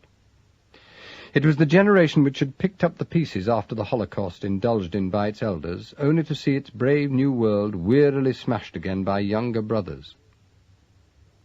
His was the age which had never known illusion, the grimly humorous generation which from childhood had both expected and experienced the seamier side. Yet now, recently, sometime very lately, so near in time that the tingle of surprise still lingered, something new had appeared on his emotional horizon. It had been something which so far he'd entirely lacked, and which had been born to him miraculously late in his life. He saw it for what it was. It was a faith, a spiritual and romantic faith. It had been there always, of course, disguised as a rejected illusion, and must have lain there for years, like a girl growing to maturity in her sleep. Now it was awake, all right, and recognizable. A deep and lovely passion for his home, his soil, his blessed England, his principles, his breed, his Amanda, and Amanda's future children. That was the force which was driving him. That was the fire which was crowding him on through and over the obscene obstacle of his own unnatural weakness. He glanced towards the man with the filthy hands. This, then, this professional crook, this must be a hair on the hide of the enemy, and, like the zoologist, from this one hair he must somehow reconstruct a whole beast. For God's sake, what organization was he up against, and what particular machination was it engaged upon now? He pulled himself up, despair facing him. He was annihilatingly helpless. He knew so horribly little, even about himself. For instance, what sort of man was he? If this enemy, which was shrewd enough in all conscience, should so confidently expect to be able to bribe him. A possible explanation of that final question occurred to him. It was so absurd and yet so likely that he laughed outright. Bending forward suddenly, he allowed the full light from the chandelier to fall upon his face. It succeeded. Miraculously, the outside chance came home, proving him right beyond all question. The effect on the man was immediate and sensational. He drew in a gulping breath, and there was a faint rattle from the dreadful lungs. "Campion!" he ejaculated in a thin voice. "Campion! You are Campion!" He dived forward to snatch up his gun, but Lugg was before him, bringing down his own revolver across the grimy wrist as it shot out over the cloth. It was a tremendous blow, which might well have cracked the bone, and the sound it made was one of those ruthless noises which are inexplicably shocking in themselves. The man sobbed once, deep in his throat, with pain. And then, before either of the others realized what he was doing, he turned and rushed from them, leaving gun and money still on the table. He threw himself at the window and burst out into the storm, leaving the curtains bellying behind him as a gust of rain surged into the room. Lugg stood gaping after him. Presently he went over and closed the window. He swore steadily for some little time. "What do you know about that?" he said at last. "Dirty little tyke. He made me sit up the moment I saw him. Who's he working for?" Campion felt himself giggling. The money and the gun and the ridiculous mistake were all absurdities out of a nightmare. I think I know that," he said, recovering himself. "I'm sure only one person could come to the conclusion that I was impersonating myself. Who was that man? I never saw his face clearly." "That was no loss." Lugg was grimly amused. "I know him, and I'd like to know who he sold his mortgaged little soul to this time. You know him all right. That was Weaver B." He mistook Campion's blank expression for lack of recollection and hurried on to explain, all his old anxiety about the younger man's condition returning. "Now, you remember his brother better," he said coaxingly. "Weaver T.A. They was both in the army together one time, and they distinguished them like that, using the initials last. You remember 'em? I tell you who they was both working for when we struck 'em last. Simister. The man we kept calling Ali Baba. Now, doesn't that ring a bell? Weaver T.A. he wasn't the class this chap is. He hadn't the brains. No, he was killed with a Tommy gun when the Denver boys come over. This little sweet, Weaver B, went in for jam jars afterwards. He's a wizard with a petrol engine. If he's in this, there's something big going on in the car line. Does that bring anything home?" Campion thought of the fleet of trucks in the hidden garage under the crouching body of the nag, and he nodded. His brain was working feverishly. It was Pine again, of course. Pine was the man who had assumed that he was another crook trying to muscle in on a racket by impersonating Albert Campion. What about Pine, then?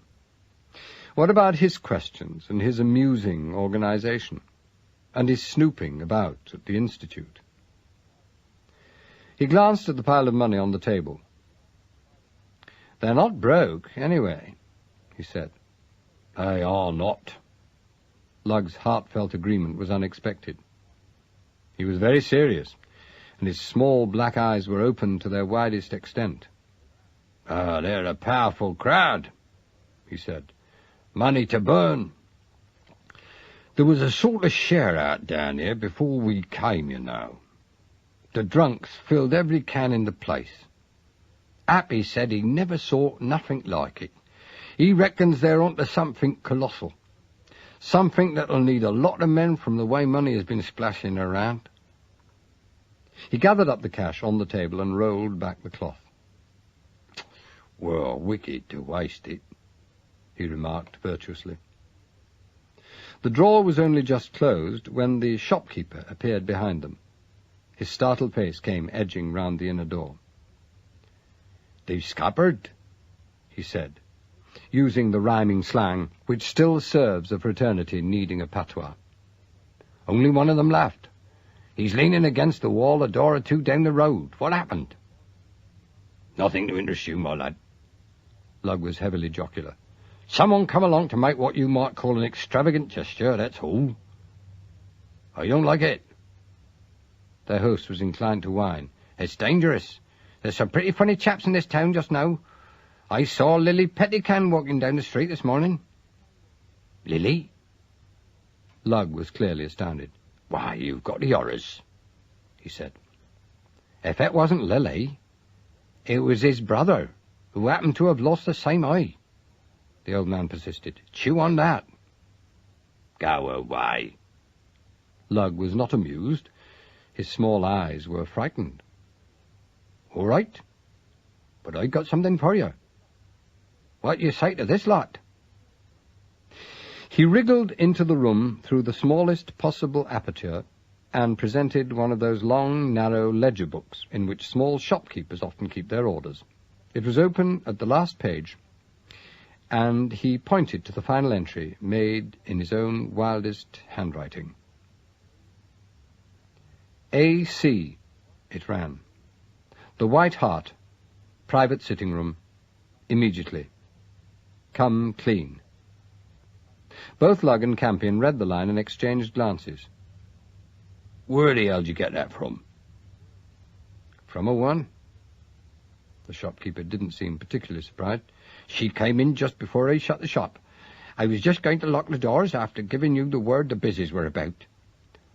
She was about 50, I suppose. Very respectable, you know. I ain't never seen her before. She came up to the counter and said could I get her Artsy's novels every week. I said I could, and I got out my book to take her name. When I was ready, she simply dictated that lot. Well, after I'd written it down, she said thank you very much and went out." "I see, that stands for you, doesn't it, Governor? Albert Campion, that's your name?" Lugg turned to his employer. He was completely startled. "But they was here," he said stupidly. "They didn't know you was AC then. Lummy, see what it means, see what it means. It's someone else, it's not them at all. Come clean, who the hell is it?" The little shopkeeper looked at his excited face and shook his head. "That's all I know, what I told you," he began.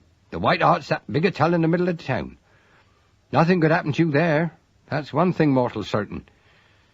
Can't even be a try-on. More people know you than you know people." "You're telling me," said Campion fervently. Chapter 13. "What are you going to do?" The inquiry crept into the almighty muddle of confused thoughts and emotions in Campion's tortured mind and opened out like a great question-mark-shaped hole of nothingness. He didn't answer because both men were looking at him confidently, and he saw that he should have no help from them in his decision. He was the boss still. They relied on him.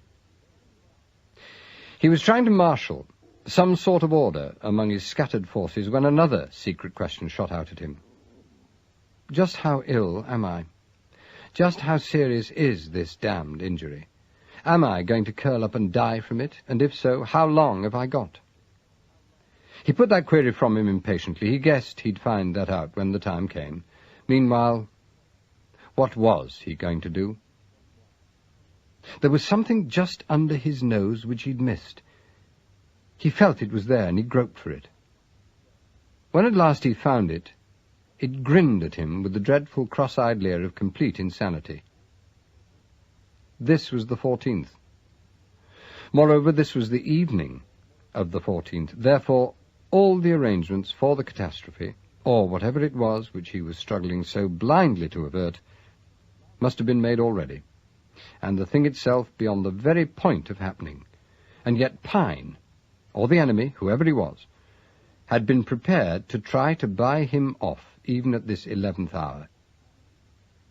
That argued that he was still dangerous to this unknown. How? What could he do now, this minute? What was there to do? He glanced at the remarkable message in the notebook, and then at the man who'd written it. The shopkeeper had come forward, and the light was on his face. It was not so much that sterling honesty shone from his eyes. It didn't. He looked shifty and disreputable. But he was also puzzled. The message clearly fascinated him. He had no idea what it meant, or from whom it came. He would like to have known. He, too, waited expectantly. "I'll go down there," said Campion. "I'll come with you." Lugg was shaking off his carpet slippers as he spoke. "Yeah, you'll be less noticeable if we go together." "I don't think so." Campion spoke frankly. If there is one human peculiarity which cannot be disguised, it is fat. A fat man is distinctive at any distance. Lugg could scarcely hope to pass anywhere unobserved. "There's a busy up the street, don't forget," said the shopkeeper. "How do you know it's a busy?" Lugg was tolerantly contemptuous. "'Cause I see his face, and I know him. He's been round here once or twice. The other lot went away, he didn't." This was important information. The police were the one body who, so far as Campion knew for a fact, had definite cause to want to lay hands on him. But if they had actually located him, it seemed highly peculiar that they shouldn't come in and get him. The probable explanation was, of course, that they had not located him, but were keeping an eye on one of the others in case they should try to contact him. "I'll take you past the busy," said the shopkeeper unexpectedly. "I got my own way out. I go first, you come behind. I'll lead you right to the White Hart. It's not easy to find if you don't know the town." "I'm to stay here?" Lugg inquired dubiously. "Yes," said the shopkeeper. Lugg looked at Campion silently. He was pathetic, and Campion could have murdered him. What right had he to lean like this, to sit childlike and helpless, relying on a superior intelligence, which, God help them all, was no longer there?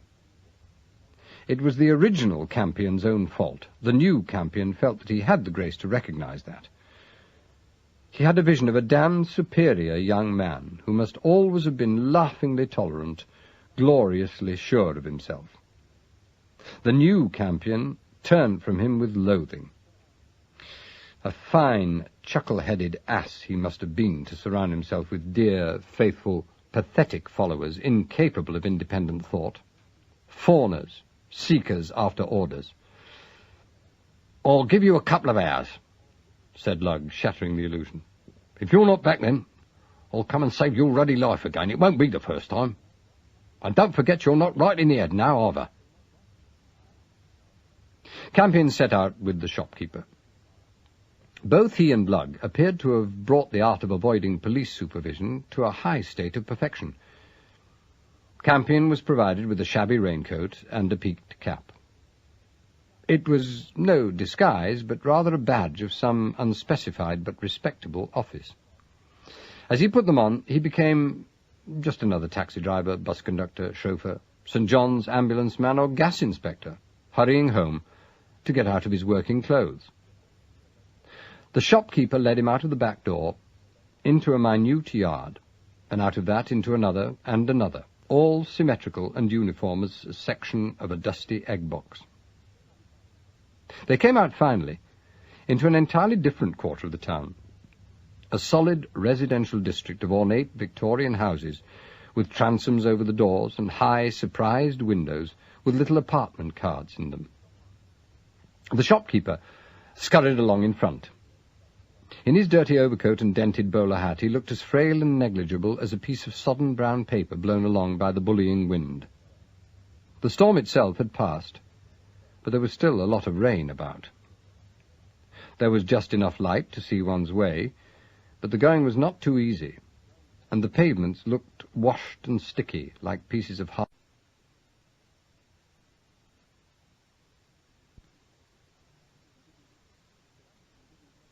Campion didn't notice the town. It took every ounce of concentration which he still possessed to follow the little wisp of a figure in front. His legs were heavy, and his head swam. He was so intent on the mere physical task that he didn't notice the carved portico of the White Hart until he was almost directly under the famous sign, and was so close to the doorway that he was forced to turn straight in through the light trap arranged over the double doors. He was walking quickly and stepped slap into a bright lounge full of people, most of whom turned and looked at him inquiringly. Every town in England has one hostelry like the White Hart. It is always a grand old inn where either Charles Dickens or Queen Elizabeth spent a night, and which modern motor traffic has made once more fashionable. In these ancient houses, rooms are knocked together, beams are uncovered, mighty fireplaces are filled with false logs, with red electric bulbs tucked under them, and in the rough-cast walls mock casements show painted musical comedy settings through their diamond panes. The food is usually good, the service appalling, and the atmosphere about as cosy and cliquey as the school hall on prize-giving day. Practically every man in the room was in khaki on this occasion. Campion, who had no recollection of ever having seen anything like it before, was completely bewildered.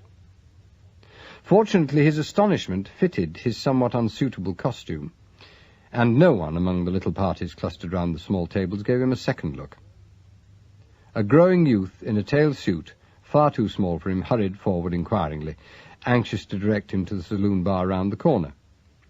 Campion looked at him helplessly and said the first thing to come into his head. "I want someone in a private room. I've been told to come here." The boy regarded him dubiously, and scuttled into a small office half hidden in a mass of oaken tracery, far more suitable to the rude screen for which it had originally been carved. He came out again with the landlord, a dapper, elderly man, with a military cut to his clothes and bored eyes. "Yes?" he said. "Oh, my name is Albert Campion." "Really?" His surprise was genuine, and terror seized the man who had just come in. What a fool thing to do! What a lunatic he was! What a benighted idiot! Both sections of society thirsting for his blood, no time to lose, disaster imminent, and he had to go and give his name to the first stranger who raised an eyebrow at him. He was so appalled that he hardly noticed the landlord until he realized that the man had gone over to the foot of the main staircase and now stood waiting for him to follow. They went upstairs in silence and paused before a crooked door with the fine, thin panels of the Tudors. The landlord knocked and bent his head to listen. Campion heard nothing. But presently the other man seemed satisfied, for he threw open the door and announced, "Mr. Albert Campion," as if he'd been a flunkey. Campion went in. It was a wide, low-ceilinged room, badly lit, possessing an uneven floor, antique furniture, and a genuine coal fire. At first he thought he was alone, and his misgivings rose up reproachfully. He turned to try the door, but it was not even properly closed, much less locked. As he moved, somebody coughed on the other side of the room. It was a ladylike sound, and he swung back just in time to see a small figure rising up out of the shadows of a winged chair, which he had presumed to be empty. A little old woman stood before him. He was astounded. She came nervously towards him, simpering a little, and with two bright spots of embarrassment in her faded cheeks. She held out her hand, but shyly, and as if she felt that she was being forward. "This is so awkward," she murmured. "I don't think we've met." Her voice trailed away, and he became uncomfortably aware that she was put out by his mackintosh and the peaked cap in his hand. Socially, the situation was absurd. Even factually, it was peculiar. They shook hands and stood looking at one another. The woman was over 70 and frail. Her thin grey hair was parted demurely, and she wore a dark silk dress with bits of lace on it. "You're not quite as I expected you," she said nervously. "Forgive me, I don't quite mean that. I'm sure I'm very glad to meet you like this. Sit down, will you? It's very cold, is it not?" She was completely out of her element, and very annoyed with herself for showing it. Suddenly she dabbed her eyes.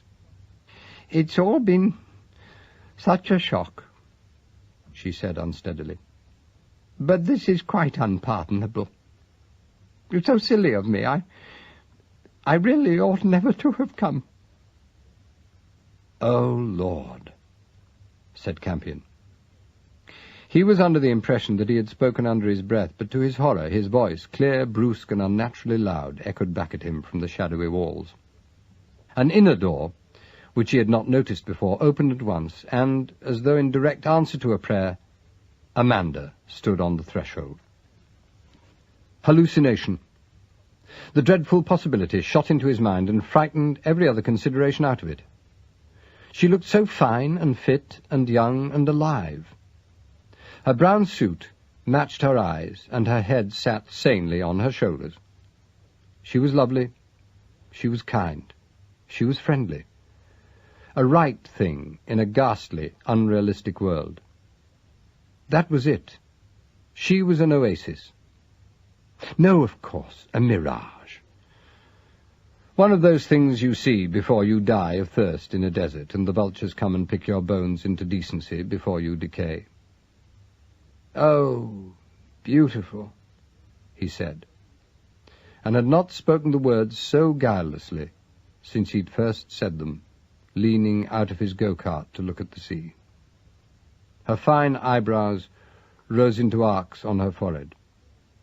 "I heard your voice," she said. "I'm sorry I wasn't here when you came. Have you and Miss Anscombe met?"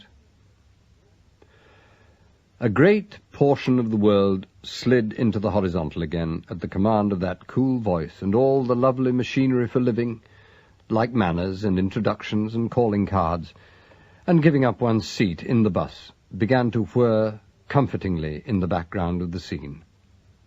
The old lady appeared to appreciate it as much as he did. She raised her head and smiled.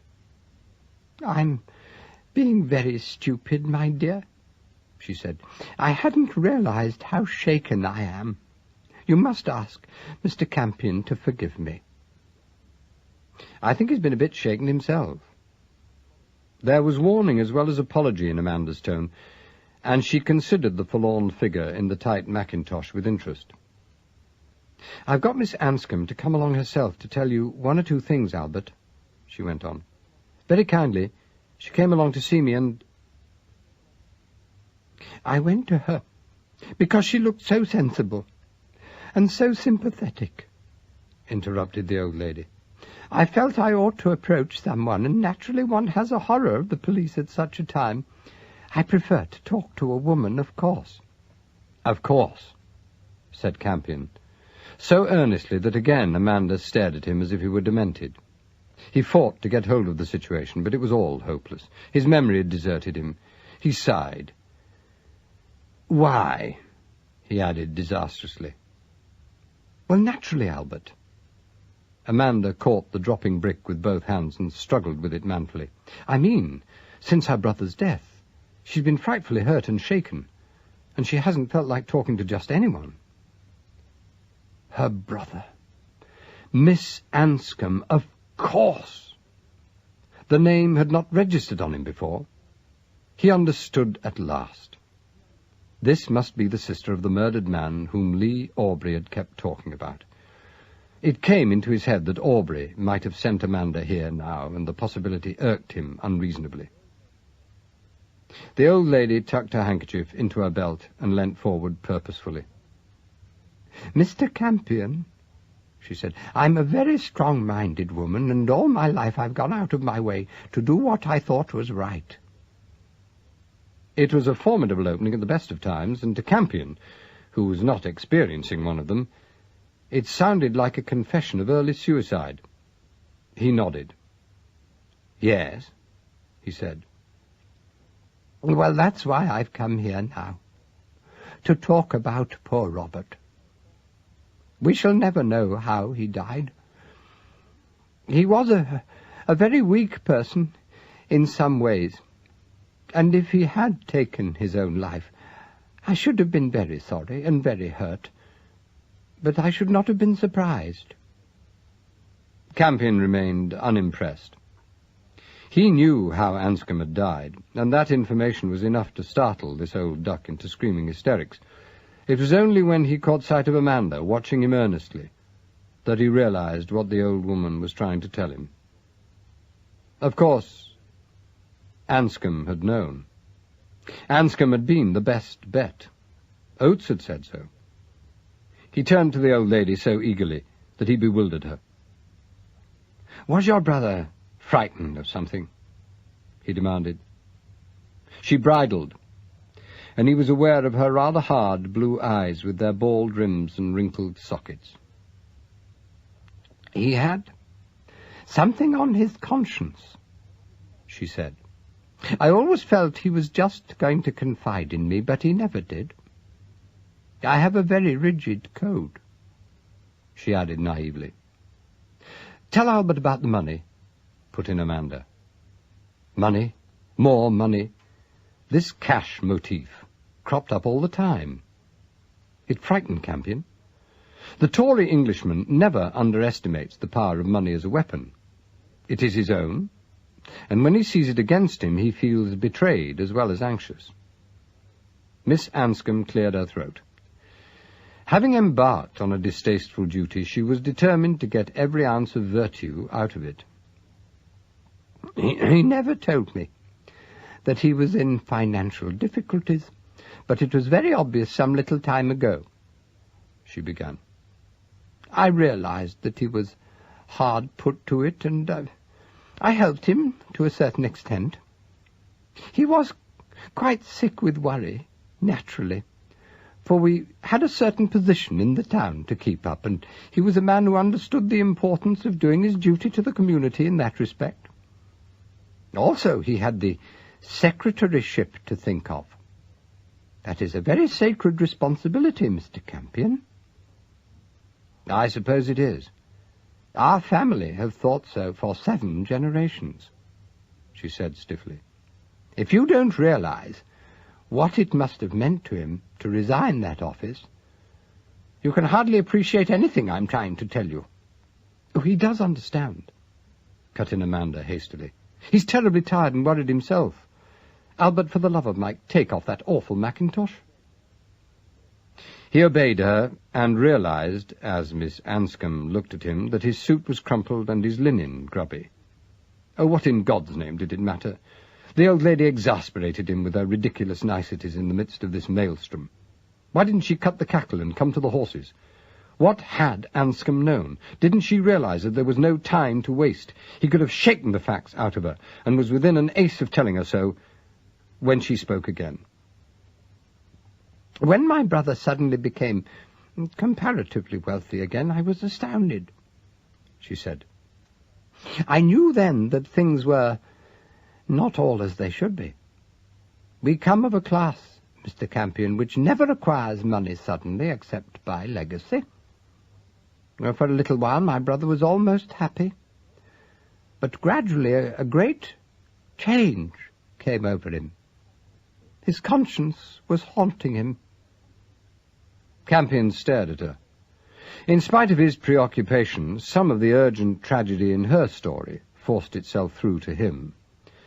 He saw her world vividly with painful clarity. He saw the narrow, self-important old man clinging to his inherited privileges amid a snowstorm of falling shares, rising prices, fleecing taxes, whispers in the town, nudges, older clothes, tradesmen waiting, and silly little economies which did no good. "What did he do?" he said, his eyes reflecting some of the awe in her own. "I'm not perfectly sure." Now that she was holding him, she was less antagonistic. They had become fellow investigators, gossips with a license. "For a long time, I couldn't bring myself to consider it. But now that he is dead, I feel I must tell all that I do know. I'm afraid poor Robert sold his honour and his integrity, Mr. Campion. I think he must have used his position as Secretary of the Masters to permit some sort of smuggling to go on in those caves under the Nag. And then later I think he changed his mind and was trying to expiate the sin he'd committed. I don't know how he died. If it was an accident, it was the hand of God. But if he took his own life, or if someone else killed him, I shouldn't be in the least surprised. I've lived through several wars, and one can't do that without realizing that the world contains violent men." Campion felt the muscles at the corners of his jaw contracting. This was truth. This was a break, at last a real break, if only he had the wits to assimilate it. "Smuggling what?" he inquired. "I don't know. I'm only guessing that," she reminded him quickly. "But there was a Mr. Feeberg who came to the house once or twice to see my brother. That was in the spring of '39, when my brother was most hard-pressed for money. After he left, Robert began to talk about the Nag and about the smuggling that was done there in the 17th century. Oh, he covered it up at once, of course, but I never forgot it.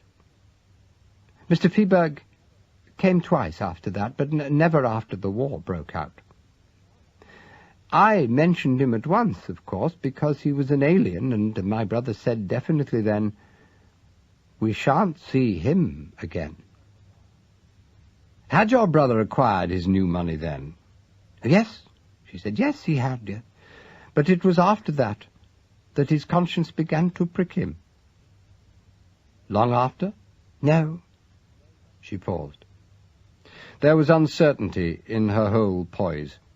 She waited until he was exasperated with her, and then, with an apologetic smile, came out with the one remark in the world which could have brought him up on his toes and rekindle a flicker of hope in his heart.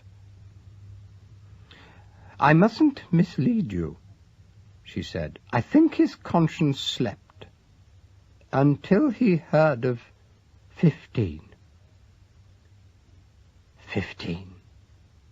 His voice failed, and he whispered the word. She ignored the interruption. "It must have been then that he saw his terrible mistake. Oh, I think he did everything he could after that. He decided to resign his secretaryship. He drew out every penny he had in the bank, and he was bringing it back with him yesterday when you drove him home. Also this morning his bank manager called on me and told me in confidence that Robert gave instructions for all his securities to be turned into cash, and the money delivered to him." "But that's extraordinary." Amanda spoke before she saw the pitfall, and having seen it, went on sturdily. "I mean, that doesn't look like suicide. That suggests to me that he was going to clear out." "Yes." Miss Anscombe was not offended. It was evident she had no very high opinion of her brother. "It does, doesn't it? Unless, you see, he meant to give it all back to someone. We shall never know, and I prefer to be charitable." Campion was not listening to them. His ears were still tingling from the shock of hearing that one most elusive, most tantalizing word of all, the keynote and symbol of the whole maddening enigma.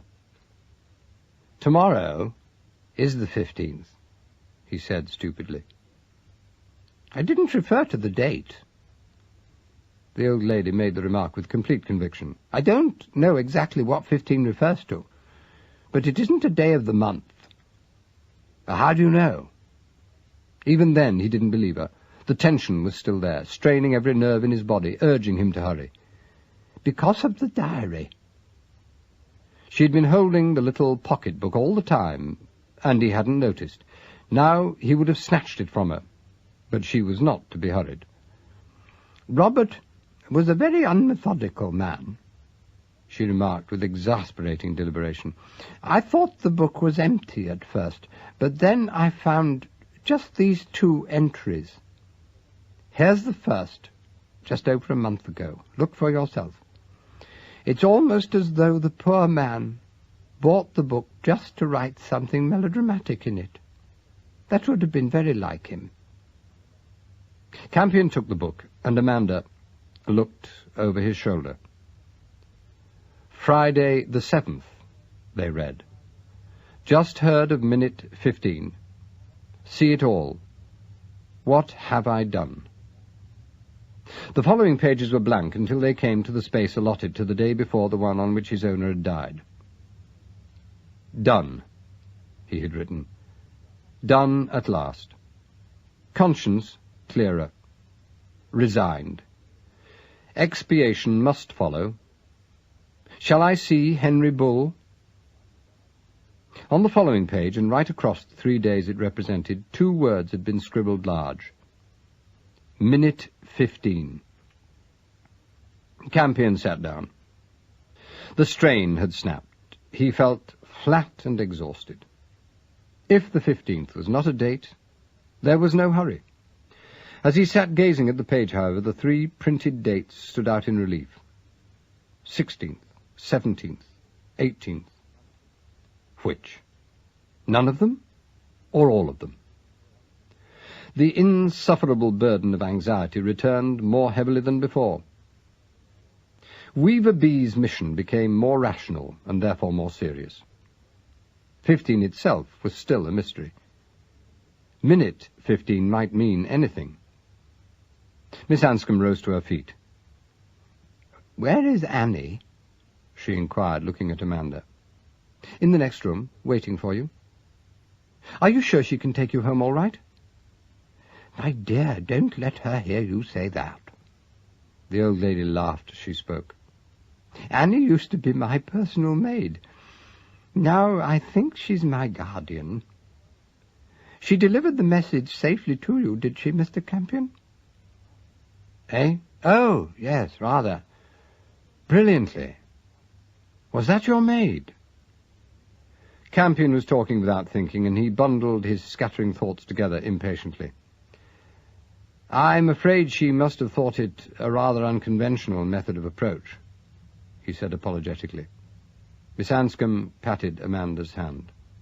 "Not at all," she said unexpectedly. "These are unconventional times. We're not blind.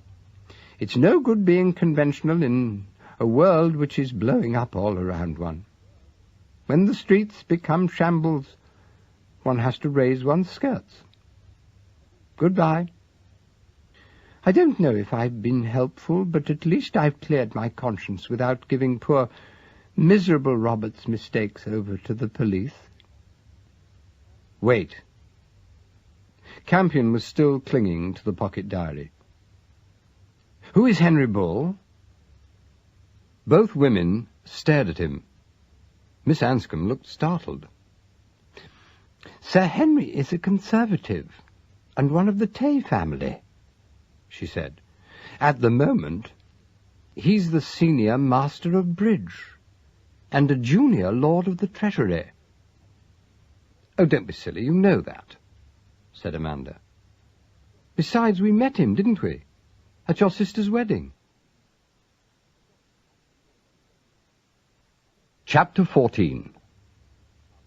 Amanda came back into the room after seeing Miss Anscombe and her maid out. She closed the door carefully behind her.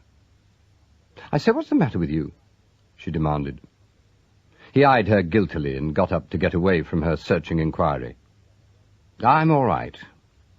When the wind is southerly, I can tell a hawk from a handsaw." The quotation escaped out of some shrouded cupboard in his mind without any context, so that he heard the words as though for the first time. They meant nothing to him now that he considered them, and left him considerably startled. "That's good," said Amanda. "The fancy dress was a mistake," she added, picking up the peaked cap. "I told her to come clean. She's that sort of old pet. I thought that would warn you." "Oh, I see. I'm sorry. It never occurred to me to take the words literally. I didn't realize the message came from you, you see." "You?" She swung round and stared at him. He didn't understand her expression. She was astonished, but also in some indefinable way hurt. "But we've used that sort of language between ourselves for years and years," she said at last. "Oh, yes," he agreed in horror as he saw the trap. "Yes, we have, haven't we? I forgot." He expected her to be angry with him. Any woman would be. He was grateful that he'd said it. Those intelligent young eyes terrified him. He needed her beside him with an unbearable urgency quite out of character. He was not the sort of man who ought ever to need the moral support of anyone else on earth with this dreadful sick anxiety. Once she knew the truth about him, she'd stick to him with all that eager generosity which was her mainspring. She'd be so kind, so sorry. Pity. Filthy, humiliating, weakening pity. Nauseating compassion. His soul retched at it. The ultimate, concentrated essence of second best. His earlier determination to hold her at whatever cost shrank before that price. To have forced her into fidelity might have been admissible, and even pleasurable. But to sneak it, to grovel round it, and prize it up this most repulsive of all ways, that was too much. He hadn't come to that yet. He glanced across the room at her. She was sitting on the arm of a chair, looking half her age. Her short skirt showed her knees, and her thin arms were folded on her chest. She grinned at him. "You're up to something you don't want me to know about," she said. "That's all right, don't fluff." "I'm not fluffing." The protest sounded childish, and he could have smacked her. She was so like that. They seemed to get onto schoolroom terms the moment they spoke together. He must have known her very well for a long time. "Sorry," said Amanda. "To me, you fluff." Miss Anscombe sounded as if she might have been being useful, was she? Oh, she was, yes, very. I hope she keeps her mouth shut now. Aubrey suggested that you brought her along, did he? Campion was watching her very closely, and he thought he saw her change colour. "No," she said. "No, he didn't, as it happens. I rather edged her off, Lee." "I see. You're going back there now, are you?" "If you think I ought to." "Well, my dear girl, that's your affair entirely." Campion hoped he was not bickering. To his consternation, she got up and came over to him. "Look here, Albert," she said with unusual earnestness. "I'm not asking for any explanation, of course. Our usual arrangement stands. You know exactly what you're doing, and I'm only out to be useful. But just at the moment, I'm probably rather slow.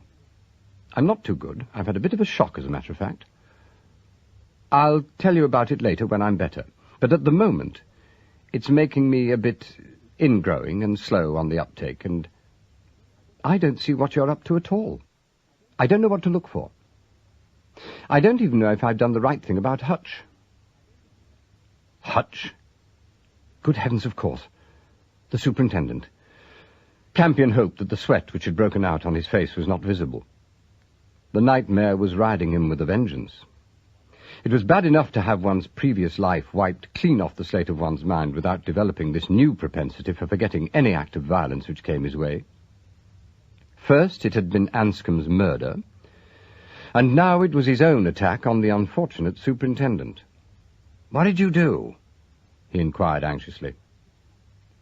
"Well, I convinced him that you were you, to start with. That took a bit of doing.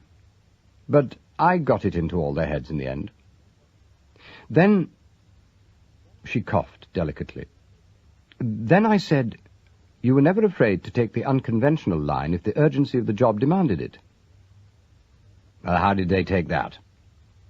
"Not too well," she admitted. "You can't blame them, Albert. It was pretty drastic and high-hat, wasn't it? Very unlike you, too," she added after a pause. "You're not much like yourself at the moment. Oh, you'll find the police looking for you, by the way. They're not entirely satisfied. And Hutch wants his car, for one thing." Campion held his breath. He could just remember that there must have been a car. But what had happened to it, or to himself between the moment when he'd knocked out the superintendent and had subsequently walked into the paper shop, he had no idea. This was dreadful. Amanda must find him out at any minute now. Her trust was heart-rending, too. He wished she wouldn't treat him with the blind faith of the silly little sister who follows her brother up the elm tree. "You knew where to find me yourself," he remarked. "How was that?" Again that look of hurt bewilderment. "Well, that was our arrangement, wasn't it?" She didn't speak of the car again, and he guessed that this reticence must be part of their arrangement also. Evidently she was his lieutenant. She offered any information she found, but their plan of campaign was entirely his own. "I must see Henry Bull," he said. "Yes?" Her hesitation was fractional, but it infuriated him. "Well, what else can I do?" he demanded. "Stanislaus has disappeared, and someone has got to explain this damned 15. She sat up stiffly, her eyes widening. "But I thought you knew. I thought you'd been given all the hush-hush dope, and that you and Oates were holding the entire baby between you, because nobody dare risk any sort of leakage. I didn't realize that you were in the dark at all. No wonder you're so jittery." He looked at her as she stood over him. His taut, brown face was expressionless. "Do you find me jittery?" Amanda laughed. It was spontaneous amusement, and her heart-shaped face was alive and sane and lovely. "I find you theatrical, stinker," she said. "What's up?" He took her hand and swung her arm to and fro. He'd seen someone else do that. It had been Lee Aubrey. That was right, it had been that blighter Lee. He had done this, leaning against the doorpost, peering down. "I can't look at you with great, constipated cow's eyes," Campion said suddenly. His wretchedness had assembled the words, and they were out of his mouth before he could censor them. Amanda drew her hand away. Then she boxed his ears. It was a gesture rather than a blow, very light and very quick. There was no smile on her face now, and no animation. Her fine bones made a stamp, a dye of quality, and she was as remote from him as if she'd died. He stumbled to his feet and stood looking at her wildly. At that moment every restraining consideration seemed utterly absurd. She was part of himself, and she was lost. Her going would mean partial disintegration. He felt himself cracking hopelessly, shamefully before her eyes. The tap on the inner door came from another world. They both swung round to stare at the handle as it turned. Lugg came tiptoeing in, bouncing a little like a descending balloon. "Well, watch out," he said. "They're on the doorstep." "Who?" It was Amanda who spoke. She seemed perfectly normal and at ease. "The busies are downstairs. The inspector's in the lounge, and he's got 2 men just outside the door. The proprietor here doesn't want any fuss on his premises, thank you, and the inspector's being obliging." The fat man dominated the room, and his little eyes were bright and excited under the jutting peak of his flat cap. The back doors aren't healthy either, he went on. I see the Lily himself down there, not to mention Nervy Williams and one or two more. You got an hornet's nest on your tail and no mistake. Anybody'd think you was a classic race meeting. How did they find me here? Said Campion. Lugg shrugged his shoulders. Well, ask me another.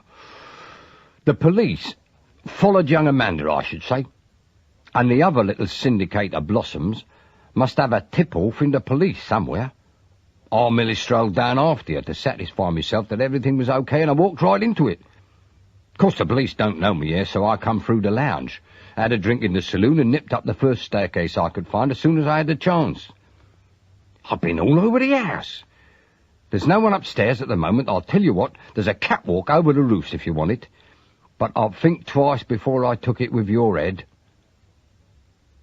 Campion shot a glance at Amanda, and turned the flat of his hand to Lugg. It was an entirely spontaneous gesture, but miraculously, the man seemed to understand in time. He's, had an headache, he said to the girl. Still, suck to him. Amanda turned to Campion. What you going to do? She was as natural and polite as if Lugg had interrupted nothing more important than a tea party. Her poise was imperturbable, and he knew that she must always have possessed it. I must see Bull, he said. You'll go back to bridge, won't you? Lugg can wait in the paper shop. I'll try the roof. I must get on. It's so urgent, you see. If 15 isn't a date, the whole thing may cook up at absolutely any moment. I've got to stop it. Whatever it is, I have got to stop it. He saw that he was speaking with unusual violence, for they both looked at him under their eyelashes, and there was an awkward pause when he'd finished. Well, you better try it at once, then, said Lugg practically. We don't want the busies coming up here, do we? Very well. Campion had no idea what he proposed to attempt, nor if he could make any serious physical effort without collapsing. It was obviously the next move, that was all. His programme was unfolding before him like sealed orders, and there was only the passionate anxiety raging behind the dark curtain in his mind to drive him on to follow it. Lugg went over to the inner door and opened it. Now, you wait a second while I make sure the coast is still clear, he said over his shoulder. Campion nodded and glanced at Amanda. She was looking at him, and as he caught her eye, she smiled with sudden, frank generosity, her eyes dancing. The best of luck, she said. You'll do it. How's the head? Fine. Honest? Oh, well, then that's all right. I'd back you to get to hell and home again. Begone, she stormed, across the raging tide. It was part of a couplet, of course, and he saw by her expression that she expected him to supply the missing line. It was doubtless some old joke that they'd shared since childhood, something he knew so well that it should have come to his tongue without thinking. His mind was obstinately blank. He couldn't remember ever having heard the melodramatic doggerel before. Amanda was waiting confidently, all her glorious natural friendliness, ready to go back to him. He could snub and hurt her, or explain. At that moment he saw his choice as clearly as if it had been presented to him in pictorial form, like one of the old morality pictures of the primrose path, flanked with gin palaces on the one side, and the steep track amid the chasms on the other. It would be so easy to explain, and so pleasant. Lugg was there to back him up, and she was eager, too, forgiveness and intelligent understanding in every inch of her young body. Aubrey could be kicked out of her life as easily as if he'd been a hedgehog in the road. She would be so sorry, so abominably, dutifully sorry. He laughed. I've forgotten my cue. I'll always be able to get in touch with you at bridge, shan't I? He said. The last thing he saw of her was the smile fading out of her eyes. Chapter 15. Right, there you are. It's a straight drop to begin with, and then you have to start the fancy work. Here, can you see anything at all? Lugg's whisper came gustily to Campion across the narrow corridor at the top of the old inn. The dark cul-de-sac in which they stood bowing their heads to avoid the low ceiling was warm and breathless and possessed a faint smell of dust and old wallpaper. Outside the narrow casement window the night was practically black, but the wet tiles showed occasional highlights under the faraway stars. I don't like you going off like this in the state your head's in, the fat man whispered. But I don't see what else you can do you? Besides, you can climb like a perishing cat, can't you? Well, Campion sincerely hoped so. Otherwise the project seemed suicidal. Lugg touched his arm. Hey, I brought this along, he said, thrusting a package into his hand. Is some of that money out the drawer? Well, it never hurts to have plenty of cash on one, does it? Then there's this little torch. It doesn't give no more light than a pinhead. Shade it with your hand and nobody'll see it. Now listen, when you get to the ground, make for the main road and turn down the hill. When you get to the bottom, you'll see an archway on your right. There's a sort of alley through there. Take it, go up the steps at the end, and there's the station right in front of you. You may have to wait about a bit for a London train, but there's bound to be one for the mail even in these times. I'll sit tight till I hear from you. He broke off abruptly. Somebody was moving very close to them. Heavy footsteps rang out blithely on old boards, and someone's sleeve brushed against panelling, which might have been directly behind them. Lugg opened the window. Here, how'd you get? He whispered. These old places either have walls 8 feet thick, or a thin slice of canvas between 2 sheets of wallpaper. Button that old raincoat round your neck. Pity you left the cap, but it can't be helped. You ready? Campion slipped through the narrow aperture and hung dangerously over the pit below. To his relief, his muscles obeyed him miraculously. He was aware of them like a great webbing basket enclosing his bones. The discovery gave him an enormous sense of relief and then of excitement. Ever since he'd left Amanda alone, with the unanswerable line on her lips, a recklessness quite different from anything he ever remembered experiencing before had taken possession of him. He felt so bitterly free, and so much alone, that the night itself seemed to have taken on a new quality. The darkness had become an element, like water or air, treacherous, but stimulating. The soft, moist wind on his skin was invigorating, and his dizziness had gone, leaving him supersensitive, as though every nerve in his body had become exposed. Lugg's white face loomed close above him. I don't forget, he whispered. Police in the front, and the gentry all round the back. Good luck. Campion dropped. He landed very lightly on his toes and fingertips. Good Lord, he could climb like a cat.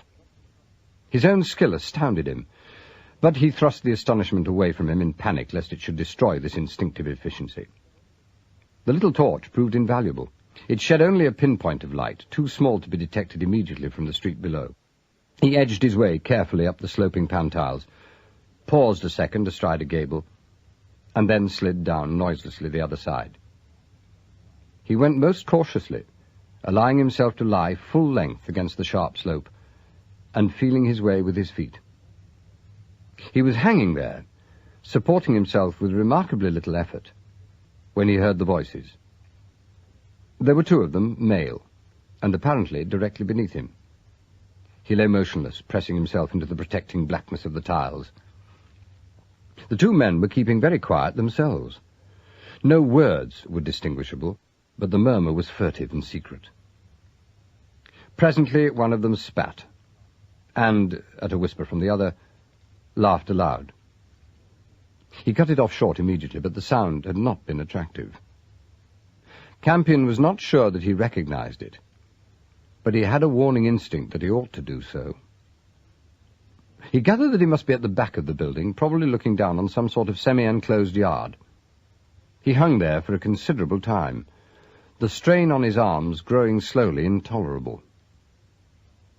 The two men stirred at last, and he heard their light footsteps moving away in the darkness. He saw the glow of a cigarette slowly disappearing into the gloom. Once it paused, and they seemed to be settling. Campion felt he must lose his grip and come hurtling down onto the cobbles. But the moment passed, the men went on, and soon all was quiet. Finally, Campion let himself down into the guttering and edged along it perilously until he came to a gable and had to climb again. This time he was more lucky. On the other side of the mountain of tiles, he came down quietly onto a perfectly good flat roof. It belonged to an old coach house, reconditioned as a garage, perhaps, and it was set back a few feet from the narrow side road. His eyes were becoming more and more accustomed to the darkness, and here, with a comparatively wide expanse of sky above him, he could almost see. There was no traffic in the road below him, but farther away to the right, he could hear an occasional car engine revving as its driver changed gear. Now that must be the high road, and the hill that Lugg had spoken of course. He came quietly across the leads and paused with his hands on the low parapet. Beneath him was pitch darkness, but he could just see a gleam of wet pavement on the far side of the narrow road opposite. There was no movement, no sound, not a step on the stones. He leant over the concrete ledge and flashed his torch. The little beam was so small that it shed scarcely any glow. He flicked it off at once. He had seen what he wanted to. Garage or coach house or whatever it was, the roof-high doors were ajar.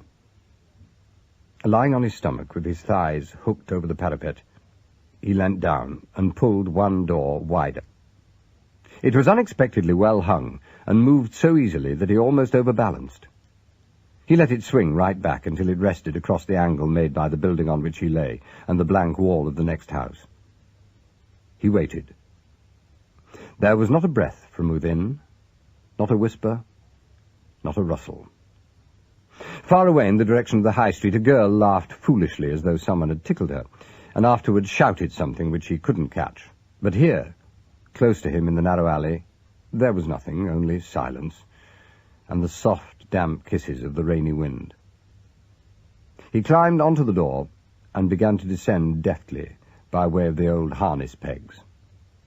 He made no sound at all, and when his foot touched the paving stone, it was very gently, as if he'd been coming down carpeted stairs. He just straightened himself when the door moved. It was swung back forcefully as the man who'd been standing hidden behind it saw his opportunity and leapt for it.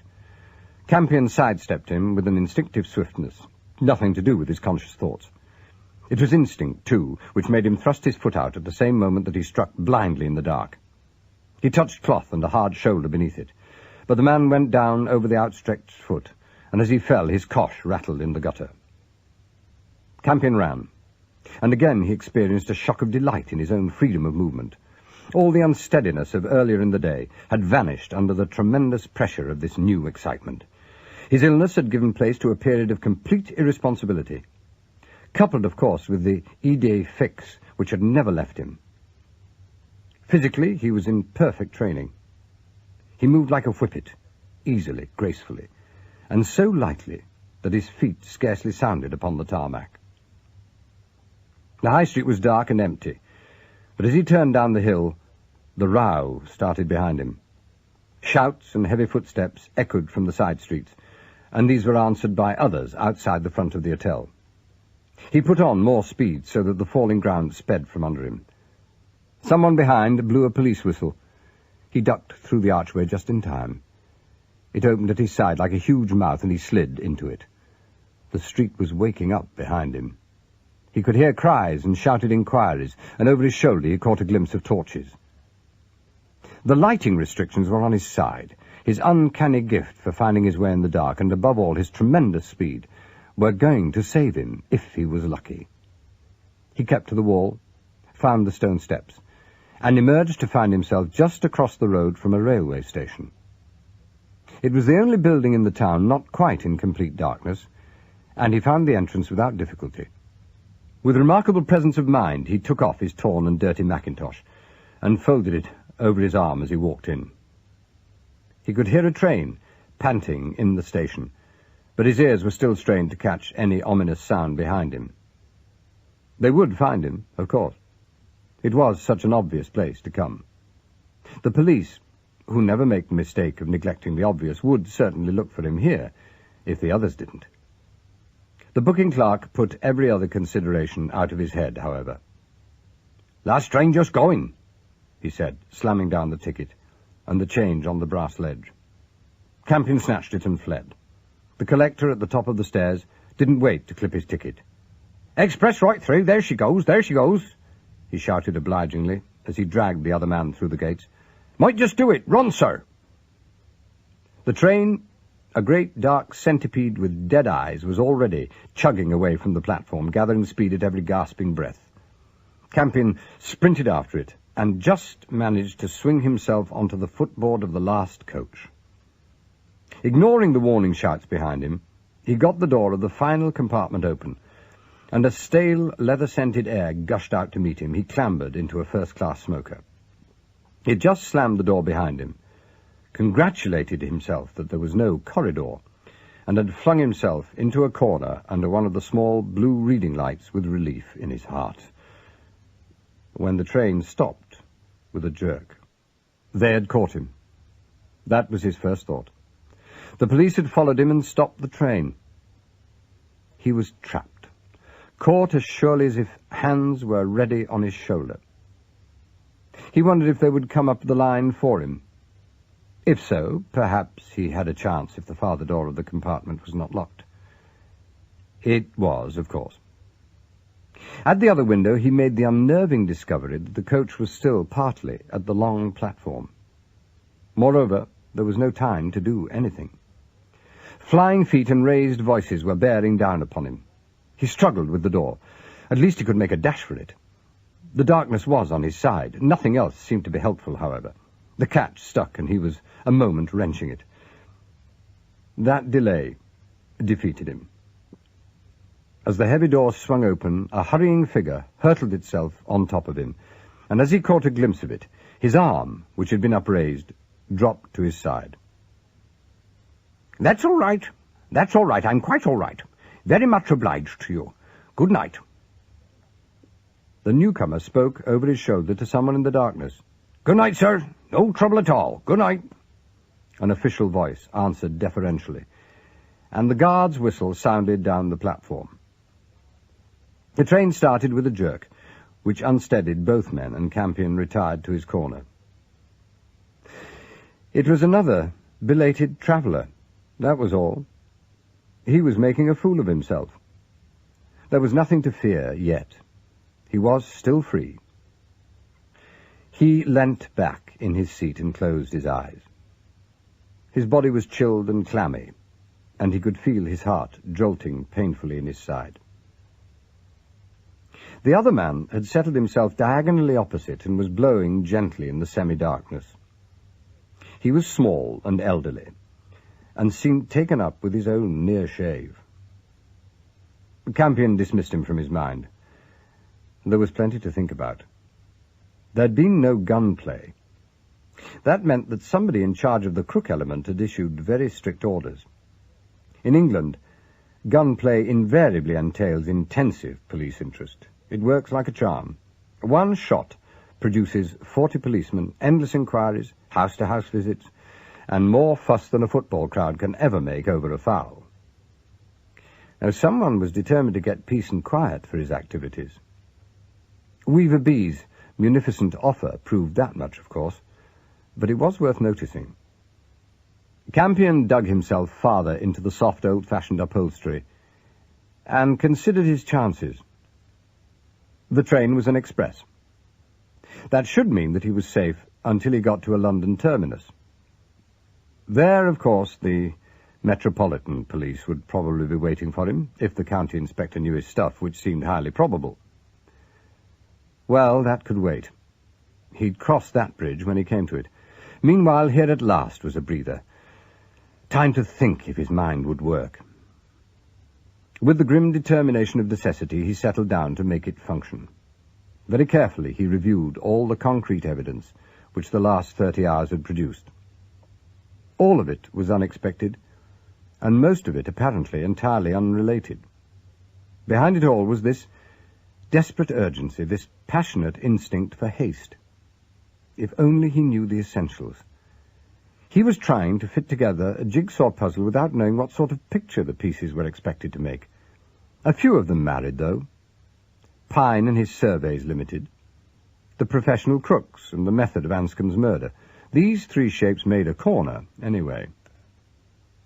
Then there had been Miss Anscombe's painfully vivid picture of her brother's last few weeks of life. She had been so clear with her story of the alien, the suspected smuggling under the nag, and the suggestion that Anscombe had made up his mind to atone in some way. That picture should fit in somewhere, although at the moment he had no idea where.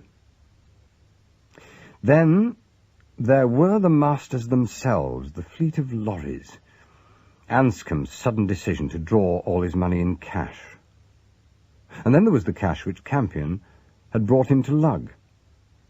The other cash which WWII had offered. The parcel of cash which Anscombe had forgotten to bring in from the car. 15. Minute 15. The fact that it wasn't a date. His head reeled, and he bent forward and rested his forehead in his hands and his elbows on his knees. The train's wheels grumbled and vibrated soothingly beneath him. Well, it was a pause, at any rate, a moment of peace and security in a breathless race through nightmare streets with police and crook alike his pursuers. He felt almost calm, almost at ease. The other man in the compartment stirred. Campion could just see him in the blue mist which hung over the carriage like dusty limelight. As the young man raised his head, the stranger spoke, revealing a deep, elderly voice, faintly suspicious, as such voices often are. "I've seen your face before," he said accusingly. "Now, where was that? Aren't you Albert Campion?" Chapter 16. Campion froze. Good God!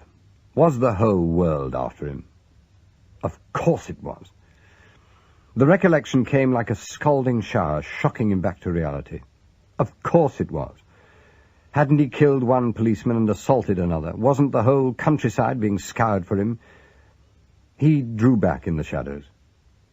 "No," he said huskily. No, that's not my name. I don't think we've met." "Oh? No? Oh, perhaps not. Perhaps not." The voice sounded partially satisfied, but its owner did not relax. Through the blue mist from the reading lamp, Campion took careful stock of this new potential enemy. He was a neat little man, a character. His dark coat was sleek and unobtrusively expensive, but his hat was too large for him, and his white hair was untidy beneath it. At the moment he was staring at Campion unwinkingly, with unexpectedly shrewd eyes. He had a small attaché case by his side and a walking stick across his knees. He looked very English, very narrow and conventional.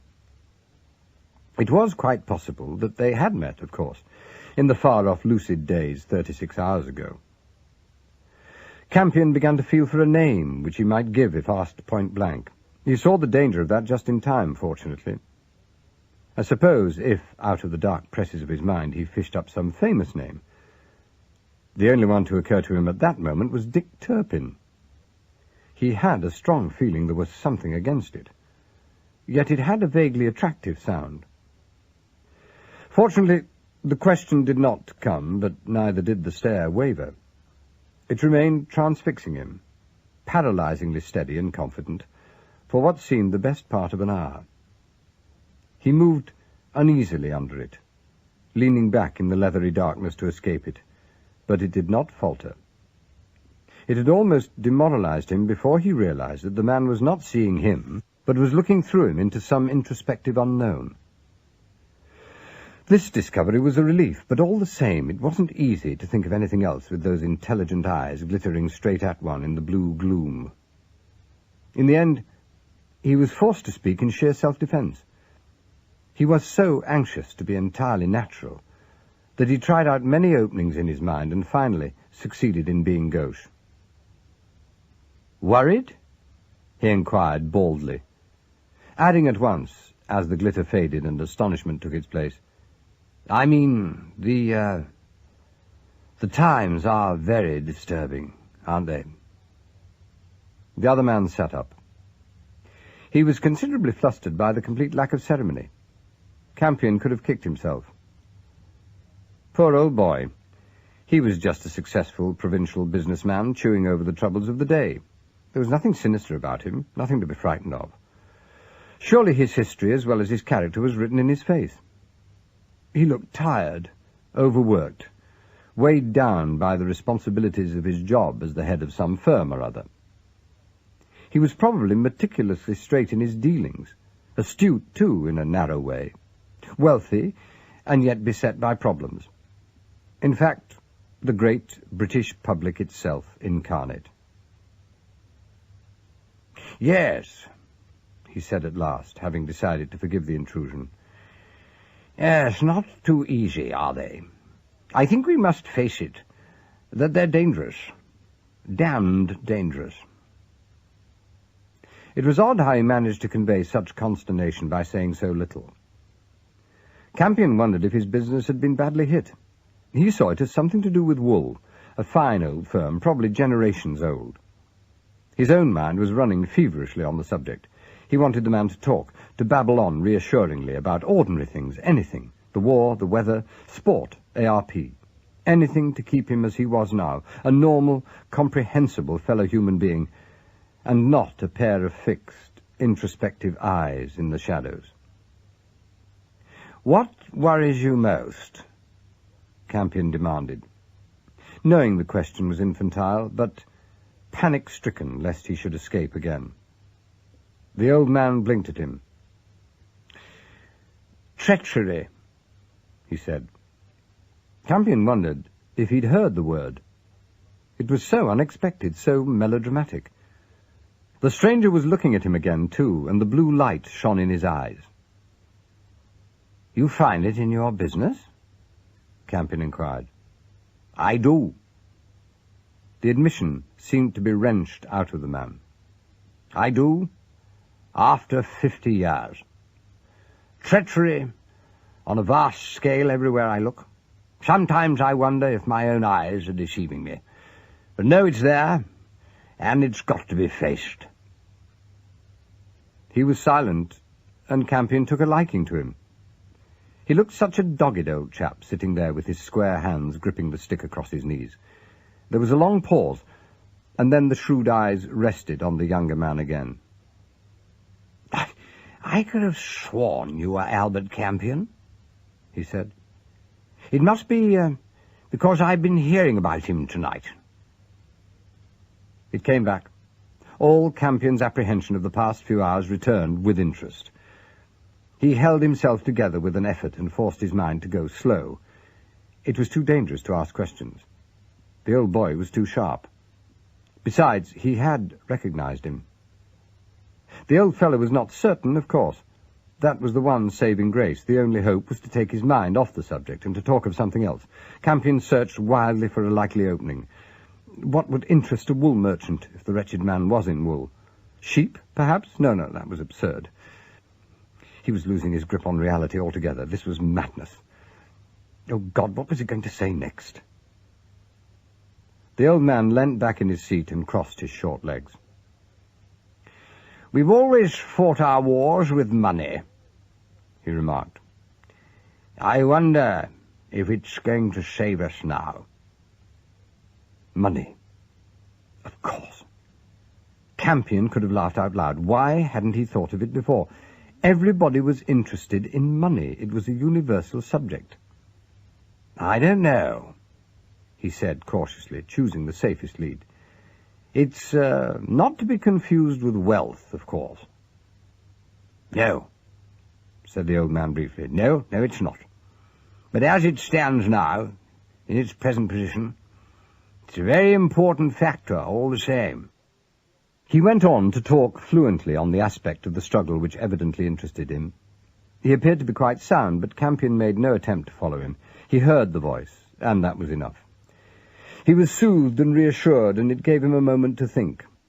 Soon the train would come into the station. That was going to be a difficult moment. Detectives were almost certain to be there to meet it. They could hardly miss him, although they would be looking for a man alone, and might, with reasonable luck, have only a telephone description of him. If only there'd been time, he would have let them take him and have risked the inquiry. They could hardly hang him for murder in his present condition, and almost anything would be preferable to this continuous hounding down. However, that was out of the question. He had a job to do, and he must do it, at whatever cost. Amanda came up in his mind, and he thrust her out of it savagely. "The unspeakable peril of forced inflation," droned the voice on the other side of the compartment. "The loss of faith in the country's essential soundness." Campion smiled at the man and nodded to him without hearing. How comfortingly ordinary he was. Oh, what a blessed piece of solid and familiar ground in this new world of quicksands and blackouts. The intelligent thing to do was to stick to him, of course. It would be dangerous in a way, but at least it would ensure that he didn't go trotting off to confide his suspicions to the first bobby he saw on the station. And Campion glanced at the man, to see that he'd just finished speaking, and now rose to his feet purposefully. What was this? Campion grew cold. Was he going to turn out to be an elderly chief inspector, after all? Was it a last-minute arrest?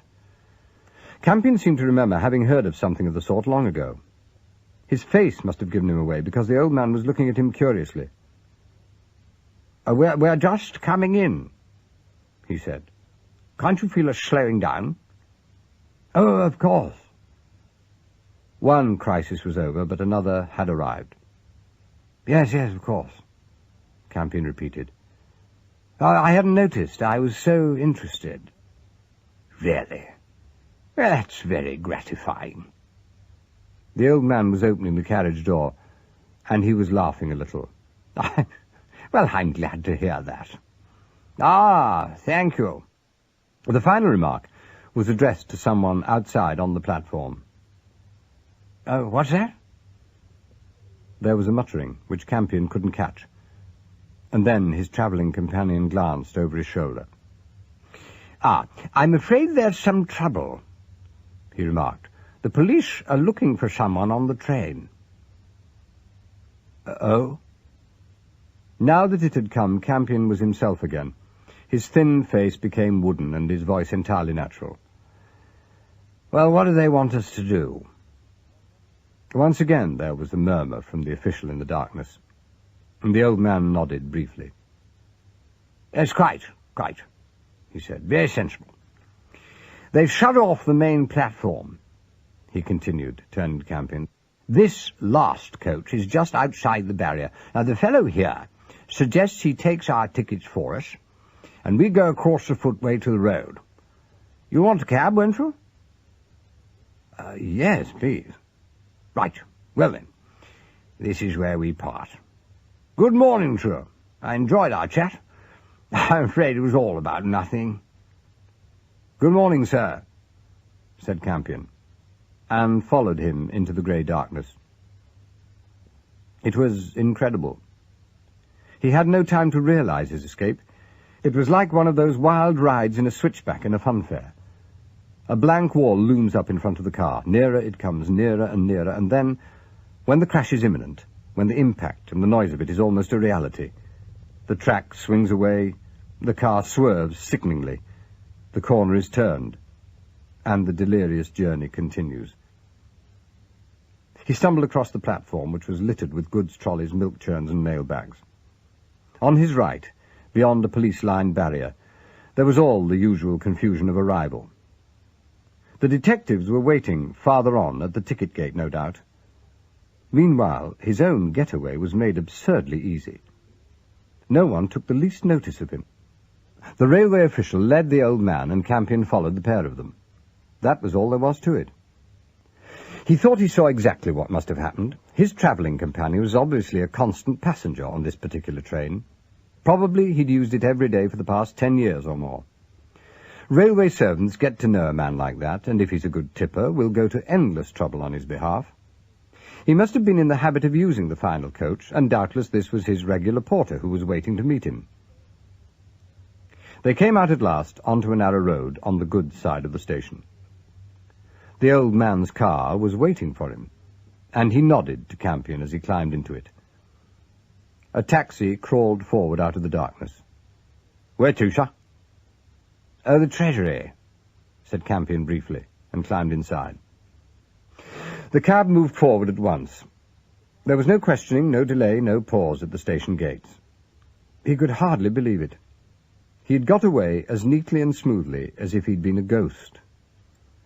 It was an invigorating experience, and he began to feel absurdly pleased with himself. The gods were on his side. He glanced out of the window and saw the chill grey outline of shabby old buildings, piled sandbags and painted road signs. The streets were practically deserted. A sudden thought occurred to him, and he rapped on the window. The taxi drew into the curb, and the driver turned to peer through the glass screen. "Yes, sir?" "Oh, what time is it?" "Oh, it's just on 5:15, sir." "In the morning?" "Well, lummy, I hope so. Otherwise I've been driving back through Einstein ever since the pub shut last night." Campion ignored the pleasantry. He was thinking. Even if he was halfway down the straight to Colney Hatch, he yet had enough sense to realize that no cabinet minister is liable to be available at his office before 5 in the morning. "You'd better take me to an hotel," he said. The driver, who was in a ferocious mood, shrugged his shoulders elaborately. "Well, just as you say, sir. Got any particular place in mind?" No, anywhere will do as long as it's open. I just want to shave and get some breakfast." The cabby beamed. He was an elderly cockney, with the bright little eyes and thin rodent's face of his race. "Well," he said, "since you're not paying your income tax for the moment, I see. What about the Ritz?" "I've got no luggage." "'Struth," said the driver. "I'd better take you home and give you a nice brush up myself." "No, sorry, sir, it's the morning air on an empty stomach. Now, what about this place here? You're outside it. That's in its favour." Campion looked at the gloomy facade across the pavement. A porter in shirt-sleeves was sweeping down the steps, and at that moment a policeman sauntered over to speak to him. "No." Campion didn't mean to sound so vehement. Somewhere more central." "Right you are, sir." The cockney was looking at him very curiously. "It would help me if you give me an idea. Can't you think of anywhere you'd like to go, sir?" The Cecil would do." It was the first name to come into his mind, and it was unfortunate. "You're not by any chance Rip Van Winkle Jr., are you, sir? The Cecil's been pulled down now some little time. Must be close on 20 years. "Oh, well, take me anywhere. Anywhere where there's a lot of people." The policeman had given up chatting to the janitor and was looking their way. The driver cocked an eye at his face, and an indescribably cunning expression flickered over his face. "You want a nice railway station hotel, that's what you want," he said. "Leave it to me." He drove off at a great rate and finally deposited Campion at a great terminus in Wild Street behind Charing Cross. "Yeah, you'll be safe and comfy here," he said as he undressed himself to get change for a pound note. "Cosmopolitan, that's what this is. Lost in a crowd, that's what you'll be." And he winked as he took the tip. There was no mistaking his suggestion. As Campion saw him drive off, his old panic returned. He'd given himself away by funking the first policeman. Of course he had. These damned Londoners were too smart. They saw too much. Their experience of human nature was boundless. Probably even now the fellow was scuttling away to the nearest police station to take a list of wanted persons. That ruled this hotel out, and he'd have to go somewhere else. Better not pick up another cab here either. He walked away and crossed Trafalgar Square, cutting down behind the National Gallery into the narrow streets beyond. The light was growing rapidly, and the great, friendly, shabby old city was beginning to sit up and stretch itself like a tramp who's been asleep on a park bench. He found a big tea shop finally, and went inside and bought himself some breakfast. The food restored him considerably. He was surprised to find how much he needed it, and how much more intelligent he became after eating it. He began to see some things with painful clarity. If he was to get any help from Sir Henry Bull, he must get it at once before any news from Bridge reached that distinguished gentleman. That was evident. The thing to do was to get hold of him at once, at his private house. If he turned out to be as worried as Oates had been, then he should have the full story, and the personal consequences could not be helped. The one vital consideration at the moment was to reach someone in real authority before the police held everything up by arresting him and letting the law take its majestic course.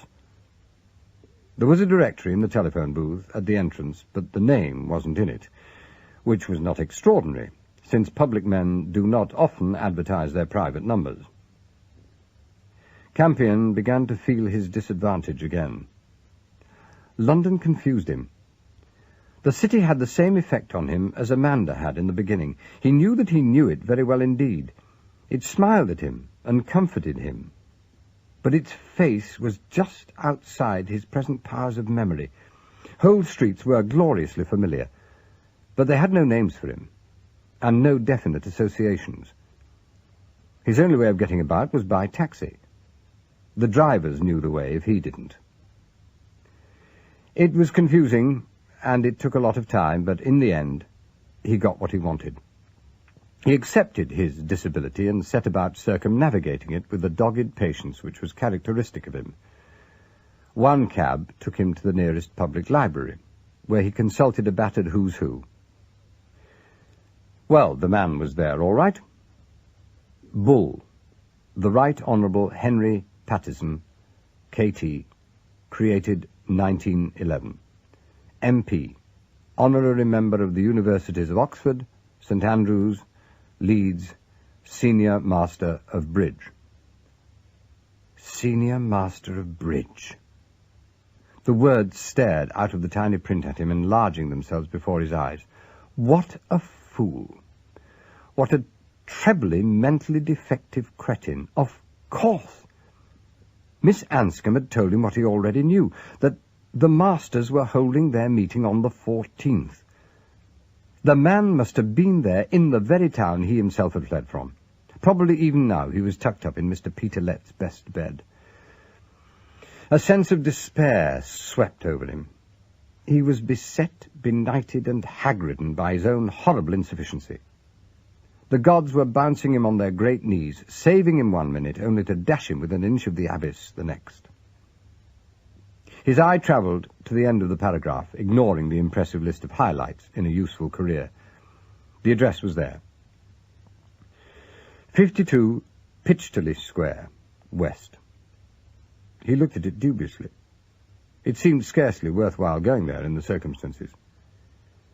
He decided to try it, finally, because he could think of no alternative. He reached the square by taxi, which he dismissed as soon as he caught sight of the plane trees, continuing the journey on foot. The tall houses looked strangely virginal and unprotected without their iron trimmings. He couldn't understand what was missing at first, but when it came to him, and he realized the reason for this nudity, all the old fighting anger returned to his heart, coupled with the now familiar sense of impending disaster and the urge for haste. London's railings, her secret, private little defences, were torn away to feed the big guns. But what was this other danger which threatened her? What was this swift peril which drew so close and which he was floundering so desperately to defeat? He saw the house across the corner. Very neat it was, and sober, with a polished number on the plum-coloured door and demure net curtains in the windows. He was bearing down upon it when he saw the two men. One of them rose from the edge of the sand bin, where he'd been sitting under a tree in the square, and sauntered forward. Police. Of course. All these public men's houses had police guards these days. Why should he have forgotten that? He wondered if his description had already been circularized to every plain-clothes man in the country. He wished he were less conspicuous and less shabby from his roof-climbing. The man was coming directly towards him. He was going to be stopped and questioned. He could see the fellow's face now, clearly, and he was grinning sheepishly, blast him. It was a fair cop, was it? Well, what should he do? Run for it? And have all London at his heels? It was the little mock salute which stopped him. That, and the man's obvious embarrassment. "Sergeant Cook, sir," said the stranger, his smile twisting wryly. "Ah, you've forgotten me, I expect. Any news of the governor, sir?" The sincerity of his anxiety outweighed everything else. It had a force of its own which was sufficient to kindle an answering spark from Campion's imprisoned mind. "Oates?" he inquired. No, I haven't seen him." The man shrugged his shoulders expressively. Well, I don't like it. I don't like it at all." They stood there for a moment in silence, and Campion glanced up at number 52. "I want to see Sir Henry Bull," he said slowly, hardly trusting his voice. "Can you fix it?" Sergeant Cook gave him an astonished glance, and Campion saw that he'd made a mistake. Obviously, his right move would have been to have walked up to the front door and given his name in the ordinary way. He set about covering his tracks. "I want a word or two with him, in private. I don't have to explain, do I?" he said. He sounded pretty mysterious to himself, but to his relief, the sergeant responded, although he glanced at him sharply under his lashes. "Yeah, I get you, sir. There's a side door on the left of the area there. Leads through to the yard at the back. Will you wait in that passage, sir?" Campion followed him and entered the side gate. He was waiting in the little alley inside when at last the man reappeared. He came creeping in through the high latticed gate from the yard and beckoned. "Okay," he said with some satisfaction. "Come round this way, will you, sir?" "Been tailed, sir?" "Yes, I rather think so. Thank you. I shan't forget this, Sergeant." "Oh, that's all right, sir. This way." They passed through a warm little servants' hall, where a couple of maids eyed them inquisitively, ascended a back staircase, crossed a flagged inner hall, and finally reached a white panelled door. "He's having a late breakfast," whispered the sergeant, "but he is alone. Lady Bull has just left him." He knocked and listened. "Well, there you are, sir," he added, and opened the door. Campion went into a small, bright room which glowed with flowers and smelt pleasantly of coffee. A breakfast table was set in the window, and a man in a dressing gown sat at it, with his back to the door. He turned at the sound of the latch, and smiled affably at his visitor. "Hello, my boy," he said. "I half expected you." Campion said nothing. The world was reeling dangerously, and he felt his scalp contract. It was the old man that he'd met in the train, coming up.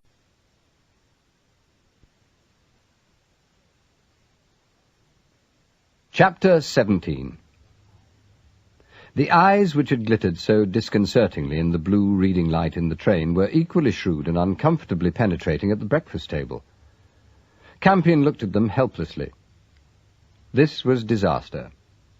This was defeat.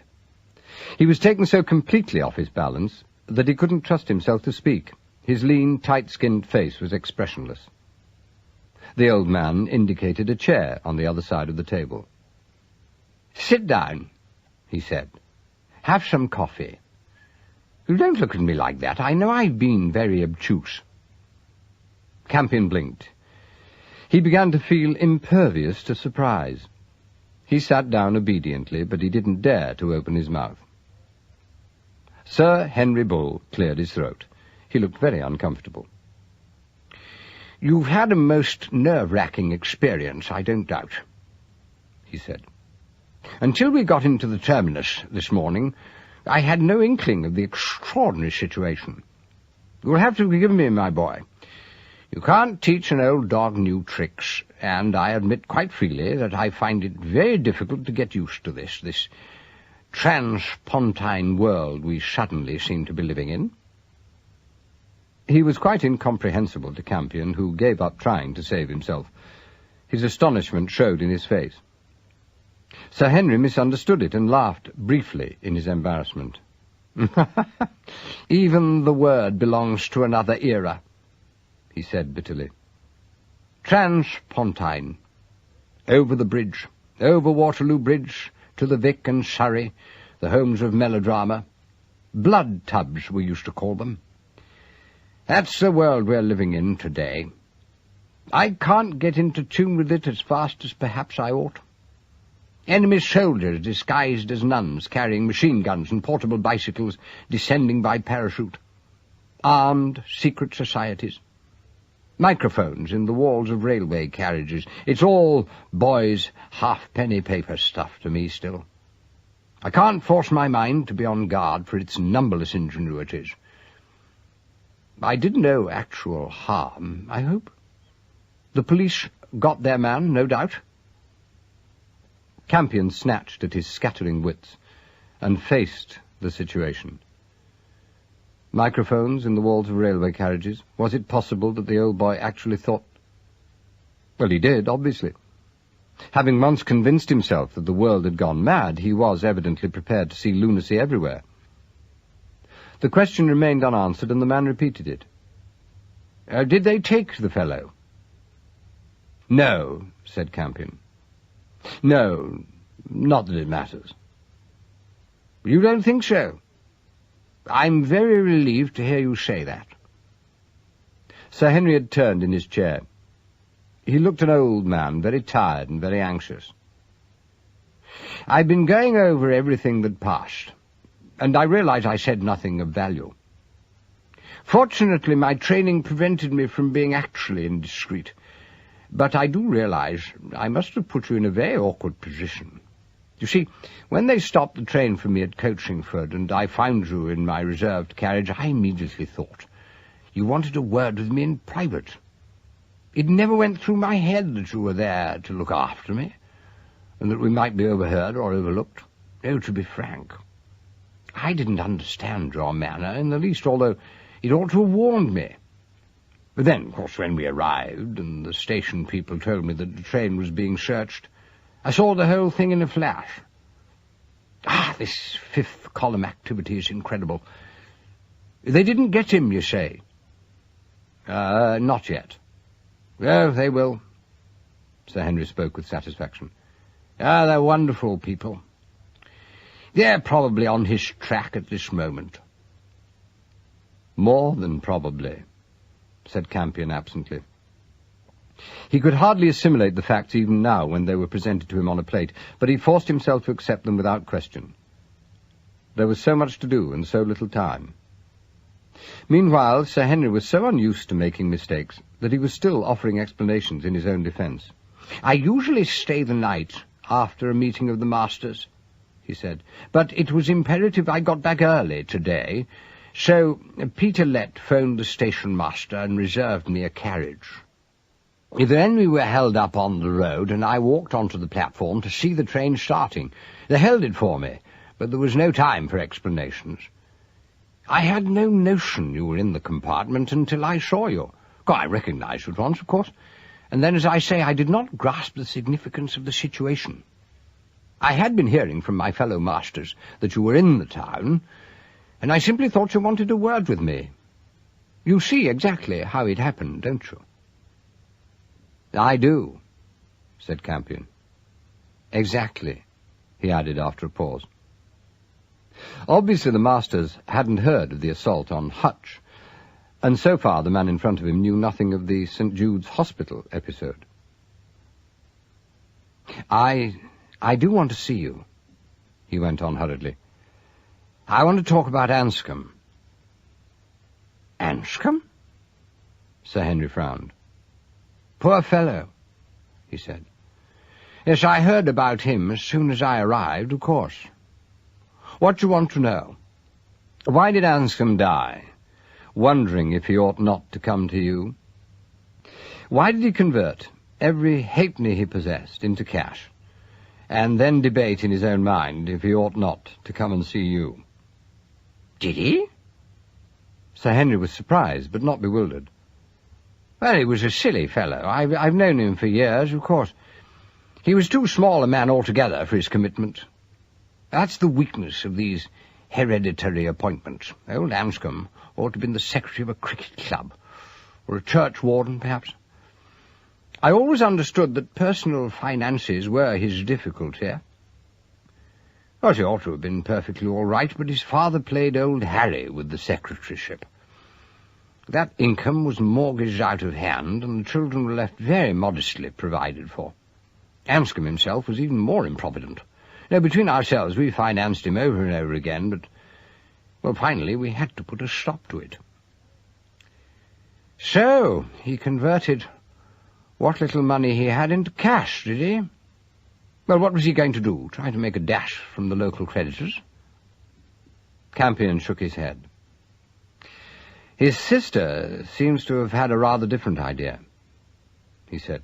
"She suggests that he may have been going to make some sort of gesture. In expiation were the words she used." "To me? Really? What for?" Curiously enough, the suggestion didn't seem to strike Sir Henry as entirely fantastic. "I see you don't understand," he said. "The secretaryship of the Masters is not quite the important office it sounds. The secretary is, how shall I say, well, the steward of the club and the general clerk of the domestic arrangements. His office is comparatively modern. His main job is to look after the premises. No, it would not astonish me to hear that Anscombe had done anything. He was a remarkably silly man, one of those theatrical, hysterical types." "What did you discover he'd done? Filched £1 or £2 from the petty funds?" No, I don't think so. Miss Anscombe wondered if he had allowed the caverns in the Nag to be used for contraband." "Really? No, I can't believe that. That would have been sacrilege. No, I don't think so. I fancy I know where that story comes from. I did hear something. What was it? Lett mentioned it. I think a great deal of wine was actually taken into the Nag some time before the war. It represented a sum of money which was due to us for the sale of our share of a Rhenish vineyard. Now, the money couldn't be taken out of Germany, so we received its equivalent in wine. I don't know the full facts. Our bursar would tell you that. Anscombe would probably be responsible for the storage of the wine. That was the kind of thing he did attend to.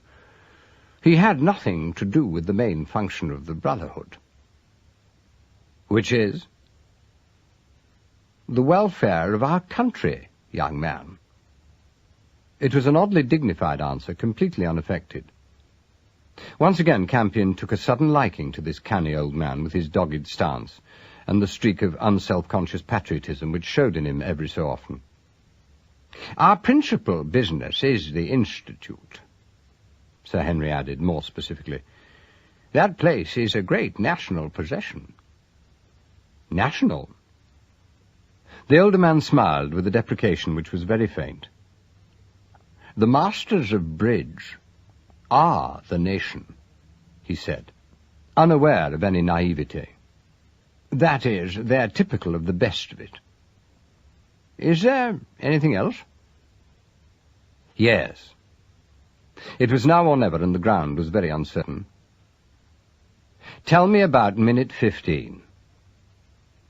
Once the question was out of his mouth, the deepest misgivings seized him, and he saw astonishment growing in the intelligent eyes. "Minute 15? The man was not at ease. He seemed puzzled and slightly alarmed. "Well, I don't know what I can tell you that you don't know already," he said at last. "The whole world will know all about it tomorrow, or I sincerely hope so. As for the details of the publicity, I understand that you were one of the few men who had known about that from the outset. Well, what do you want from me? The financial details of the actual loan? The Chancellor of the Exchequer will be explaining them on the radio tomorrow evening." Why was the loan called minute 15? He ventured. Ah, I see your difficulty, yes. Well, that was confusing. Sir Henry seemed relieved. It wasn't. No, the defence loan had its own name, the 50 Victory. Minute 15 simply covers the plan of its presentation. It was thought wisest to keep that anonymous, since it was an innovation, and secrecy was such an integral part of it. So it simply went under its own number on the agenda of the Cabinet meeting which approved it. However, this really isn't my pigeon at all. I can put you on to someone if you want details. No, I don't. Campion spoke desperately. I want to know its exact importance. I mean, he added hastily, as a flash of bewilderment appeared in the older man's eyes, in regard to every aspect of the immediate situation. Has it appreciated or decreased? Why, my dear boy, there was nothing but grimness in the old face now. Its success is imperative. Well, I wish I'd never used those words before. They're stale and inadequate. We must have no hitch whatever in raising the money. We are edging along such a precipice now that I hardly dare watch. And I am no coward where money is concerned. Use your common sense. Would we ever embark on a gigantic and drastic project like this, which virtually means that we are putting the British Empire on a company footing, with a personal invitation to every taxpayer to invest his all in it, if it was not absolutely vital? The forms which are going out tonight are, practically speaking, prospectuses. There's no other word for them. We are walking on the water. It's only the faith of the man in the street which is going to hold us from going under. Campion sat very still. It was coming. Behind the curtain, hanging across his mind like an arras, something of tremendous importance was trying to shine through. He could feel the emotion belonging to it. It was fear. Nothing must go wrong, he said stupidly. Sir Henry Bull pushed back his chair. He looked a dynamic figure, his white hair bristling and his long gown flowing round him. I said just now that I'm never indiscreet, he said. I am not. Both my training and my natural inclination are against it, but I am not made of wood. Now look here, Campion. I have heard whispers. Mind you, they've been little more than whispers, but they have come from most unexpected quarters, and they are so terrible that I dare not even think of them. One of my informants named you as probably the only man who knew the full truth of the danger. I'm not going to ask you for information, so you can take that blank expression off your face. I cannot and will not believe that the incredible story which I've heard has any reality, but if it has, Campion, well then, the Dark Ages again. That's what it will mean. There was silence for a moment or so, and then the old man leant on the table and looked full at his visitor. Yes, I think I can tell what you're hesitating to ask, he said. It is true that at the moment Britain depends practically entirely on her faith in herself and on her own internal stability. If that could be destroyed suddenly, by a single stroke, there would come confusion, exhaustion, and finally decay. At this particular point in history, everything hangs on Britain's faith. Europe is conquered. The New World is not yet prepared. So, should this thing happen, it means that there will come once again dark ages which followed Attila, and tomorrow civilization is 1,000 years away. It could happen. That is the lesson of this generation. World barbarism is still possible. The beast is not dead. It has not even slept. All these years it has been lying there, watching with lidless eyes. To a man of my age, that is the most awful discovery that could ever have been made. Well, that is what you want to know, isn't it? The younger man did not speak, and his host, with a little twist of the lips which was alarming because his face was not one used to weakness, demanded abruptly, "How bad is it?" Campion felt cold. His fingers were numbed, and there was a chill in the small of his back. His determination to make a clean breast of his own disability, should Sir Henry seem as alarmed as Oates had been, faded before the question in those anxious eyes. It was the same story. Everyone was turning to himself for assurance. He dared not reveal the dreadful emptiness of his mind. Somehow he must struggle on, blind and half-witted though he was. There was to be no outside help. He was quite alone. "I don't know," he said slowly. "I don't know. These prospectuses, or whatever they are, for minute 15, they go out tonight, do they?" "Yes. Yes, I can't understand why you didn't realize that. It hasn't been possible to keep the thing a complete secret. Quite a number of important committees, including the Masters of Bridge, who are going to take up large portions of the loan, have had to be prepared for it. I was talking to the Masters on the subject myself last night. Then the post offices had to be warned that they will be expected to deal with the enormous traffic, while the local tax authorities had to put the thing out. So a tremendous number of people do know something about it. Only taxpayers will be approached, of course, but that's half the country. It must not fail, Campion. Nothing must happen to make it fail, or to—" He shook his head. "Oh, no, that eventuality won't bear considering," he said. Campion nodded. He was thinking fast. More corners of the jigsaw were forming, although the whole picture was still obscure. Meanwhile, the great missing portion was assuming an incredible shape. He wondered how he could persuade Sir Henry to be more specific. It was not going to be easy. The old man was very quick, and already he'd been puzzled several times by little exhibitions of ignorance. Campion thought he knew the man. He was a realist, a believer of facts. A gambler, perhaps, but only in form, and that meant that once he discovered his visitor's mental condition, he would never take a chance. Campion saw himself pushed into hospital again, and not one word of anything he had to say believed or even considered until the doctors pronounced him lucid. The urgency of the situation wouldn't make any difference to Sir Henry. Campion's disability would simply go down on the debit side. He was interrupted by the arrival of the secretary, who came in with a word of apology, and murmured to Sir Henry for some time in a deferential flow. "Really?" The old man was surprised. "Well, where is he? In the house?" "In the study, Sir Henry." "Oh, I see. Yes.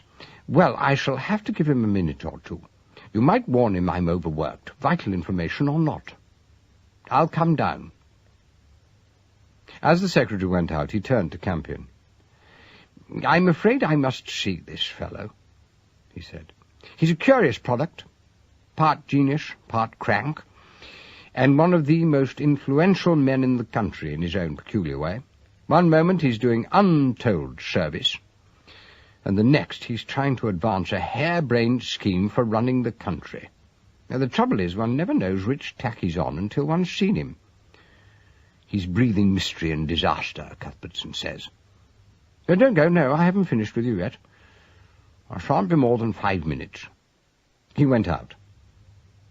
The gentle latch did not quite slip home, and the door swung open an inch or two behind him, so that Campion heard his voice as he entered the room across the hall.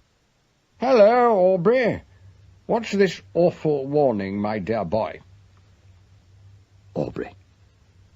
Campion's hand closed over the doorknob. Aubrey. Miss Anscombe. His own attack on Hutch. There was a complete line there. Aubrey had been going to see Miss Anscombe. She must have given him an account of her interview with himself and Amanda. Aubrey would be far too superior to go to the police direct. It would be so like him to attempt to stop the mischief at the head, and to warn his distinguished governor that a lunatic was at large. There was nothing for it but flight again. It was the only way, and this time he'd got to get away with it.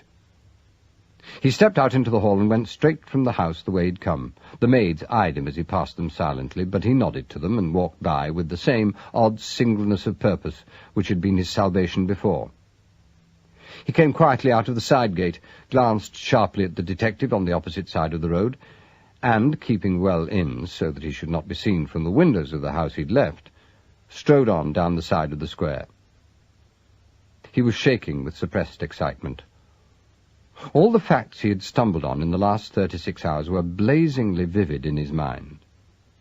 Minute 15, representing the greatest war loan ever launched, was about to be presented at a time of trembling national emergency, personally and privately to every taxpayer by post.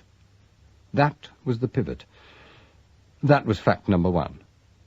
All around it, gyrating like swing-boats round a tower, were the others.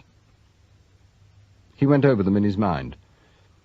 The cases of wine in the master's storerooms, the story of a foreign contraband before the war, the murder of Anscombe just before he made expiation, obviously done by professional thugs, probably employed by Pine, the fleet of lorries under the nag, the small array of well-paid crooks gathered together under Pine's Surveys Limited, the activities at the Institute. And there was something there he couldn't remember. What was it? Something that he'd seen with his own eyes and forgotten.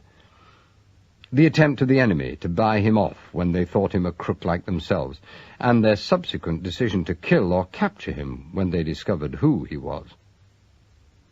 It was all there, in his hand. He held it without knowing what it was.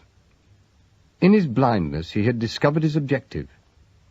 In his miserable ignorance he could not identify it.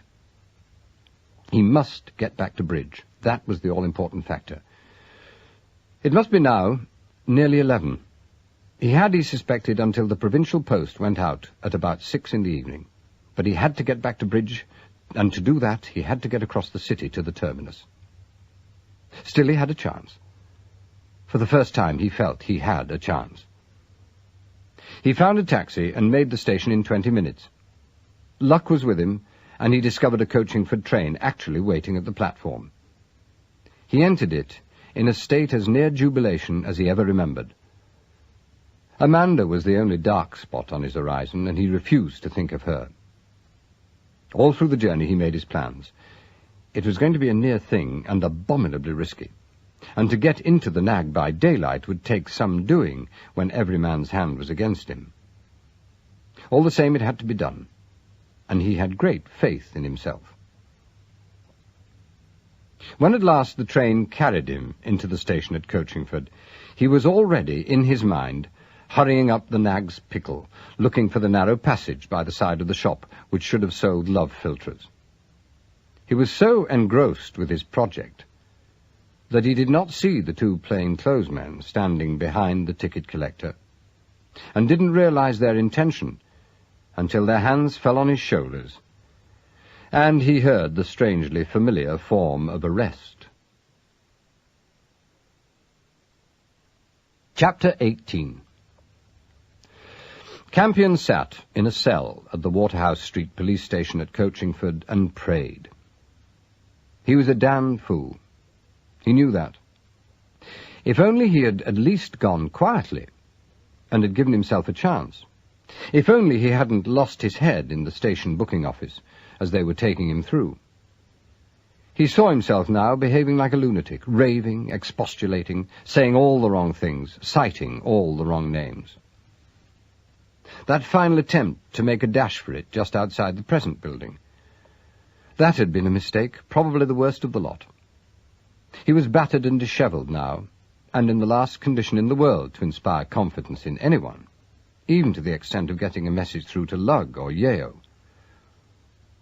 They were leaving him here to cool his heels while they made out the charge. At any moment now they would come for him, and take him out of this cold, disinfected tomb, and march him into a big, smelly charge room, warm with breath and sweat. That was going to be his only chance. God knew what the charges against him were.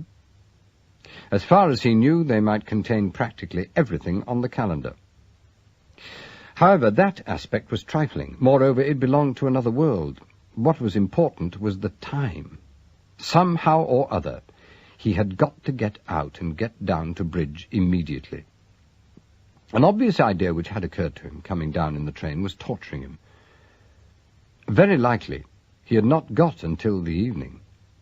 More than likely, the lorries had to spread their loads all over the country, and were even now setting out on their journeys. England was such a little place. It would take so short a time to fan the poison out all over her lovely petite body. He'd given up worrying about the mystery. The actual facts of the enemy's attack were still entirely beyond him. Even the identity of the enemy himself had escaped him. All he knew were those things which were set out under his nose. The lorries, the date of the launching of the Minute 15 loan, the work at the Institute, and the wine cases in the Nag. He must get out. Oh, God, dear God, he must get out. He was sweating when they came for him. The larger plain-clothes man, the one whose eye he'd closed, was not present. The other one, the ratty specimen with the little moustache, gave him a wide berth, and left the work to the old turnkey and the enormous young constable, who would not normally have accompanied them. Campion went quietly, meekly. He was so restrained that he felt that they must notice that he was shaking and see that his hands were clenched to keep them down. They were all very gentle and so nervy that he guessed they suspected him of mania. Very likely. God, what a situation!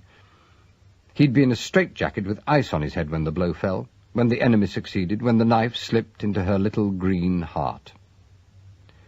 He was deferential to the charge sergeant. The man was a fool.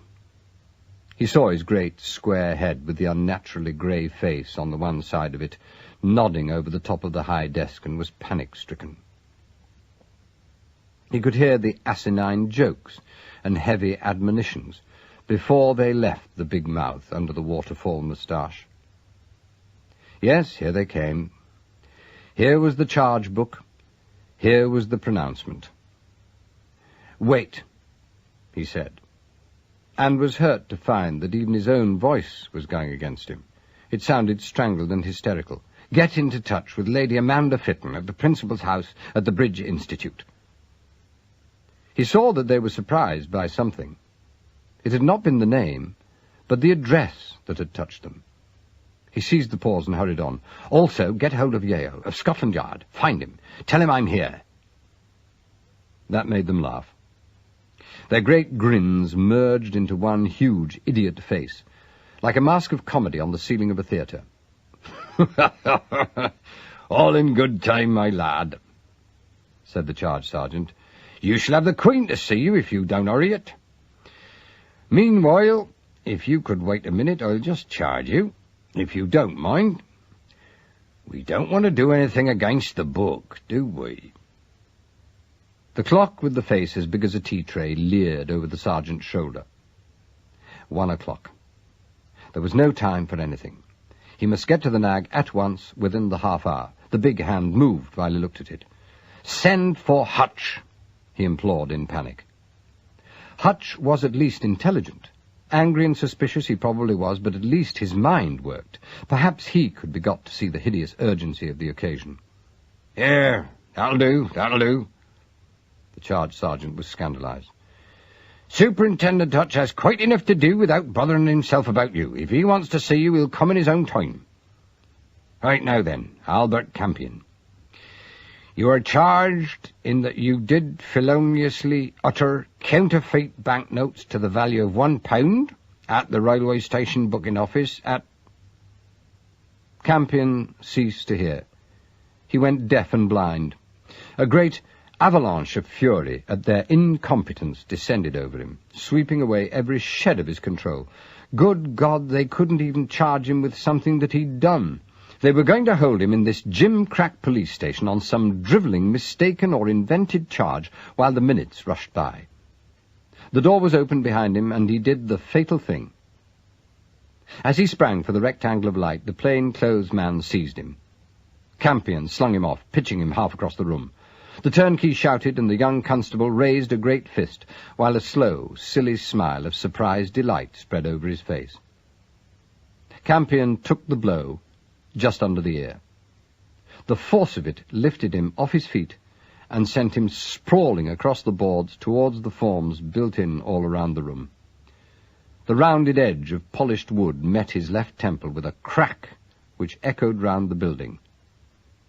He fell into complete darkness and lay still.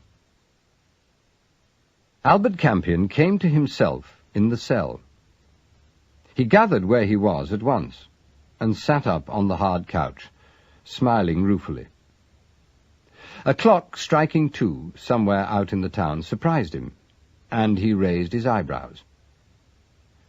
To the best of his knowledge, it must have been round about 6 in the evening when he'd encountered the toughs down at the quayside. It was now daylight, so that if he'd been out for round about 20 hours, he must have taken a pretty severe blow. How extraordinarily like these country police to bring him into a cell and leave him to die while they found out who he was. So far, they must have been singularly unsuccessful, the damned fools. And while he was on the subject, where was Oates? For the first time he felt a twinge of anxiety. Oates had certainly been with him. He remembered his own amused exasperation when the shambling figure, really astonishingly unfamiliar in the dirty flannels and threadbare greatcoat, had appeared at his elbow as he stepped out of Lugg's paper shop. Poor old Oates. He'd been badly rattled.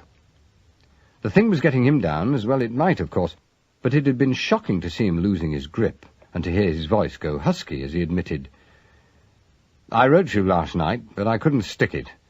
I simply couldn't sit up there and wait. I just walked out to see you. For God's sake, Campion, have you got a line?" Well, he had. And he'd said so, and they'd gone on together. The fight had been pretty sensational. Campion felt his head cautiously. Yes, there it was. Very nasty, spongy little spot, by Jiminy. There must have been 5 or 6 in the gang, all pros and all using coshes, which had been fortunate. Had it been razors, he might well have awakened to hear a harp quintet instead of the mouth organ which some misguided amateur was playing in the street outside. All the same, it had not been exactly a walk among the apple blossoms. The money had drawn the gangsters, as he'd hoped it would, and he'd recognized them. He went over them in his mind. The Lily had been there, and the elder Weaver, and Williams, and the Glasshouse Johns. All CRO boys, as he suspected. Now, who were the others? He couldn't remember at the moment. He didn't feel too intelligent. He felt exhausted and somehow... Yes, that was it. Chastened. How off? He might have had some deep emotional experience rather than a bang on the head. He longed for a newspaper. He hadn't seen the news from the front for 17 hours. Anything might have happened. There was this business, too. The whole thing might have suddenly broken, and what had been left of the ordered world be in chaos while he was sitting here.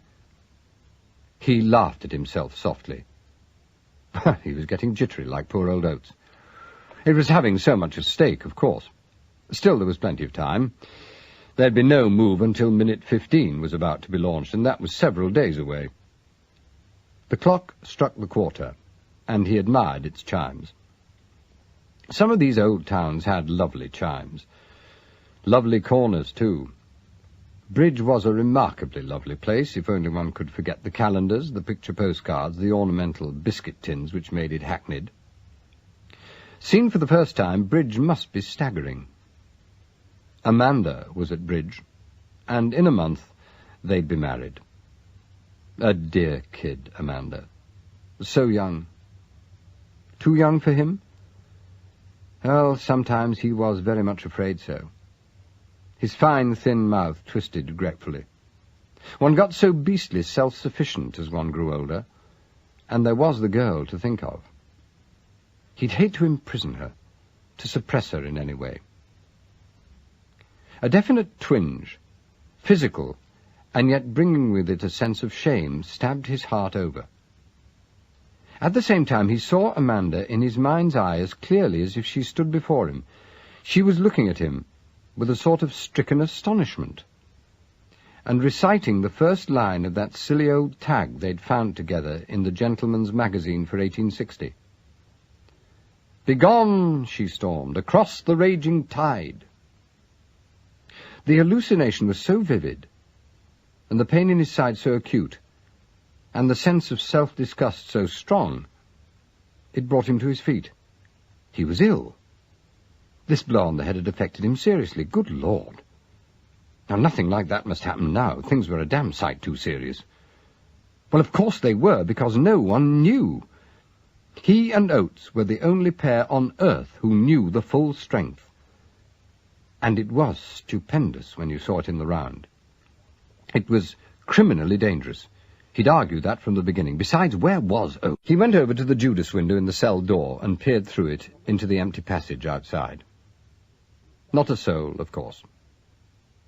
He sighed, and, putting his fingers to his mouth, gave a very reliable imitation of a police whistle. 5 minutes' intensive effort produced the desired result. The turnkey, puce in the face with fury, put his head in at the farther door.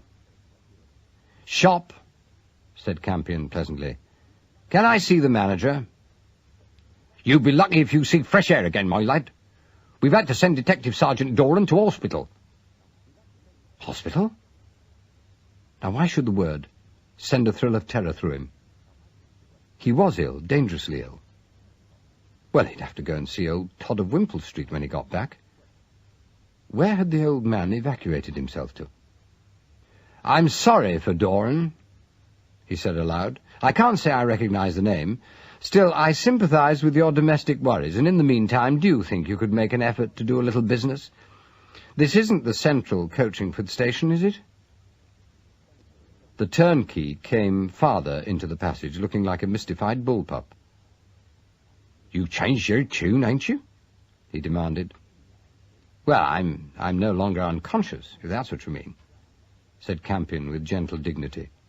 "And while we're on that subject, as a metropolitan man, I don't like to criticize your county arrangements, but just to soothe my curiosity, do tell me, when you bring in a concussion case, do you usually leave it for the best part of a day and a night without medical attention?" The turnkey gaped at him, his small eyes bewildered. "You're crackers, and you're impudent," he said. "That's what you are. You won't get anywhere by putting it on, either. Shouting out for a doctor now, are you? You'll be lucky if you see a magistrate the way you're going on." Campion, whose face was pressed against the narrow slit in the door, frowned reprovingly. "Just clear your mind," he said. "Save a little time by using the brain with which I see a kind government has issued you. Which of the 5 Coachingford police stations is this one?" "Waterhouse Street. You know that as well as I do, or ought to, after the way you tore the road up coming here." "Oh, really? Ah, it's that sort of concussion, is it? Bits of bone sticking in the grey matter. My hat. You don't look after your professional guests, do you? Have you left me here since last night, biting buttons off the furniture?" "Being difficult won't pay," said the turnkey, and turned away in disgust. "Well, let us hope Superintendent Rose will accept your diagnosis," Campion murmured, reflecting that it was better to mention the regular police superintendent rather than the CID man. What was his name? Hutch, was it? "Superintendent Rose?" The name appeared to have certain magic properties. The turnkey was hesitating, but at the last moment some new consideration appeared to make up his mind for him. "Superintendent Rose doesn't bother himself with snide panners who beat up plainclothesmen. Besides, you only been in an hour and a half. What do you think this is, a quick lunch counter?" he said, and went out, locking the door behind him. Campion was astounded.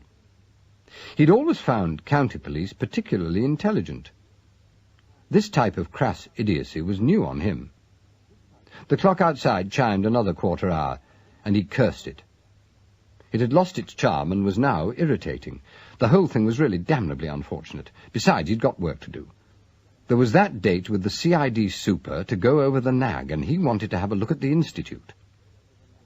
He had discovered the main game, he was sure of that. He told Oates so, definitely.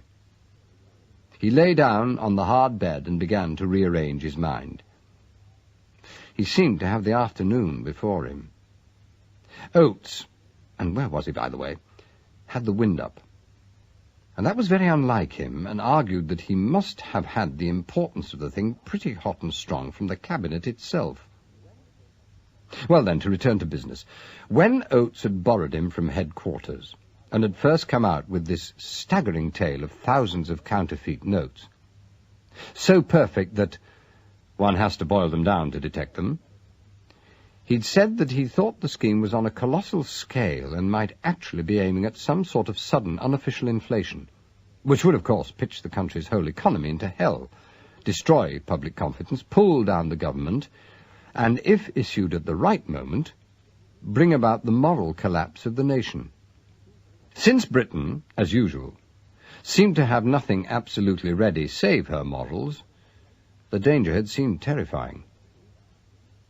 As he lay, looking at the little barred window high in the wall, Campion reflected that so far he'd been inclined to doubt the possibility of the scheme being so enormous.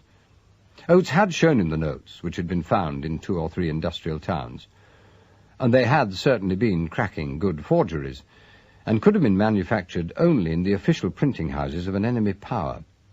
Moreover, and the ingenuity of that move still took his breath away, they had been artificially dirtied most ingeniously. Oates had put various picked men onto the job in different towns. All of them had drawn a blank, save the man at Coachingford. He had reported the presence of some sort of crook organisation, either in the town or at bridge. Poor chap, he hadn't got much further. They'd fished him out of the estuary with a broken neck. It had been professional work, very neat and nasty, done with a lead pipe as like as not. Campion stirred uncomfortably. There was something curious about that killing, something personal and near at hand. What was it? There was something on his mind that kept escaping him. It was probably nothing important, but he found it irritating. Oh, that damned clock again. That was 2:45, he supposed. He dismissed his irritation and went on dreamily with his reminiscences. Well, Oates had borrowed him and sent him to Coachingford. Amanda had got them both an invitation to stay at bridge with Lee Aubrey, who was brilliant, he supposed. Everybody said so. Personally, he suspected these academic dreamers. Still, let that pass. He had instated old Lug in the town with a stock of the counterfeit and some old clothes. Then he'd spent half a day at bridge making arrangements, had come into Coachingford, changed into a tramp's outfit, and had gone off reconnoitring. That had been an experience he would never forget. All the subversive element in the town was in a ferment. Blokes were giving away cash, great wads of it. All the riffraff of the place had been turned into a great, greedy, bulging-eyed secret society, getting rich quick, as quids were handed to them behind doors in doss-houses over greasy coffee tables. This had been a discovery, but it had been followed by another one. He had discovered that a whisper was going round to the effect that the great day was coming on the 16th. That was going to be milk and honey day, the day when it was going to be everybody's duty to spend, and the wherewithal was going to be miraculously provided. That had been a peculiarly uncomfortable discovery, because the 16th was to be a red-letter day in other, more orthodox financial circles. On the 16th, the Minute 15 defence loan was to be presented to the public. There was no doubt about it, the whole affair was alarming. If it was by any staggering chance as bad as Oates thought it was, then it was hair-raising. Leaning back on the bench, Campion reflected on his subsequent actions. For a long time it had been impossible to locate any of these munificent agents, and he'd finally decided to take the bull by the horns and appear himself as one of them. That had drawn the flock. The whole bunch had turned up together, as he'd known they would. Both he and Oates had been able to get a good look at them. They'd made quite an impressive gathering, and it had occurred to him then that it had taken someone with a real flair for organisation to get that crew together. Then there had been the fight, and the police had come up. He remembered very little of the action, save the sticky paving stones of the quay and the awful mud-coloured water thick with scum and rubbish. Since the police had no idea who he and Oates were, either, they'd been extraordinarily lucky to get away alive. That was why it had been so criminally dangerous for Oates to have come down and taken part himself. Suppose they'd both been put out. Then what might have happened? Of course, if Oates' theory of engineered inflation had anything in it at all, he was justified in trusting as few people as possible, since any whisper of such a disaster might very easily start a scare nearly as bad as the thing itself. Good God, it was a horrible idea. Campion pushed his hands through his hair and shivered. All the same, now he looked at it in cold blood. He still maintained that the enormous scale of the plan as Oates saw it must be impossible, because of the difficulties of distribution. As long as the enemy stuck to his present method of doling out money by hand to the vagrant population, the whole affair could be dealt with by the police.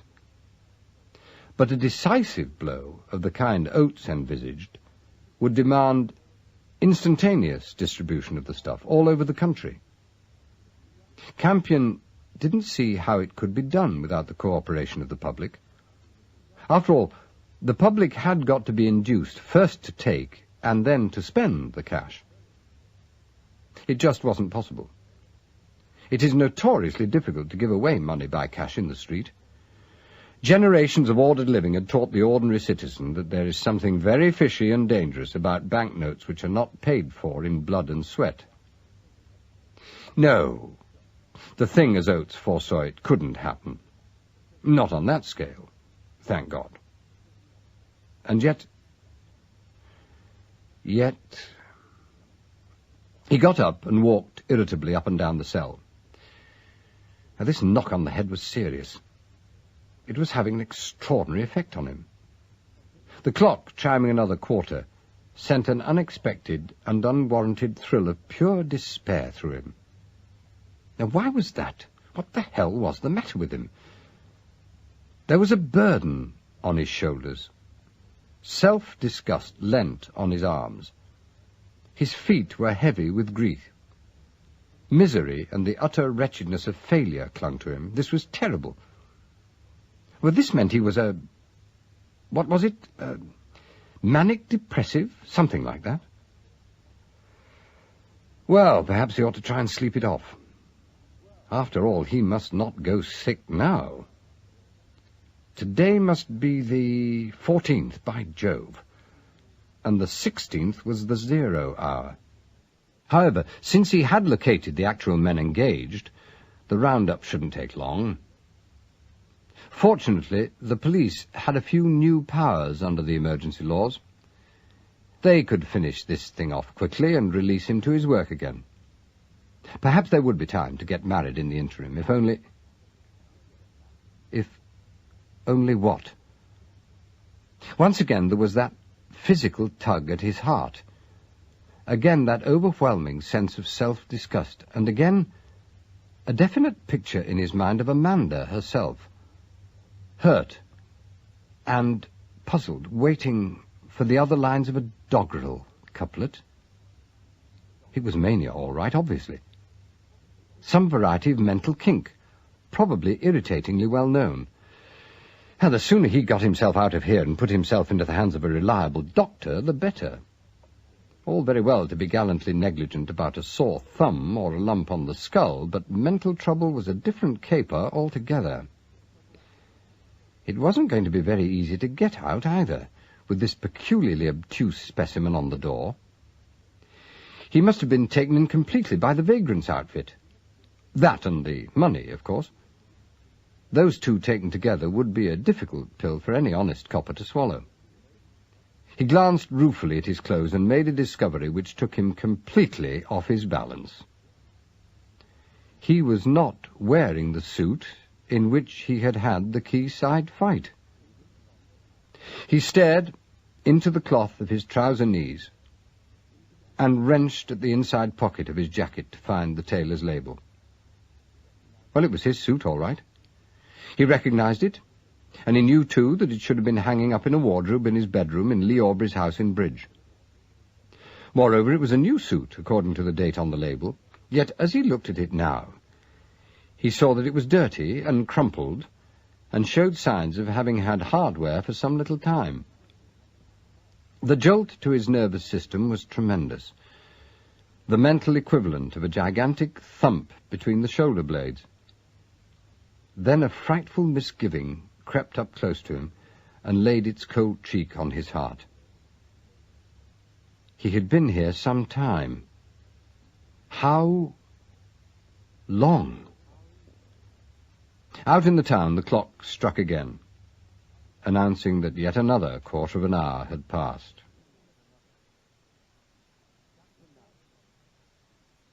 Chapter 19. He saw Amanda through the Judas window. She came walking into the passage with the turnkey, completely unself-conscious and comfortably serene. "Hello," she said cheerfully, as she caught sight of half his face through the slit.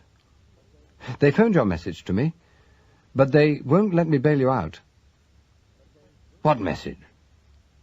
The question was in his mouth, but he didn't put it. His eyes had narrowed, and his thin face wore a startled expression. The instant he had seen Amanda, it had come to him that something revolutionary, he was not at all sure that it was not evolutionary, must have taken place within him. He had grown old, or seen a great light, or else his blundering feet were on the ground at last. He thought he knew what it was, all right. The symptoms were unmistakable. That sense of exasperated shame, that desire to kick himself or to cover his eyes with his great burning ears, all these indicated that his self-confidence had received a dangerous blow. A great weakness must have been uncovered.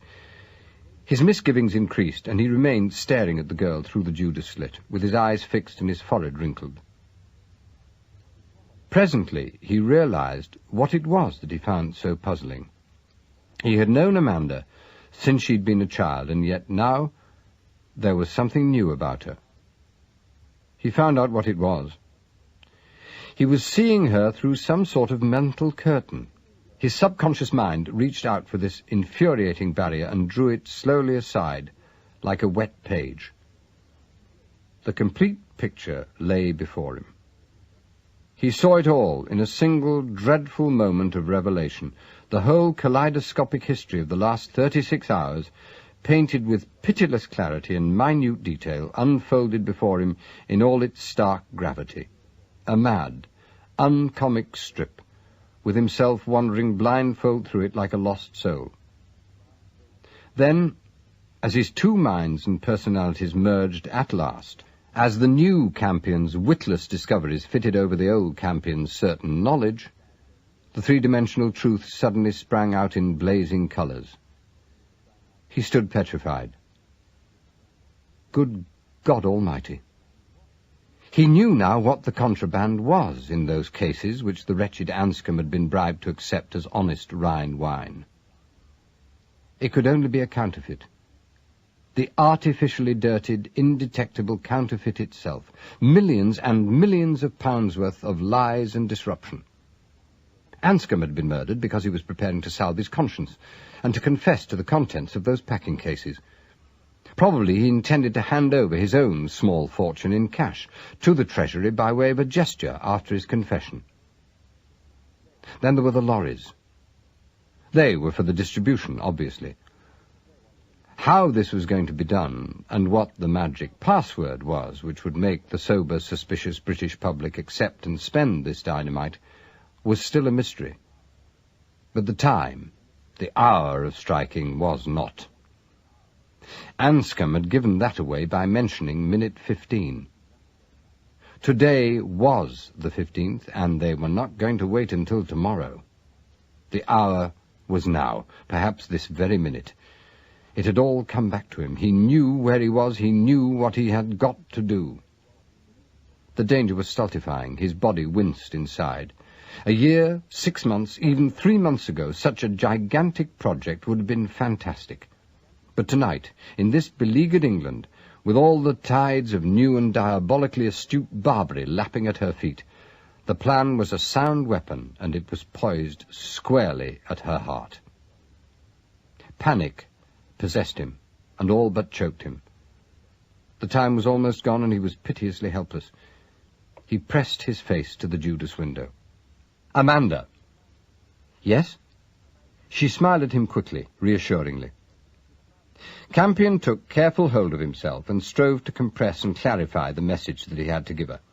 Time had become as precious as a little drop of water in the bottom of a pannikin in the desert. The clock chiming across the street was pure medieval torture.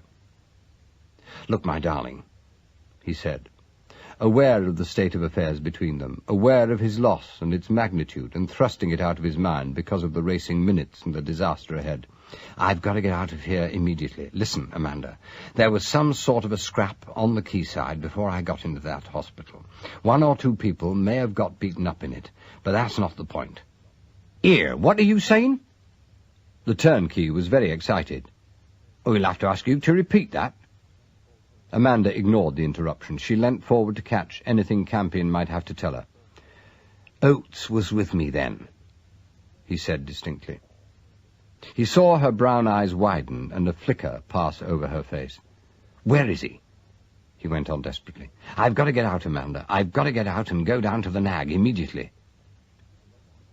"Yes, I see," she said briefly.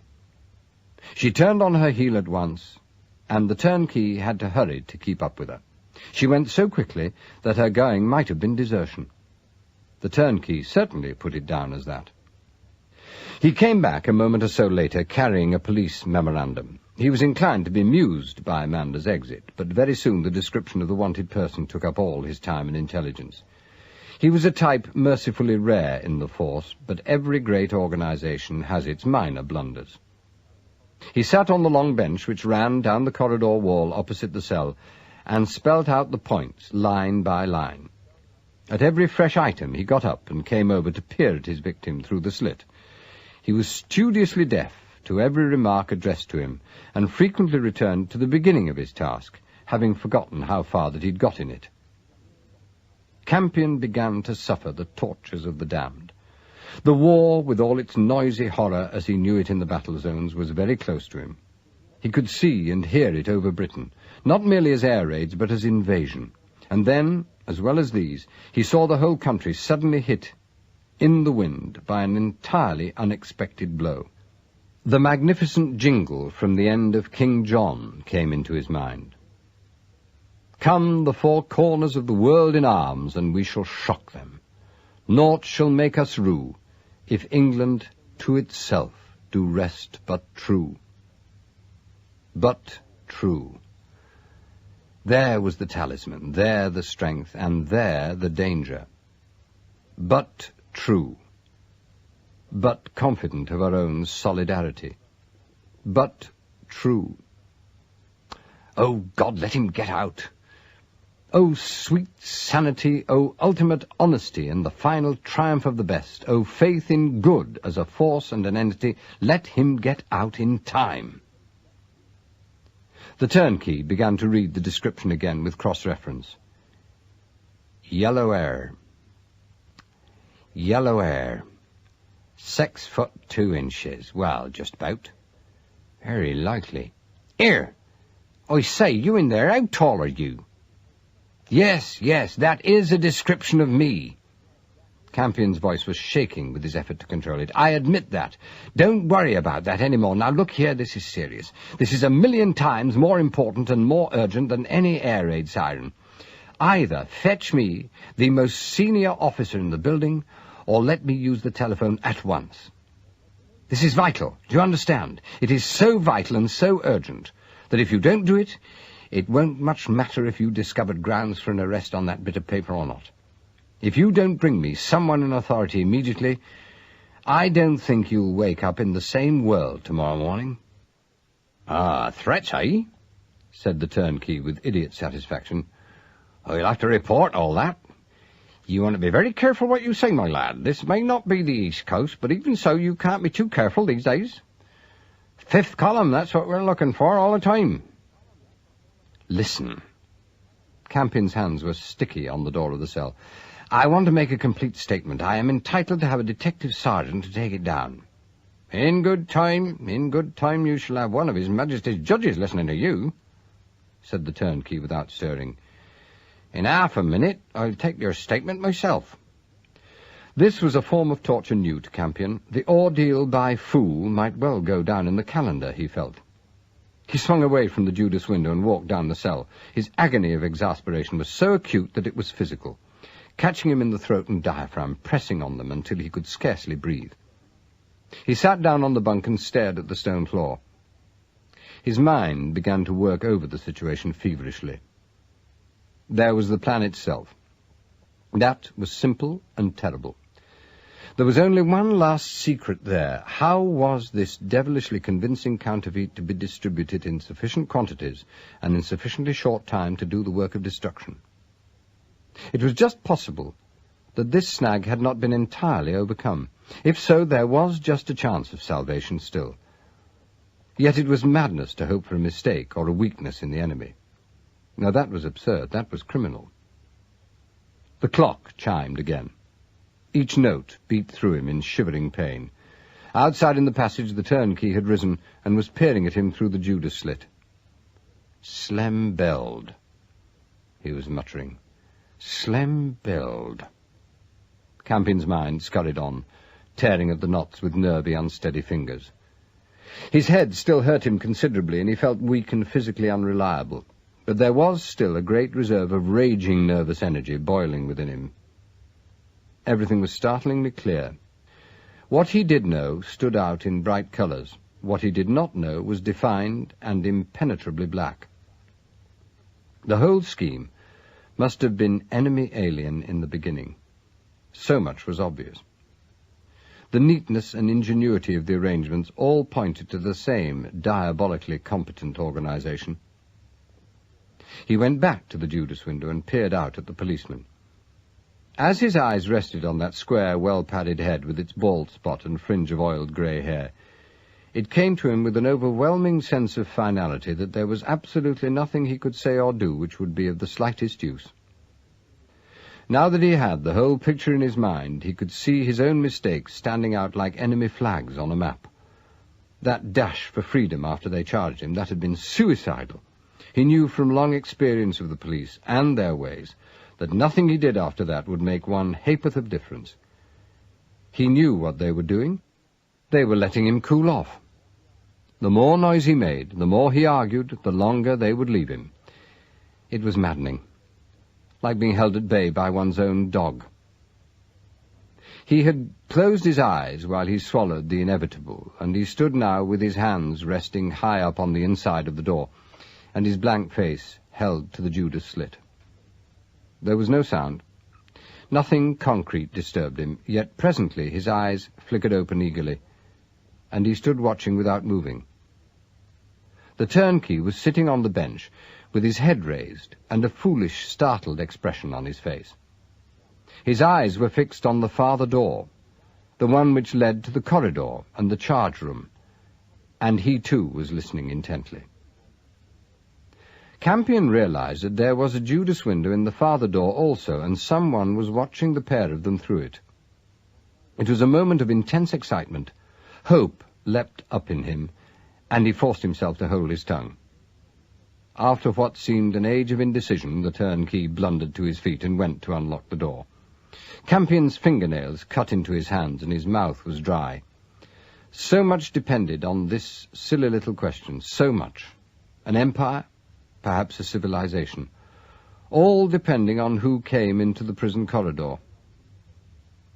His first despairing impression was that the man was a stranger. He stooped to pass through the doorway, and he was wearing a scarf wrapped round the lower part of his face. As he lifted his head, however, Campion knew him. It was Hutch.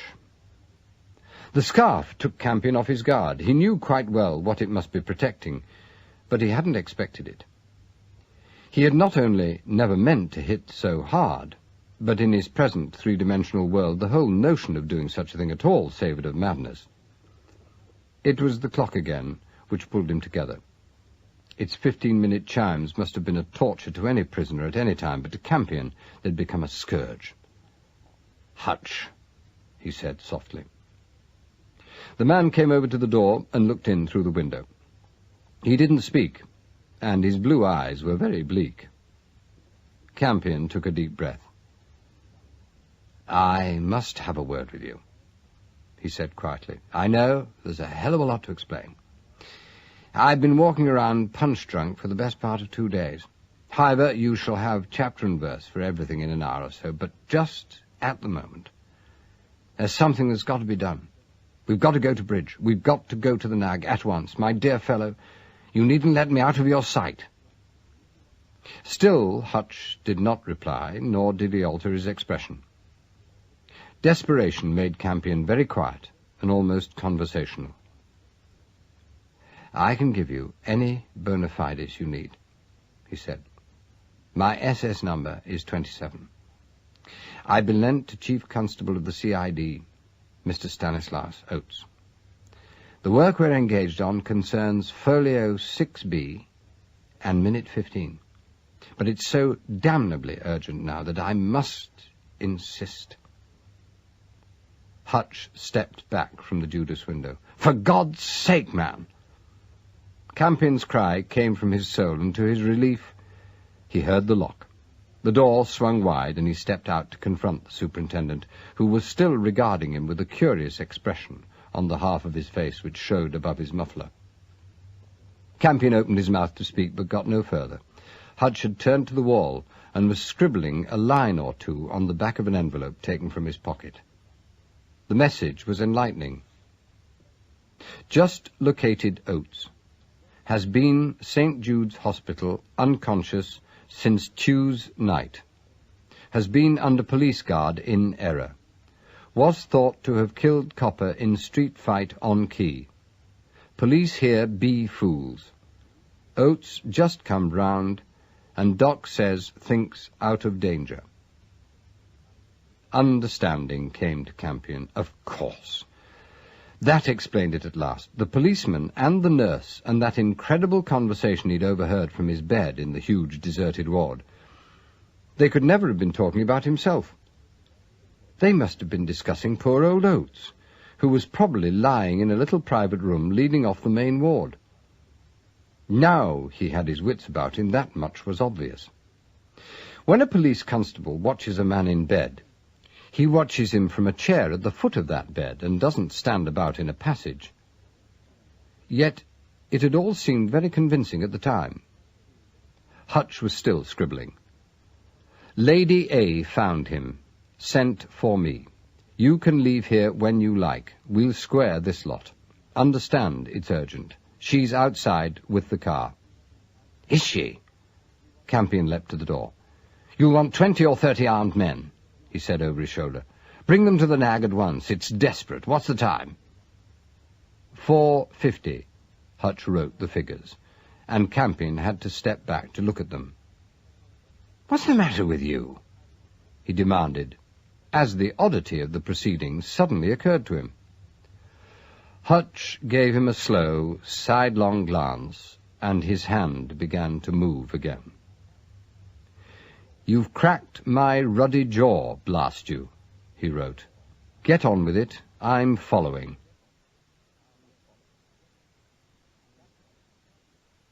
Chapter 20. Campion stepped out of the comparative calm of the police station into a world of exuberant speed.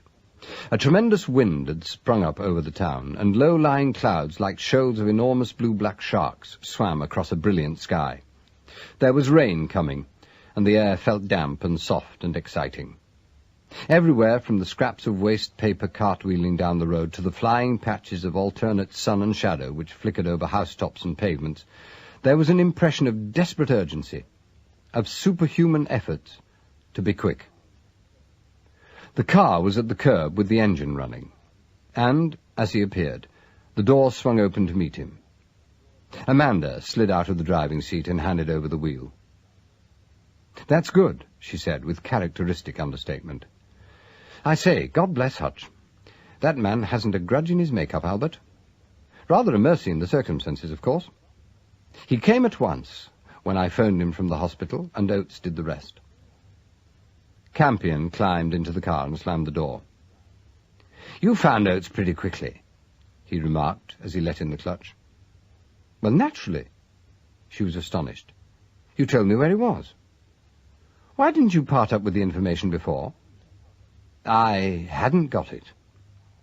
"I thought you said he was with you in the fight before you went into hospital yourself. You were all right, you see, but he was knocked out completely. No one recognized him, as of course they wouldn't, and it was assumed that he'd killed the copper." She shot a dubious glance at him from under her eyelashes. "Anyway, he's conscious and he's recovering," she added. "But he's practically out of his mind with worry. They were having to hold him down in his bed when I came away. He told me over and over again to impress it on you that every moment mattered. Turn here. We've got to go down to the paper shop." "Well, what for?" "A message from Lug," she said calmly. "I got him to go over to the Nag at once. I went straight to him when I left you. We didn't know what you wanted done there, so he's just going to scout round and phone the paper shop if there's anything to report." Campion looked at her out of the corner of his eye. She was sitting placidly beside him with her slender brown hands folded in her lap. She might have been a self-possessed 16-year-old going to a race meeting. Her heart-shaped face was serene and her brown eyes clear and level. There was no telling what was going on in her mind. He must have taken her for granted for years now. The reflection sprang up in his head and shook him off his guard. "That was remarkably bright of you," he said, and knew as soon as he'd spoken that it was not so. Amanda always was bright. There was nothing remarkable about it. Amanda was God's own gift to anyone in a hole and always had been. He seemed to have become too used to it. However, she was entertained by the compliment. "Praise is always welcome," she observed, grinning at him. "Nothing fulsome, of course." "I say, it's pretty serious, isn't it?" He nodded. "Yeah, not so hot. Time's short. Oh, that's the shop, isn't it, over there?" "Yes, you wait. I'll get the message if there is one. Keep the bus running." She was out before he reached the curb, and he watched her disappear into the dark entrance between the empty newsboards. As he sat waiting, the familiar chime of the 15-minute clock reached him from across the housetops. 15 minutes. Minute 15. It was a ridiculous little coincidence, but once it had occurred to him, he couldn't get it out of his mind. 15 minutes. Minute 15. Hurry, hurry. Ding dong, late, late, late, late, late. He counted the strokes. 5 of them. Too late. He was too late. The sudden and startling reflection came like another revelation. He felt as if he'd just opened his eyes to find that he was staring down into a well. Good God, he was not going to pull it off. Hutch and his men could never get there in the time. The secretly unthinkable was actually going to occur. They were going to lose. The police, including himself, were licked. The ultimate disaster was going to come off.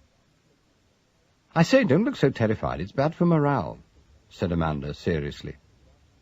She'd come back without him seeing her, and now settled down beside him. "This is where we travel faster than light," she announced. "Lug did phone 10 minutes ago. It was a message for you, and the shopkeeper had the presence of mind to take it down verbatim. I'll read it to you while you concentrate on the road. He says, 'The Hornet's Nest is round the back of the hill on the old coast road. I expect you know that, but they are. A railing over the entrance to the hill cave has been took down, and I see several hundred jams inside. Is jams right? Campion nodded. Yeah, rhyming slang. Jam jar equals car. Go on. Amanda continued obligingly, the message gaining piquancy from her clear, well-bred young voice. All our friends are there. Not half they are not, and some more. There is strong signs of a move any minute now. The local Rozzers have an idea that it is all some kind of government work, but it cannot be with all that gang on board, or I am balmy. Have hid myself in garden of empty house, bottom of coast road, right side of hill. If you want to catch them, which I take it is what you are after, you will have to put your skates on. I am about as good as a bucket of nothing here alone. Amanda folded the sheet and thrust it into her jacket pocket. Of course he is, poor old tortoise, she said. Coming from him, that's by way of being an SOS, isn't it? I'm afraid so. Campion was taking the last of the town at speed. He had had some wild journeys on this road to Bridge, which was so anonymous and difficult without its signposts, but this evening, with the yellow sun streaming behind him and the dark, flying shapes overhead, it had an entirely new quality. For the first time, for what seemed a lifetime, he was in full possession of all his senses, and the condition seemed to have its disadvantages. For one thing, he was acutely aware that Amanda was beside him. Her share in his recent nightmare was very vivid in his mind. He remembered, too, exactly how he had reacted to it. In his lonely and terrified ignorance, she had emerged as a necessity, a lifeline heaven-sent and indispensable. And now, with the full recollection of a long and sophisticated bachelor life behind him, and the most gigantic disaster of all time looming just ahead, he was startled to find that she remained just that, static and unalterable, like the sun or the earth. The recollection of her confidences concerning Lee Aubrey made him feel physically sick. He had been in love, he remembered, many times. This was not much like it. To say that he was in love with Amanda seemed futile and rather cheap. To lose her. His mind shied at the idea, and his body felt cold. "Hurry," she said at his side. "Hurry, and we'll do it." He shook his head. Sorry, old lady," he said heavily. "But to be honest, I'm terribly afraid we're sunk." "What?" She sat bolt upright in the seat beside him, her back stiff and her eyes scandalized. "But I say, Albert," she said, "you must pull it off. Oates made it so clear. He said everything depended on you. You can't say that you're afraid we're sunk. You've got to stop it somehow. Everyone is relying on you. You can't fail and go on living." Campion frowned, and a faint colour spread over his face. "Oh, stow the heroics," he said unpardonably, because he was wretched.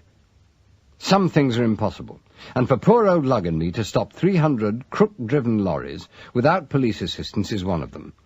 I can't even appeal to the local bridge police, because the chances are that as soon as they see me, they'll pounce on me and stuff me in the jug again.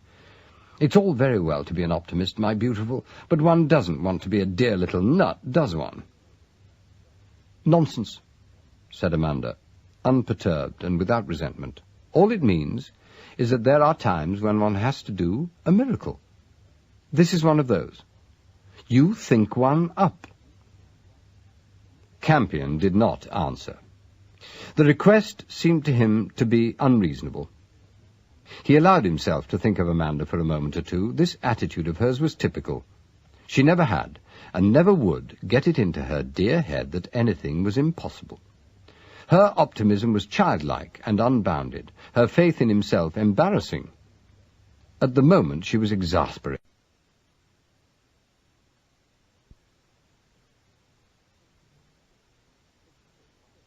Things could hardly be worse. Time was certain to beat him. If he was honest with himself, he saw no way round it. Unless... An idea slid into his mind complete. He sat, gripping the wheel, while the suggestion turned over and over in his head. It was wild, and probably suicidal, but it did contain one very slender thread of hope.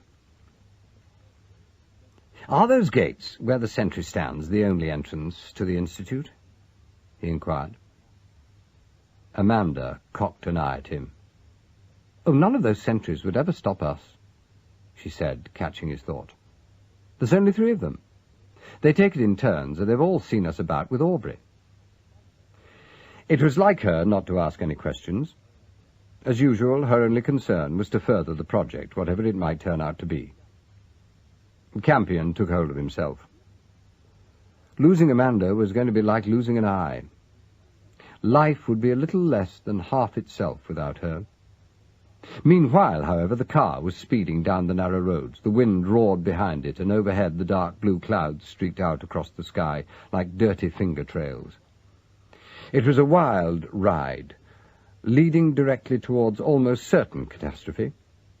The rain in the air, the urgency of the wind, the tremendous drama of the skyscape were all a fitting part of the great central situation. A spiteful energy rose up in Campion, and he trod hard on the accelerator. If he was to go down, it might as well be scrapping. He drove straight to the Institute, and, leaving the car outside the gates, went in past the sentry on foot. It was a ticklish moment, but it went by successfully, Amanda creating a heaven-sent diversion by attempting to turn the car in a space 6 inches wider than its length. He left her, graciously accepting both advice and assistance. 5 minutes later, he came back, walking very fast. He was a little white round the cheekbones, and he carried himself very carefully, but the new recklessness was still there, and when she relinquished the wheel to him, he took it eagerly. He drove into the town with unusual caution and stopped at the top of the pickle, the hill looming up over them, dirty and grey in the evening light. "Right, you take the car," he said urgently. "Go and find old Lug, and tell him from me to get Hutch to block the coast road both ways as soon as he comes, at the same time avoiding the actual entrance to the hill. No single lorry must get out. When both barricades are up, they can play Annie Laurie or something else appropriate on a police whistle, but not before. The one thing that really matters is that no lorry gets by." "Right." She nodded and took the wheel again. "They probably won't get here in time," she said, catching his eye. "You've got a scheme in case of that, I take it?" He grinned. His head was very sore, and the prospects were about as bad as they could be. "I've only got a lucky bean, plus a profound and lovely faith in myself," he said. She echoed his expression, her eyes as affectionately derisive as his own. "Then I'll pray," she said cheerfully. "Goodbye. See you at dinner, or in the Elysian fields." Campion hurried. Keeping one hand in his coat pocket, he swung down the narrow passage beside the little old-fashioned shop under the nag where Hutch had taken him. It wasn't an easy journey to repeat in daylight, especially when any delay was certain to be disastrous, and one was not at all sure one had not dreamt one's directions in the first place. He found the storeroom door standing wide, and walked straight in, nodding briefly to the startled boy who stood weighing dried fruit in the back of the building. The fatal thing, he realized, would be to lose his way. One moment's hesitation, and he betrayed himself instantly. He strode on, hoping devoutly for the best, and plunged down a dusty aisle lined with tea chests and bulging sacks of cereals. He heard the boy moving behind him, then a new step on the boards and a lot of whispering. He was going to be stopped. Now, at the 11th hour, he was going to be held up, caught like a mouse in a damned grocer's shop. There was a bundle of long, old-fashioned soft brooms hanging from a hook in the ceiling, and he snatched one of them. The door leading into the master's domain was unlocked, as before, and when he went through it, he took the broom with him and wedged it between the door panel and the angle of the opposite wainscot. It was not a very effective barrier, But it would certainly hold the door against the most determined shoulder for a minute or two, and it seemed most unlikely that any longer period was going to matter very much. Once inside, in the dark, a new difficulty presented itself. He had no torch. Everything in his pockets, except his cigarettes, had been taken from him at the police station, and was probably hanging up now in a little official bag outside the cell door. He began to climb in the dark, praying against giddiness and keeping one hand tightly clasped over the thing in his coat pocket. He was desperate with exasperation at his own slowness. Every moment counted. Every minute which galloped by might be the one which made all the difference between success and failure. His journey across the council chamber turned out to be a crawl through hell. Once he cannoned into the table, the hard wooden edge missing the burden in his pocket by inches, and all the time the seconds were racing by. He found the farther door, after what promised to be complete defeat, by observing a minute sliver of light showing just beneath it. He got it open, to discover that the corridor within was lit by a hurricane lantern standing at the entrance to the first of the master's storerooms. Although Campion was profoundly relieved to see it, it presented another danger. He had no desire to run into anyone before he reached the nag's trough. He went on, still with the same cautious haste which demanded every ounce of nervous discipline he possessed. His eyelids were sticky, and his muscles hard and bunched against his bones. There were lanterns at every vantage place, and the damp stone had dried round them, indicating that they'd been burning for some time. A great change had come over the master's storerooms. The packing cases were empty, and the great caverns in confusion, as if an army had been at work there. There was so much debris about, so many dark corners and unexplained machines, that he hardly dared move, convinced that at any moment a living figure must detach itself from the chaos and bar his way. He pushed on, feeling like a hurrying snail with all the world depending on his speed. The iron ladders required very cautious negotiation in the half-dark, and he had his precious coat pocket to take care of during the descent. He came down into the last narrow passage without being seen.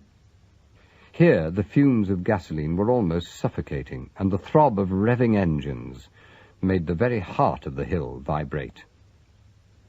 He edged on towards the right-angled bend, which would bring him out onto the ledge overlooking the whole trough. At least some of the trucks were still there, although by the sound they were on the point of moving. The police could never have arrived in time, and even had they done so, there could hardly have been enough of them. No one, not even Hutch in wartime, could conjure up such a large army of police at 5 minutes' notice. He turned the right-angle bend cautiously and looked out into the nag's trough. It made an amazing picture. The only light in the high cavern came from the masked headlamps of the vehicles themselves, so that the lorries and the vans looked like great black-humped insects trembling on a lampshade. There appeared to Campion's horrified eyes to be thousands of them, all loaded to capacity with bursting sacks. He kept flat against the dark wall of rock and edged farther along, so that he could get a glimpse of the entrance round the protecting screen of the natural rock partition. When at last he was able to get an uninterrupted view, his heart jolted violently. There was sacking curtain hanging over the single exit of the coast road, and the foremost truck was stationary a good 20 feet away from it. If he could do anything, he was still in time. The whole place was alive with people, but voices were kept down and the roar of engines predominated. It was a ghostly inferno of a scene. He knew the trucks and vans must all be loaded up with financial dynamite, freight far more dangerous than ammunition. It was the counterfeit, all right. That much was obvious. But inasmuch as its form of presentation and distribution was still undiscovered, it remained a secret weapon, its degree of danger known only to the enemy.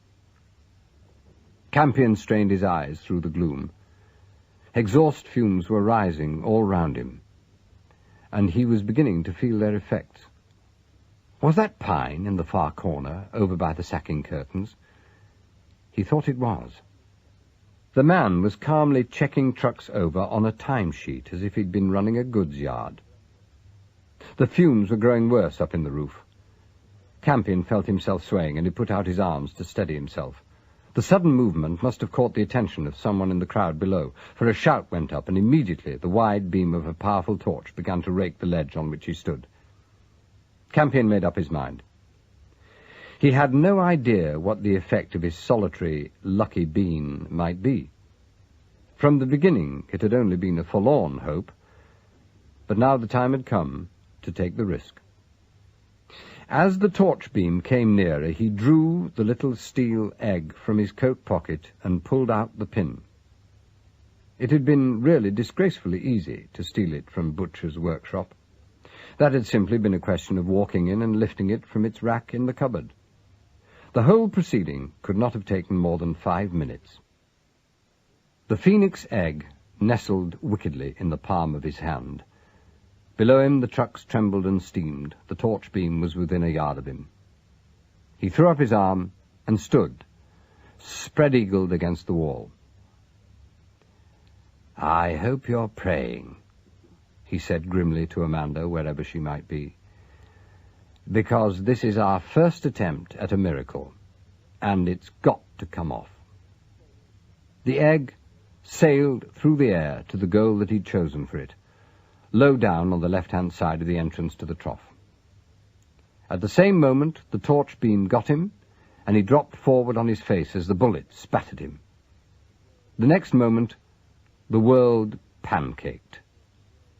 It was no ordinary explosion. Campion's immediate thought was that Butcher was another of those damned maniacs with a passion for understatement.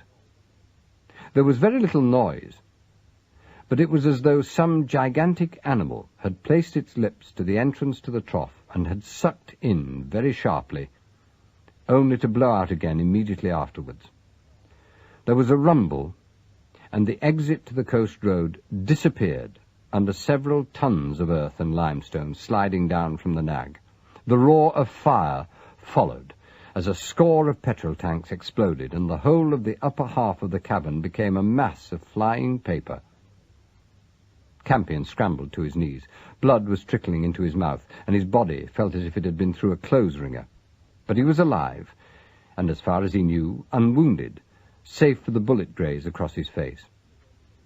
Below him, in the bowl of the trough, there was a sea of blazing petrol and paper, and the fumes of smouldering sacks. Millions of envelopes covered the place like a fall of brown snow. Injured men swore and died under their lorries, while others fought each other in their attempts to clamber onto the ledge. But the ladders, which were normally used for this purpose, had been smashed to matchwood, and the bare sides of the rock provided no foothold.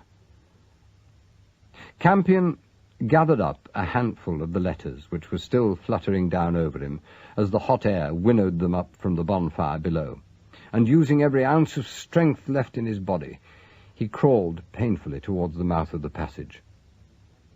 Hutch and his handful of men found him at the foot of the first iron ladder as they came swarming in through the master's storerooms to investigate the explosion which had shaken the town. The sergeant and the constables went on at once to do what they could for the temporary staff of Surveys Limited, trapped in the horrors of the trough. But the superintendent sat down by Campion on the stones, and they looked at the envelopes together. There is something unspeakably shocking about a very simple idea, which, as well as being elementary, is also diabolical. Both Campion and Hutch were highly sophisticated members of a generation which has had to learn to steel itself against ever being astonished by anything unpleasant. But there was a streak of frank bewilderment in both their expressions as they glanced at each other across the handful of envelopes. The plan by which false inflation was to have been induced overnight in the most civilized island in the world was an exquisitely simple one. Each of the envelopes was of the familiar government colour and pattern.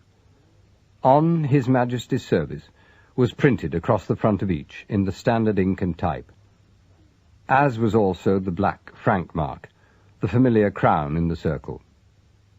Each envelope was in fact exactly the same as any of those others which were being circulated officially, in millions, on behalf of Minute 15. By the light of the superintendent's torch, Campion opened one of the packets. It was addressed to a Mr. P. Carter, 2 Lysander Cottages, Netherland Road, Bury-under-Lyne, and it contained 7 of the spurious and artificially dirtied banknotes, as well as a buff-coloured printed slip, the text of which was masterly in its uncomplicated wickedness. The Ministry of Labour, Whitehall, London, SW. SRG 25039. Dear Sir, Madam, the enclosed sum of £7 has been awarded to you on the War Bonus Claims Committee's recommendation. This money is paid to you under the arrears of remuneration for persons of incomes below tax level board. Brackets O in C AQ 430028, close brackets, as has been announced in the public press and elsewhere. Note: you will help your country if you do not hoard this money, but translate it into good immediately. R. W. Smith, Comptroller. The second envelope was directed to a Mr. Wild, or Wilder, of 13 Pond Street, Manchester 4. It contained a copy of the same slip and 4 of the counterfeit notes. The third should have gone to a Mrs. Edith somebody of Handel Buildings, Lee Road, Northampton, and contained, beside the familiar slip, £9 in spurious notes. The addresses explained the scheme to the 2 men, and they shivered. It was very obvious. Someone had simply got hold of the registers belonging to the various social service schemes functioning in the poorer districts of the industrial towns. These would contain between them the names of most of the permanently unemployed, those who had ever received help from state or local bodies, and all those 1,001 poorer folk whose names and addresses had ever been tabulated. Campion held his breath. It all pointed directly to Pine again. Lists of addresses of that kind would be just the thing in which Surveys Limited would have specialized. More than probably millions of addresses like these constituted the firm's main stock in trade. Many of them would be out of date, of course. The main bulk was bound to be damagingly correct. The central idea lay revealed in all its destructiveness. Vast numbers of needy folk in all the poorer parts of the country were suddenly to be presented with a handful of money and instructions to spend it. The evil genius of the proposal lay in the fact that the windfall was to appear to come directly from the one authority, from whom the recipients would accept money not only without question, but also with the dangerous assumption that it was in some inexplicable fashion their right to receive it. As soon as Campion saw the scheme in its simple entirety, he realized the overwhelming fact that in such circumstances the only thing any government could hope to do was to admit the notes as legal tender and accept the consequences, however terrible they might turn out to be. It would be quite impossible to take the money back. The practical arrangements had been a miracle of efficiency. The money had been inserted in the envelopes by machine. The trucks were obviously due to spread out all over the country, posting their government mail at main post offices all over the west of England. By synchronizing the plan with the launching of Minute 15, at a time when the authorities were prepared for an enormous influx of official letters, the GPO was to be neatly tricked into rendering vital assistance and ensuring that the secret blow would fall at the same moment in every part of the land. The earlier, clumsier method of distributing the money must have been in the nature of a tryout, to test the actual currency itself. Campion wiped his face, which was still bleeding slightly. He felt sick with relief. Hutch leant close to him, and his eyes were questioning. Campion guessed what he was asking, and as suddenly knew the answer also. The whole vivid procession had brought them directly to Pine, and Pine was not convincing. The principal thing about him, the thing that overshadowed everything else, was that he was first and foremost an ordinary, commercially minded businessman. There was no passion in him, no fanaticism, no emotional driving force. As a full-blown enemy agent, he seemed unlikely. As a quisling, he was frankly absurd. From first to last, he'd behaved like a businessman undertaking a delicate job for a client. And in that case, who was his principal? Who was employing Pine? Who was it who'd carried this half-prepared plan of the enemy's through to within an ace of success? Who had discovered the presence of the counterfeit, and had then, either with or without direct contact with the enemy country, put the whole diabolical scheme into existence? That was the question. The answer seemed to be contained in another. Who had the facilities for acquiring and accommodating a large army of local volunteer labour to address government envelopes? Who would have had access to sufficient petrol, real or synthetic, to propel so many lorries? Sir Henry Bull's description of Lee Aubrey came back very vividly to Campion. He's a curious product, part genius, part crank. One moment, he's doing untold service, and the next, he's trying to advance a hair-brained scheme for running the country.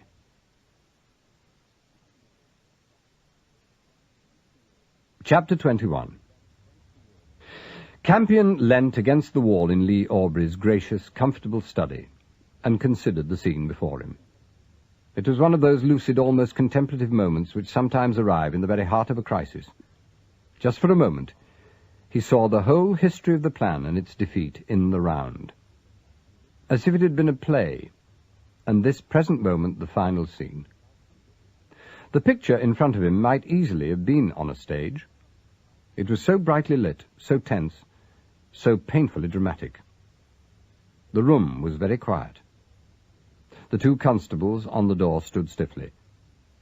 The distinguished company, with Oates himself in the middle, looking like a grey corpse which had begun to fidget, was anxious and constrained.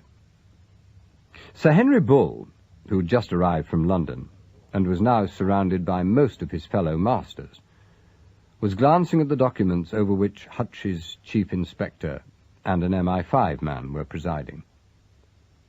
The cupboard beneath the high bookcase stood open. So did every drawer in the room, as the squad of trained men methodically packed and docketed the papers they were taking away. Lee Aubrey himself stood on the hearthrug, with a plainclothes man on either side of him. He looked astonished and faintly irritated, but there was no trace of alarm in his big-boned face, and he was certainly far less gauche than usual. It was the importance of the men which made the scene unique in Campion's experience.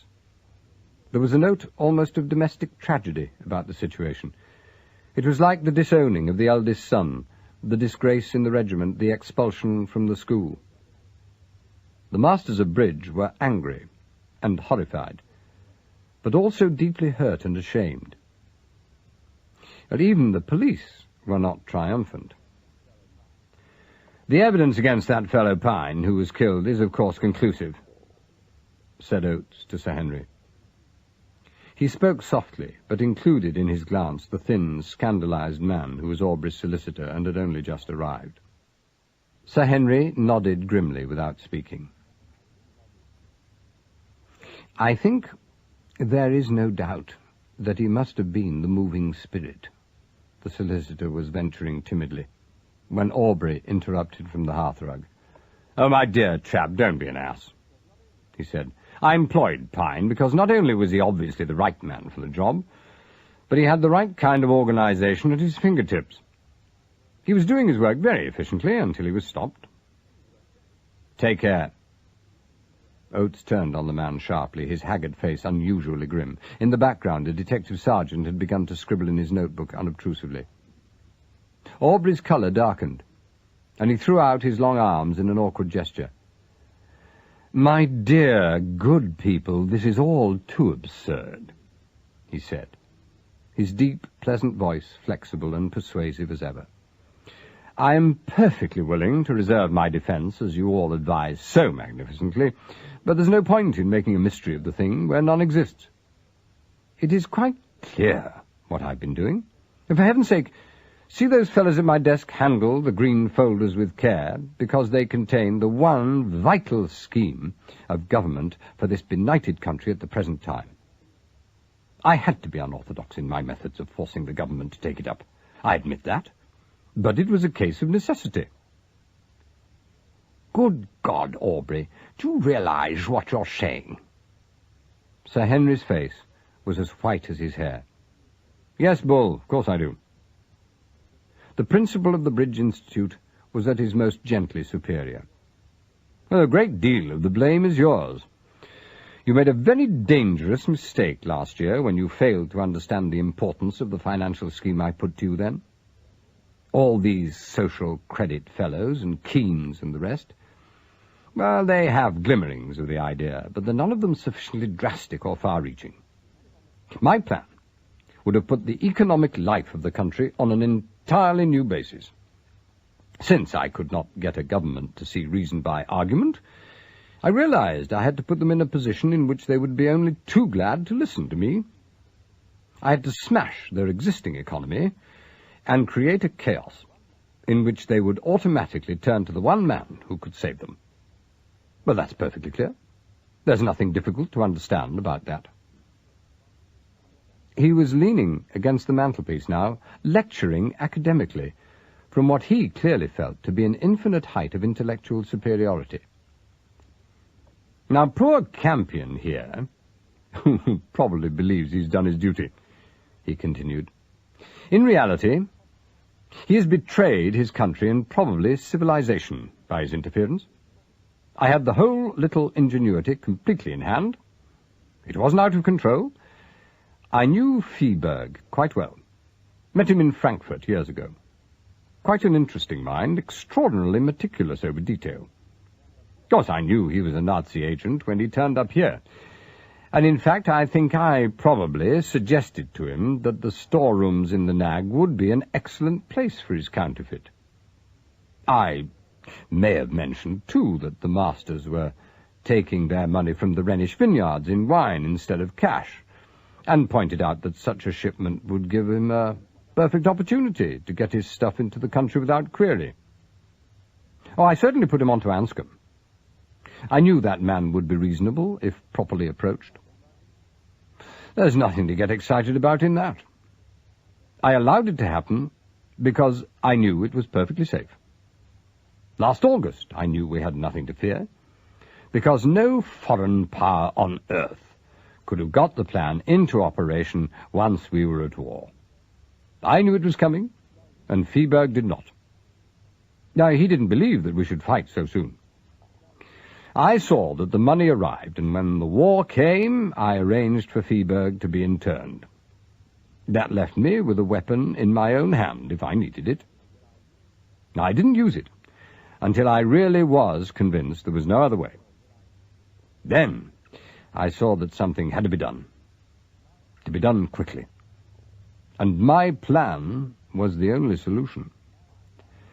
So, I found the man Pine, who chose his own assistants, and through him I arranged to engineer the greatest crash in history, so that in picking up the pieces I could restore a decent order at last. You are following me, of course? They were. The whole room was hanging on his words with sick fascination. The old solicitor was in tears. He was an honest man with a wide reputation. He sat down abruptly in a corner and wiped his face again and again. "God bless my soul," he was ejaculating in a soft, regular monotone. "God bless my soul. Good Lord, God bless my soul." Oates leant forward in his chair. He looked a very sick man and was out strictly against doctor's orders. "You had the envelopes addressed at the Institute by voluntary labour," he said. "That enormous undertaking was organised by a woman, wasn't it?" "Well, Miss Edgerton?" A flicker of kindly regret passed over Aubrey's face. Yes. Yes, she did all that for me, did it very well. She hadn't the faintest idea why I needed them, of course. She's one of those intense people who are simply very gratified in having a job to do at all. She made a religion of being discreet in the matter, as I knew she would. Pine and his fellows, on the other hand, were arranging a private pool to clean up a packet on the crashing markets. Now that shows the different temperament. The mere fact that they did not think I knew, and they imagined they were being disloyal to me, satisfied the criminal streak which I recognized in them at once, and made it safe for me to use them. No, they're both examples of what I mean by choosing the right people for the right job. It's a gift and an art. No, my whole scheme of government is based, virtually speaking, on just that main essential. Sir Henry passed a stubby hand through his hair. His lips were grey. He looked very tired. You have not explained the part you were to play in this new government of yours, he said. Aubrey turned on him. He seemed taller and leaner than ever, but there was a fire in his pale eyes. I should have to have exactly the same power in the country as I have here at the Bridge Institute, of course, he said. Well, that surely is obvious. When there is so much of passionate importance to be done quickly and ruthlessly, then the man in charge must assume full responsibility. As his voice ceased, there was such a breathless, such an electric silence in the room, that the undertones of the pronouncement hung in the air. To Campion, it was the most ghastly moment of them all. The man was brilliant, able, and, in his own limited sphere, doubtless extremely useful. Yet as he stood there, smiling faintly at them, his mistaken belief in his own superiority cut him off from reality as completely as if he were living in a coloured glass jar. He was utterly unaware of the enormity of his sin. He believed implicitly that he alone was capable of directing the empire, and had been fully prepared to destroy the whole structure of its economic life in order to get into command. The men who had trusted and admired him remained looking at him, and the same thought was in all their eyes. This is not even the stuff dictators are made of, but this is the kind of madness which is often not found out until it's too late. Campion pulled himself away from the wall and edged his way out. He had had so much emotional strain in the last 3 days that this final and objective example was too much for him. He felt physically ill. The house was alive with police. In the drawing-room across the hall, a woman was crying wearily, her sobs sounding above the steady rumble of the interrogating officer. He guessed she was Mrs. Erickson. He pushed on through the plain-clothes men, the influential friends, the MI5 personnel, and the Home Office experts, and went out of the front door. It was another clear, bright night, with visibility nearly as good as day. The constable on duty on the door saluted him with such spontaneous deference that he knew he was already a 9 days' wonder in the West Country police force.